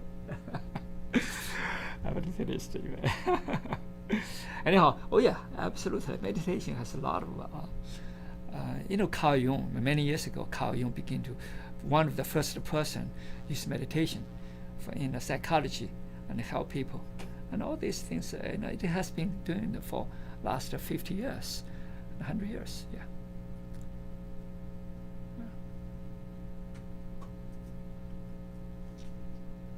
We'll be back next week with Guru and more meditations, and we'll bring up some other topics as well, I think. Yeah. With that? Yeah, some people did ask me some questions when I on the Facebook. They listen to the radio, and I'm going to address it next time. Okay. Yeah. Because I'll send something to the Facebook. Some people ask me some questions. I'll address it next time. You're listening to America's Web Radio on the AmericasBroadcastNetwork.com. Thank you for listening. You can keep your doctor, you can keep your plan, and every family will save thousands of dollars a year. I'm Ellen Deal, and if you've been hurt by the Affordable Care Act, you can email MAGA45CAG@gmail.com to see if we can help. Small business owners, individuals, families, and baby boomers, email MAGA45CAG@gmail.com for 3 easy questions to determine if you can get away from Obamacare. I'm a 20-year veteran of the insurance industry and here to help you for all your insurance needs. Get your pen and paper ready. If there's a move in your near future, I'm here to tell you that the folks I used and now recommend is Around Town Movers. Timothy and the guys recently moved me, and I am and was totally satisfied with a sometimes not so fun experience moving. Call Timothy at 770-378-4708 and make it a good move and a good experience. Around Town Movers for that local or cross-country move. Timothy, Around Town Movers, in my opinion, are the best. That's Around Town Movers. Call them. You're listening to America's Web Radio on the AmericasBroadcastNetwork.com. Thank you for listening. More information is also available on the website at www.atlantahealingcenter.com. You're listening to America's Web Radio on the AmericasBroadcastNetwork.com. Thank you for listening. Food Source. Learn how to grow it yourself. Please join me every Saturday morning at 10 Eastern on America's Homegrown Veggie Show. You'll love it, and you'll love having one. And you for listening. You're listening to America's Web Radio on the AmericasBroadcastNetwork.com. Thank you for listening. Good afternoon, and we do thank you for listening to. Good morning, and welcome to America's Web Radio. We're certainly glad to have you listening in today, and this is time for David Spick and also the Georgia Military Veterans Hall of Fame, and we have a veteran that was in 2014 inductee, the class of 2014, and his name is Ben Studdard Malcolm, and he was inducted into the Hall of Fame for valor. And certainly reading his bio, one would easily understand. And Ben, good morning. Welcome to America's Web Radio. Well, thank you very much. Good to talk to you. I need to have your sound turned up just a little more. Well, yeah, you may have to do it on your end because I'm about as high as I can go on my end. You should have a button on volume control on your cell phone there. Yeah, I've got it on max. Well, this is about as high as I can go. Yeah, we'll make it go. All righty, so you were inducted in 2014, and I've got your bio in front of me, and you're also blamed for being one of the first, you laying down the foundation for today's Special Forces. And I find that very interesting because I can remember when the Green Berets basically just started up back in my time, back in the, I believe it was in the 60s, if I'm correct. Oh, yeah, it was 1952 when they had the first Special Forces school formed at Fort Bragg. But they actually started in 1951. They had an option to start 1957 with the Special Forces. Mm-hmm. But with the CIA. CIA started in 1947, and the Army had a chance to start Special Forces, but they turned it down. And so as a result, in 1951, when all of a sudden we went up to the Yellow River and came back, and the South Korean Navy discovered over 10,000 North Korean guerrillas or partisans fighting behind the lines trying to overthrow the North Korean government. They requested special forces and we didn't have them. So as a result of that, we had to form special forces in Korea with the 8240th Army Unit. And they reached out and picked up some people from OSS in World War II. Yeah. And so they set up the first Special Forces unit over there. And they reached out and picked up some lieutenants like myself. And they gave us 2 weeks of training before they shipped us 150 miles behind the lines in North Korea. 2 weeks of training? 1-year course. Wow. That's amazing. 2 weeks of training and they set you on the road, huh? That's right, into North Korea. Wow. You know, and I was talking to I can't remember who it was the other day, but you know, we at America's Web Radio are big into veterans and certainly big into all of our military, first responders, and so forth and so on. But you know, Vietnam has been in many ways sort of overlooked at this point, and so has even Desert Shield and Desert Storm, and we do special programs. We do a weekly program on remembering Desert Shield and Desert Storm. And the thing about Korea, and sometimes it's remembered even before Vietnam is I think it directly goes back to MASH and the TV show that was on for so many years and talking about the Korean War or the Korean policing action. Did you ever buy into that you were just a cop? Yeah, to some extent. And MASH was a vital part of the Korean War because it used helicopters for the first time in evacuating with the OH-23 and to picking up people that were wounded and bringing them into the MASH headquarters. And you went on with helicopters, right? Yeah, I became a helicopter pilot for the Army. And after you and I talked the other day, what have you not flown in a helicopter? You flew the Apache or the Cobra, one or the other, and then you've also flown the most well-known helicopter in the world from Vietnam, has to be the Huey. That's true, and I got qualified in quite a few of the OH-23, the AH-6, and the OH-58, and the Huey, the Cobra. And they actually give me some flying time in the CH-47 Chinook and CH-54 Flying Crane. The only ones I haven't flown is the new ones like the AH-60 Black Hawk and the AH-64 Apache. Well, you probably don't really want to fly them in that you'd have to be in a zone that you probably wouldn't want to be in these days. That's very true. But no, I think it's you know, and you and I kidded about or talked about the fact that when I was in the service, my time, most of the Army helicopter pilots were warrant officers as opposed to officers. Yeah, that's very true. In fact, it's interesting that I went through flight school as a lieutenant colonel, and when I graduated, I was already a full 6. As a result, what happened is that the Army had so many helicopter pilots, they lost almost 5,000 over in Vietnam until they didn't have enough majors and lieutenant colonels.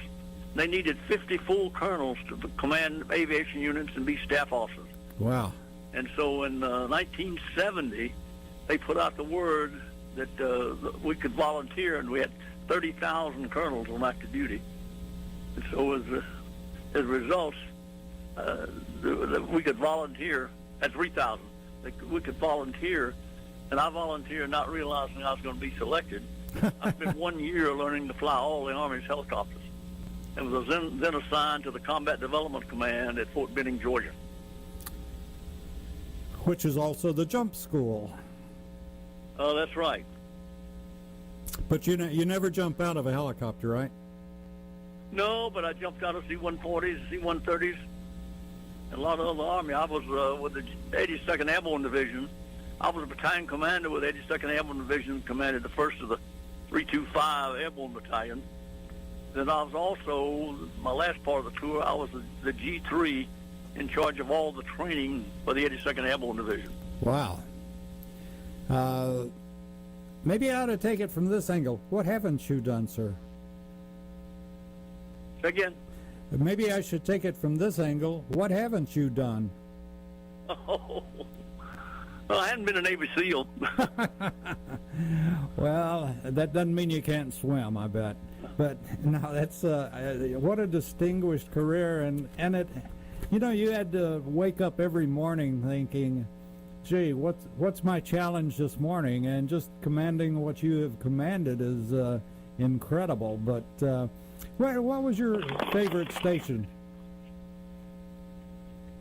Let me tell you a little about the organization of the 8240th Army Unit, which I was assigned to. Yes, sir.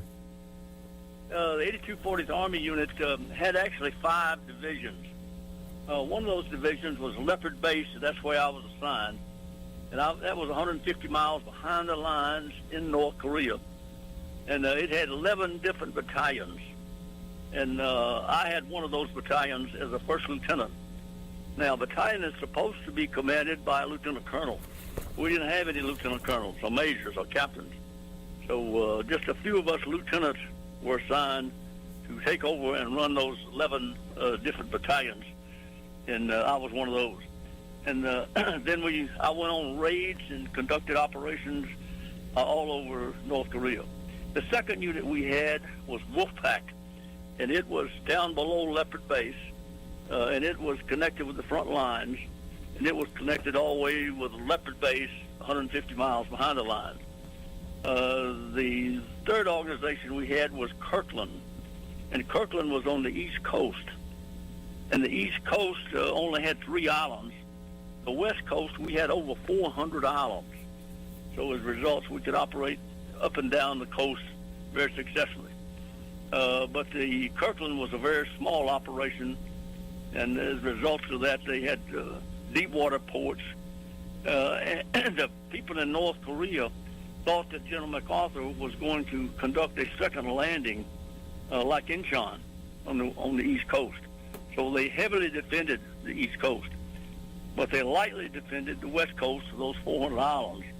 That means that we could move a little more freely up and down the West Coast. The fourth unit we had was TLO, Tactical Liaison Office. This was a cover name for about 20 North Korean guerrillas or partisans that we put on the front lines with each American division, and we had a Special Forces lieutenant or sergeant with that unit.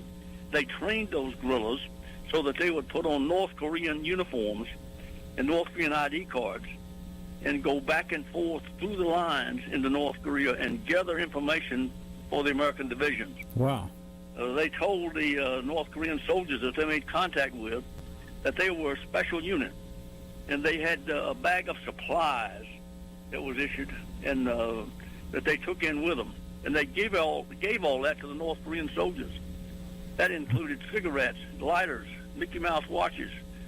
They loved those Mickey Mouse watches. Huh.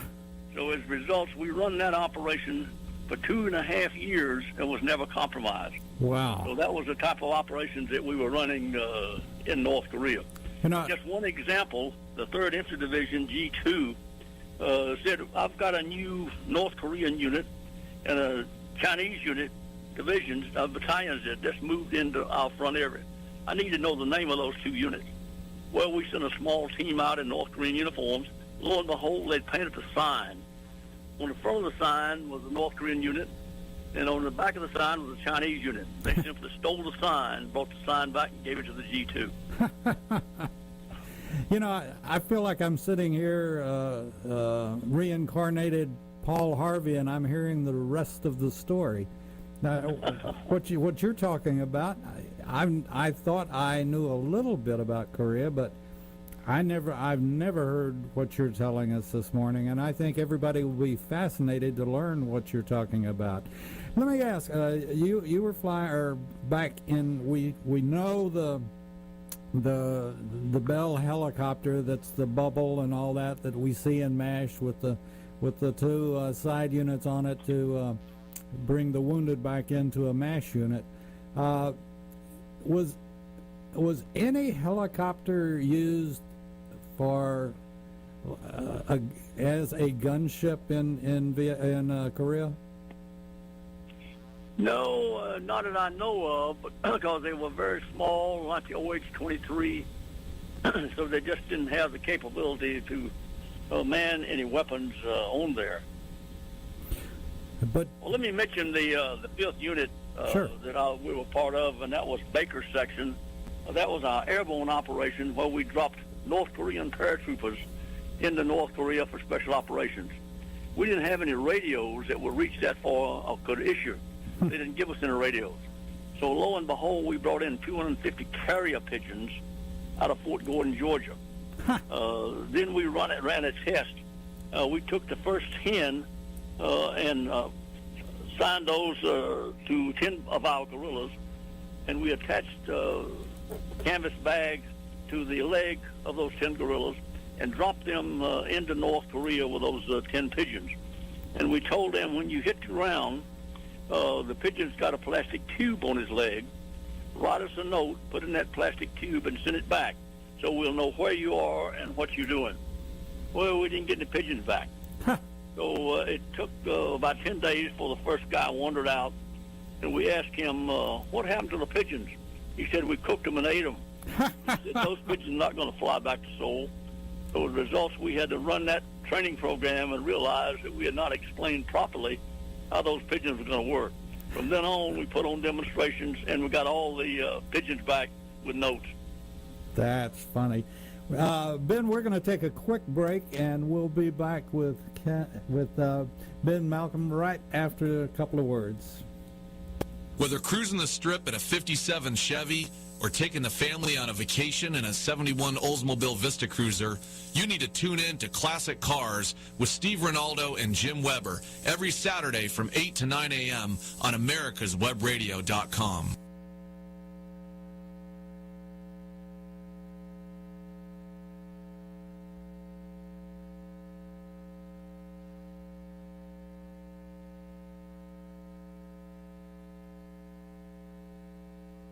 If your health insurance premium is more than your mortgage, Ellen Deal with Ideal Solutions is here to help.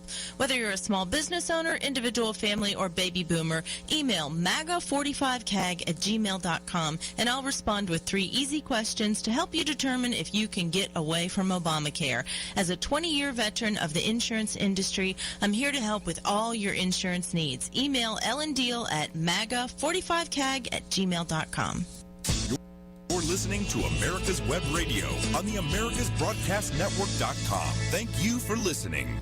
And we're going to be coming back with Ben and Ben Malcolm in just about a minute. But I wanted to take this opportunity to remind everybody that Ben is part of it. And want to remind everybody, as we come out of this, whatever we've been in with the virus, and things start opening up more and more, one of the places in Atlanta you should definitely put on your calendar is the Georgia Military Veterans Hall of Fame. It's downtown in Atlanta, right across the street from the Capitol, and it's in the Sloppy Floyd building, and I can assure you that if you go there in the morning, you'll have a very delightful lunch. They have a great cafeteria in the building, and you'll have a good lunch, and you'll learn more and more about our real heroes that have served in many different wars, just like Ben and his experience in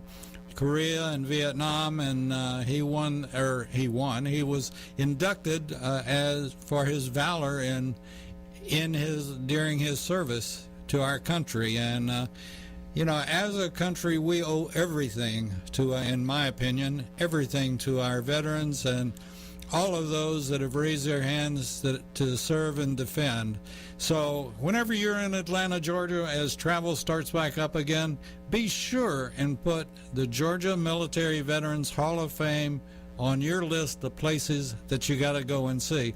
So with that said, we're going to welcome Ben back on America's Web Radio, and we're going to continue with his story of service in the military.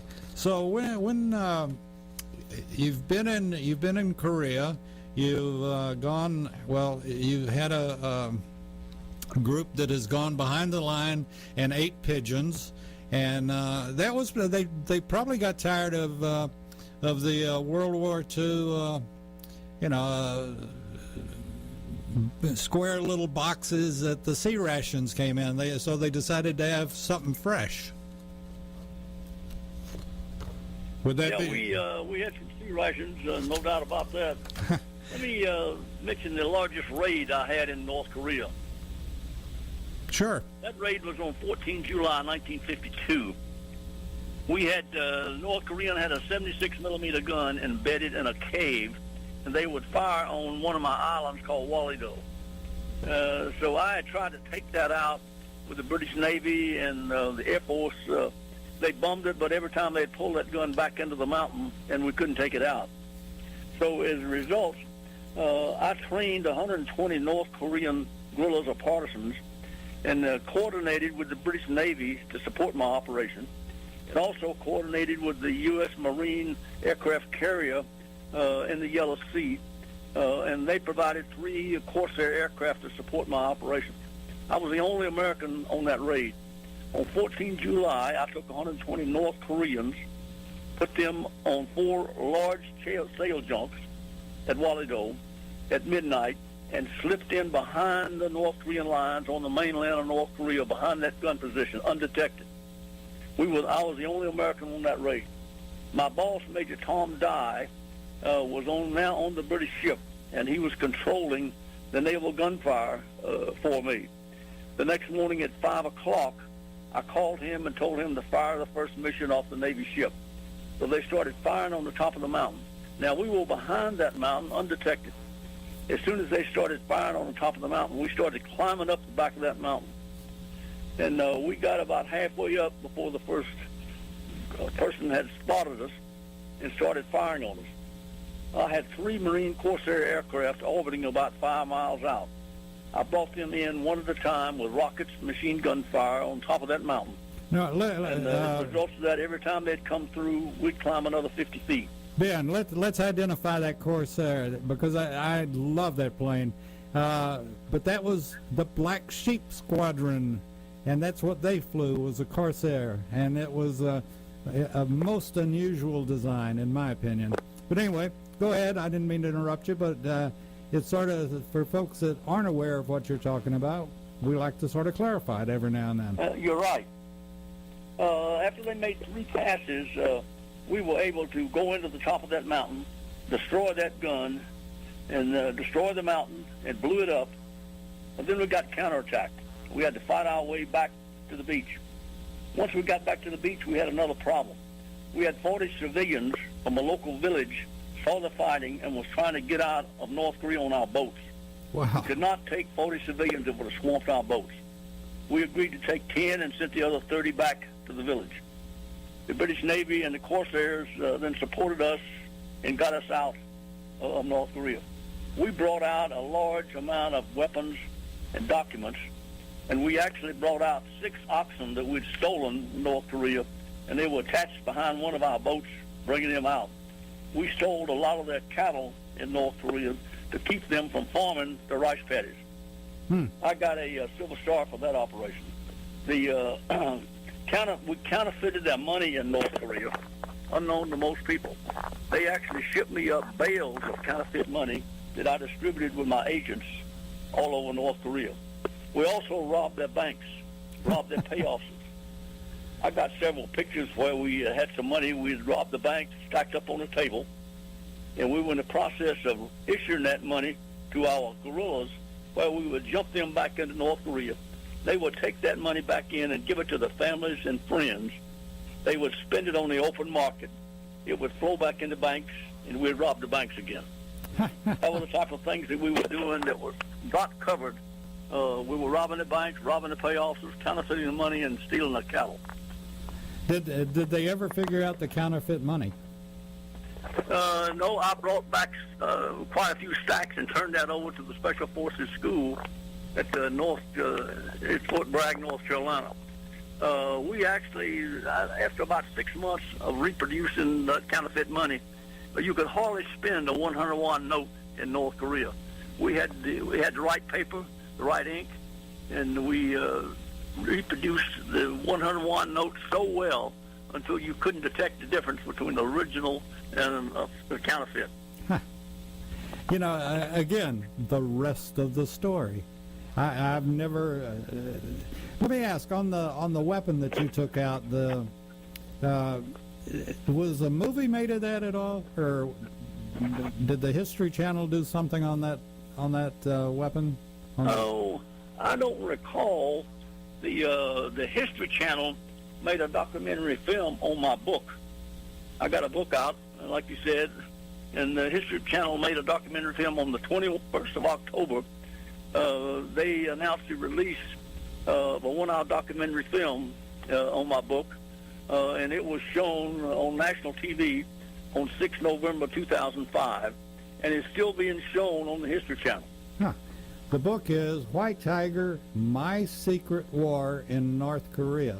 And we'll put... The name of that movie is Heroes Under Fire. The book is a true story about Special Forces and the CIA operations in North Korea during the Korean War. We were a joint operation with the CIA in North Korea, and as a result of that, Major General John Sinlob was one of my bosses. He was a major when I was a first lieutenant in North Korea.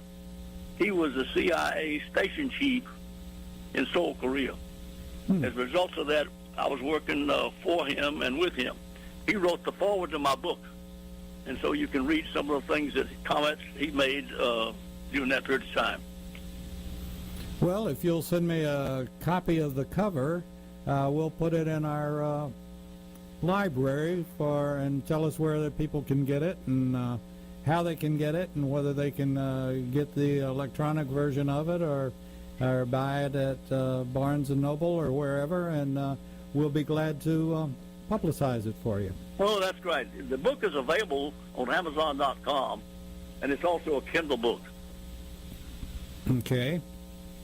Well, we'll start promoting it. Send us a cover and email me a cover picture of it, or a picture of the cover, I should say. And okay, so you're flying around in helicopters. In Vietnam, that was the first real gunship experience, right? And they a lot of folks converted the Hueys into a gunship, and it was basically a guy hanging out with a 50 caliber, right? Yep, that's right. And today we've gone much more sophisticated, and the helicopters can do things that that I don't think people believe they can do. And physics says they can't do that, but they do them. Yeah, very true. Tremendous capability. Yeah. Do you feel like, I guess, Korea really was...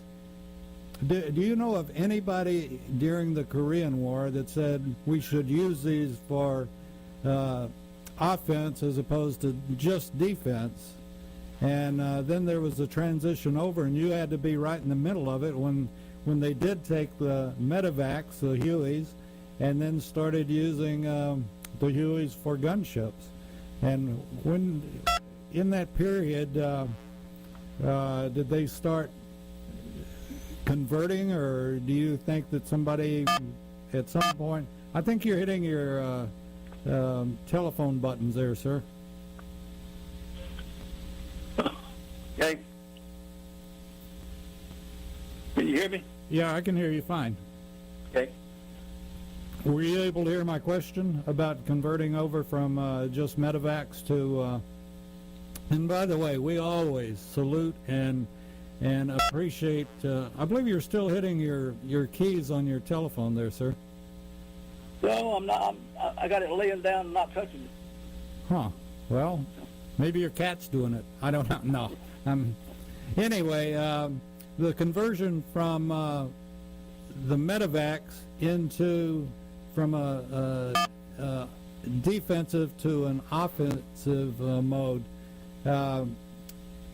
When did you really start seeing that in Vietnam?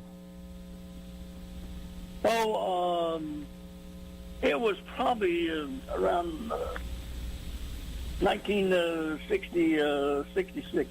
I was in Vietnam in 1964, 65. So I had a chance to cover, a lot of the activities that was going on in Vietnam. I landed in Saigon in September 1964 and was assigned to the 23rd Vietnamese Division at Bam Thuet, which was about 150 miles north of Saigon. I was a major at that time, and I was assigned, we had a full colonel in charge of the 23rd Vietnamese Division as the advisor, and I was the G1 advisor and also advisor with the 5th Special Forces out of Nha Trang for 4 months. I've been there about 4 months, and Major General Sternberg, the J1 and MACD, showed up for a briefing. And so us 4 majors, G1, 2, 3, 4, and the colonel gave him a briefing. And after I finished telling him what I was doing, he said, "Pack your bags. You're going back to be my exec." So I got on the plane with him and went back to Saigon, and I became the exec to the J1 at Fort McPherson. Wow. The next 4 months, I traveled all over Vietnam, gathering data on major battles for the J1 and casualties, and giving reports to him so he could give those reports to General Westmoreland. I would fly into some areas and take fire going in my helicopter, and actually use the helicopter to evacuate wounded out of the area and tell them to make sure you remember where you left me and pick me up, and they did. The next day I might be back in Saigon, taking life easy, sitting on top of a hotel, drinking a beer beside the swimming pool and eating a steak. And then 3 days, the best tour I had was they assigned me up to do an evaluation on the 5th Special Forces in Nha Trang. And they said, while you're up there, you can stay in General Westmoreland's house. Wow. We've got a house reserved for him up there, and it's got a cook and a caretaker. And so I stayed in that house, and I enjoyed that 3 days, very much. Oh, I bet. As you and I, I'll express my opinion. During Vietnam, I thought General Westmoreland really got the short end of the stick, you might say. I thought he was a great commanding officer, and I questioned back then, and I still question whether he was. He could have done more had he had a free hand to do it, in my opinion. But that's a E5 grunt's opinion, so we'll know exactly where we're standing. Yeah, I enjoyed talking with him. I met him several times. I was going to the Air Force War College, and he was a guest speaker up there. I had a chance to talk with him in a lot more detail after Vietnam. So, and I really enjoyed working with him, and he was a fantastic individual, and I thought he was doing a good job considering the amount of pressure and the controls that was placed on him for doing that job. Yes, sir. We're going to take another quick break. We'll be back with Ben Malcolm, Colonel Ben Malcolm, Colonel retired, and right after this. Get your pen and paper ready. If there's a move in your near future, I'm here to tell you that the folks I used and now recommend is Around Town Movers. Timothy and the guys recently moved me, and I am and was totally satisfied with a sometimes not so fun experience moving.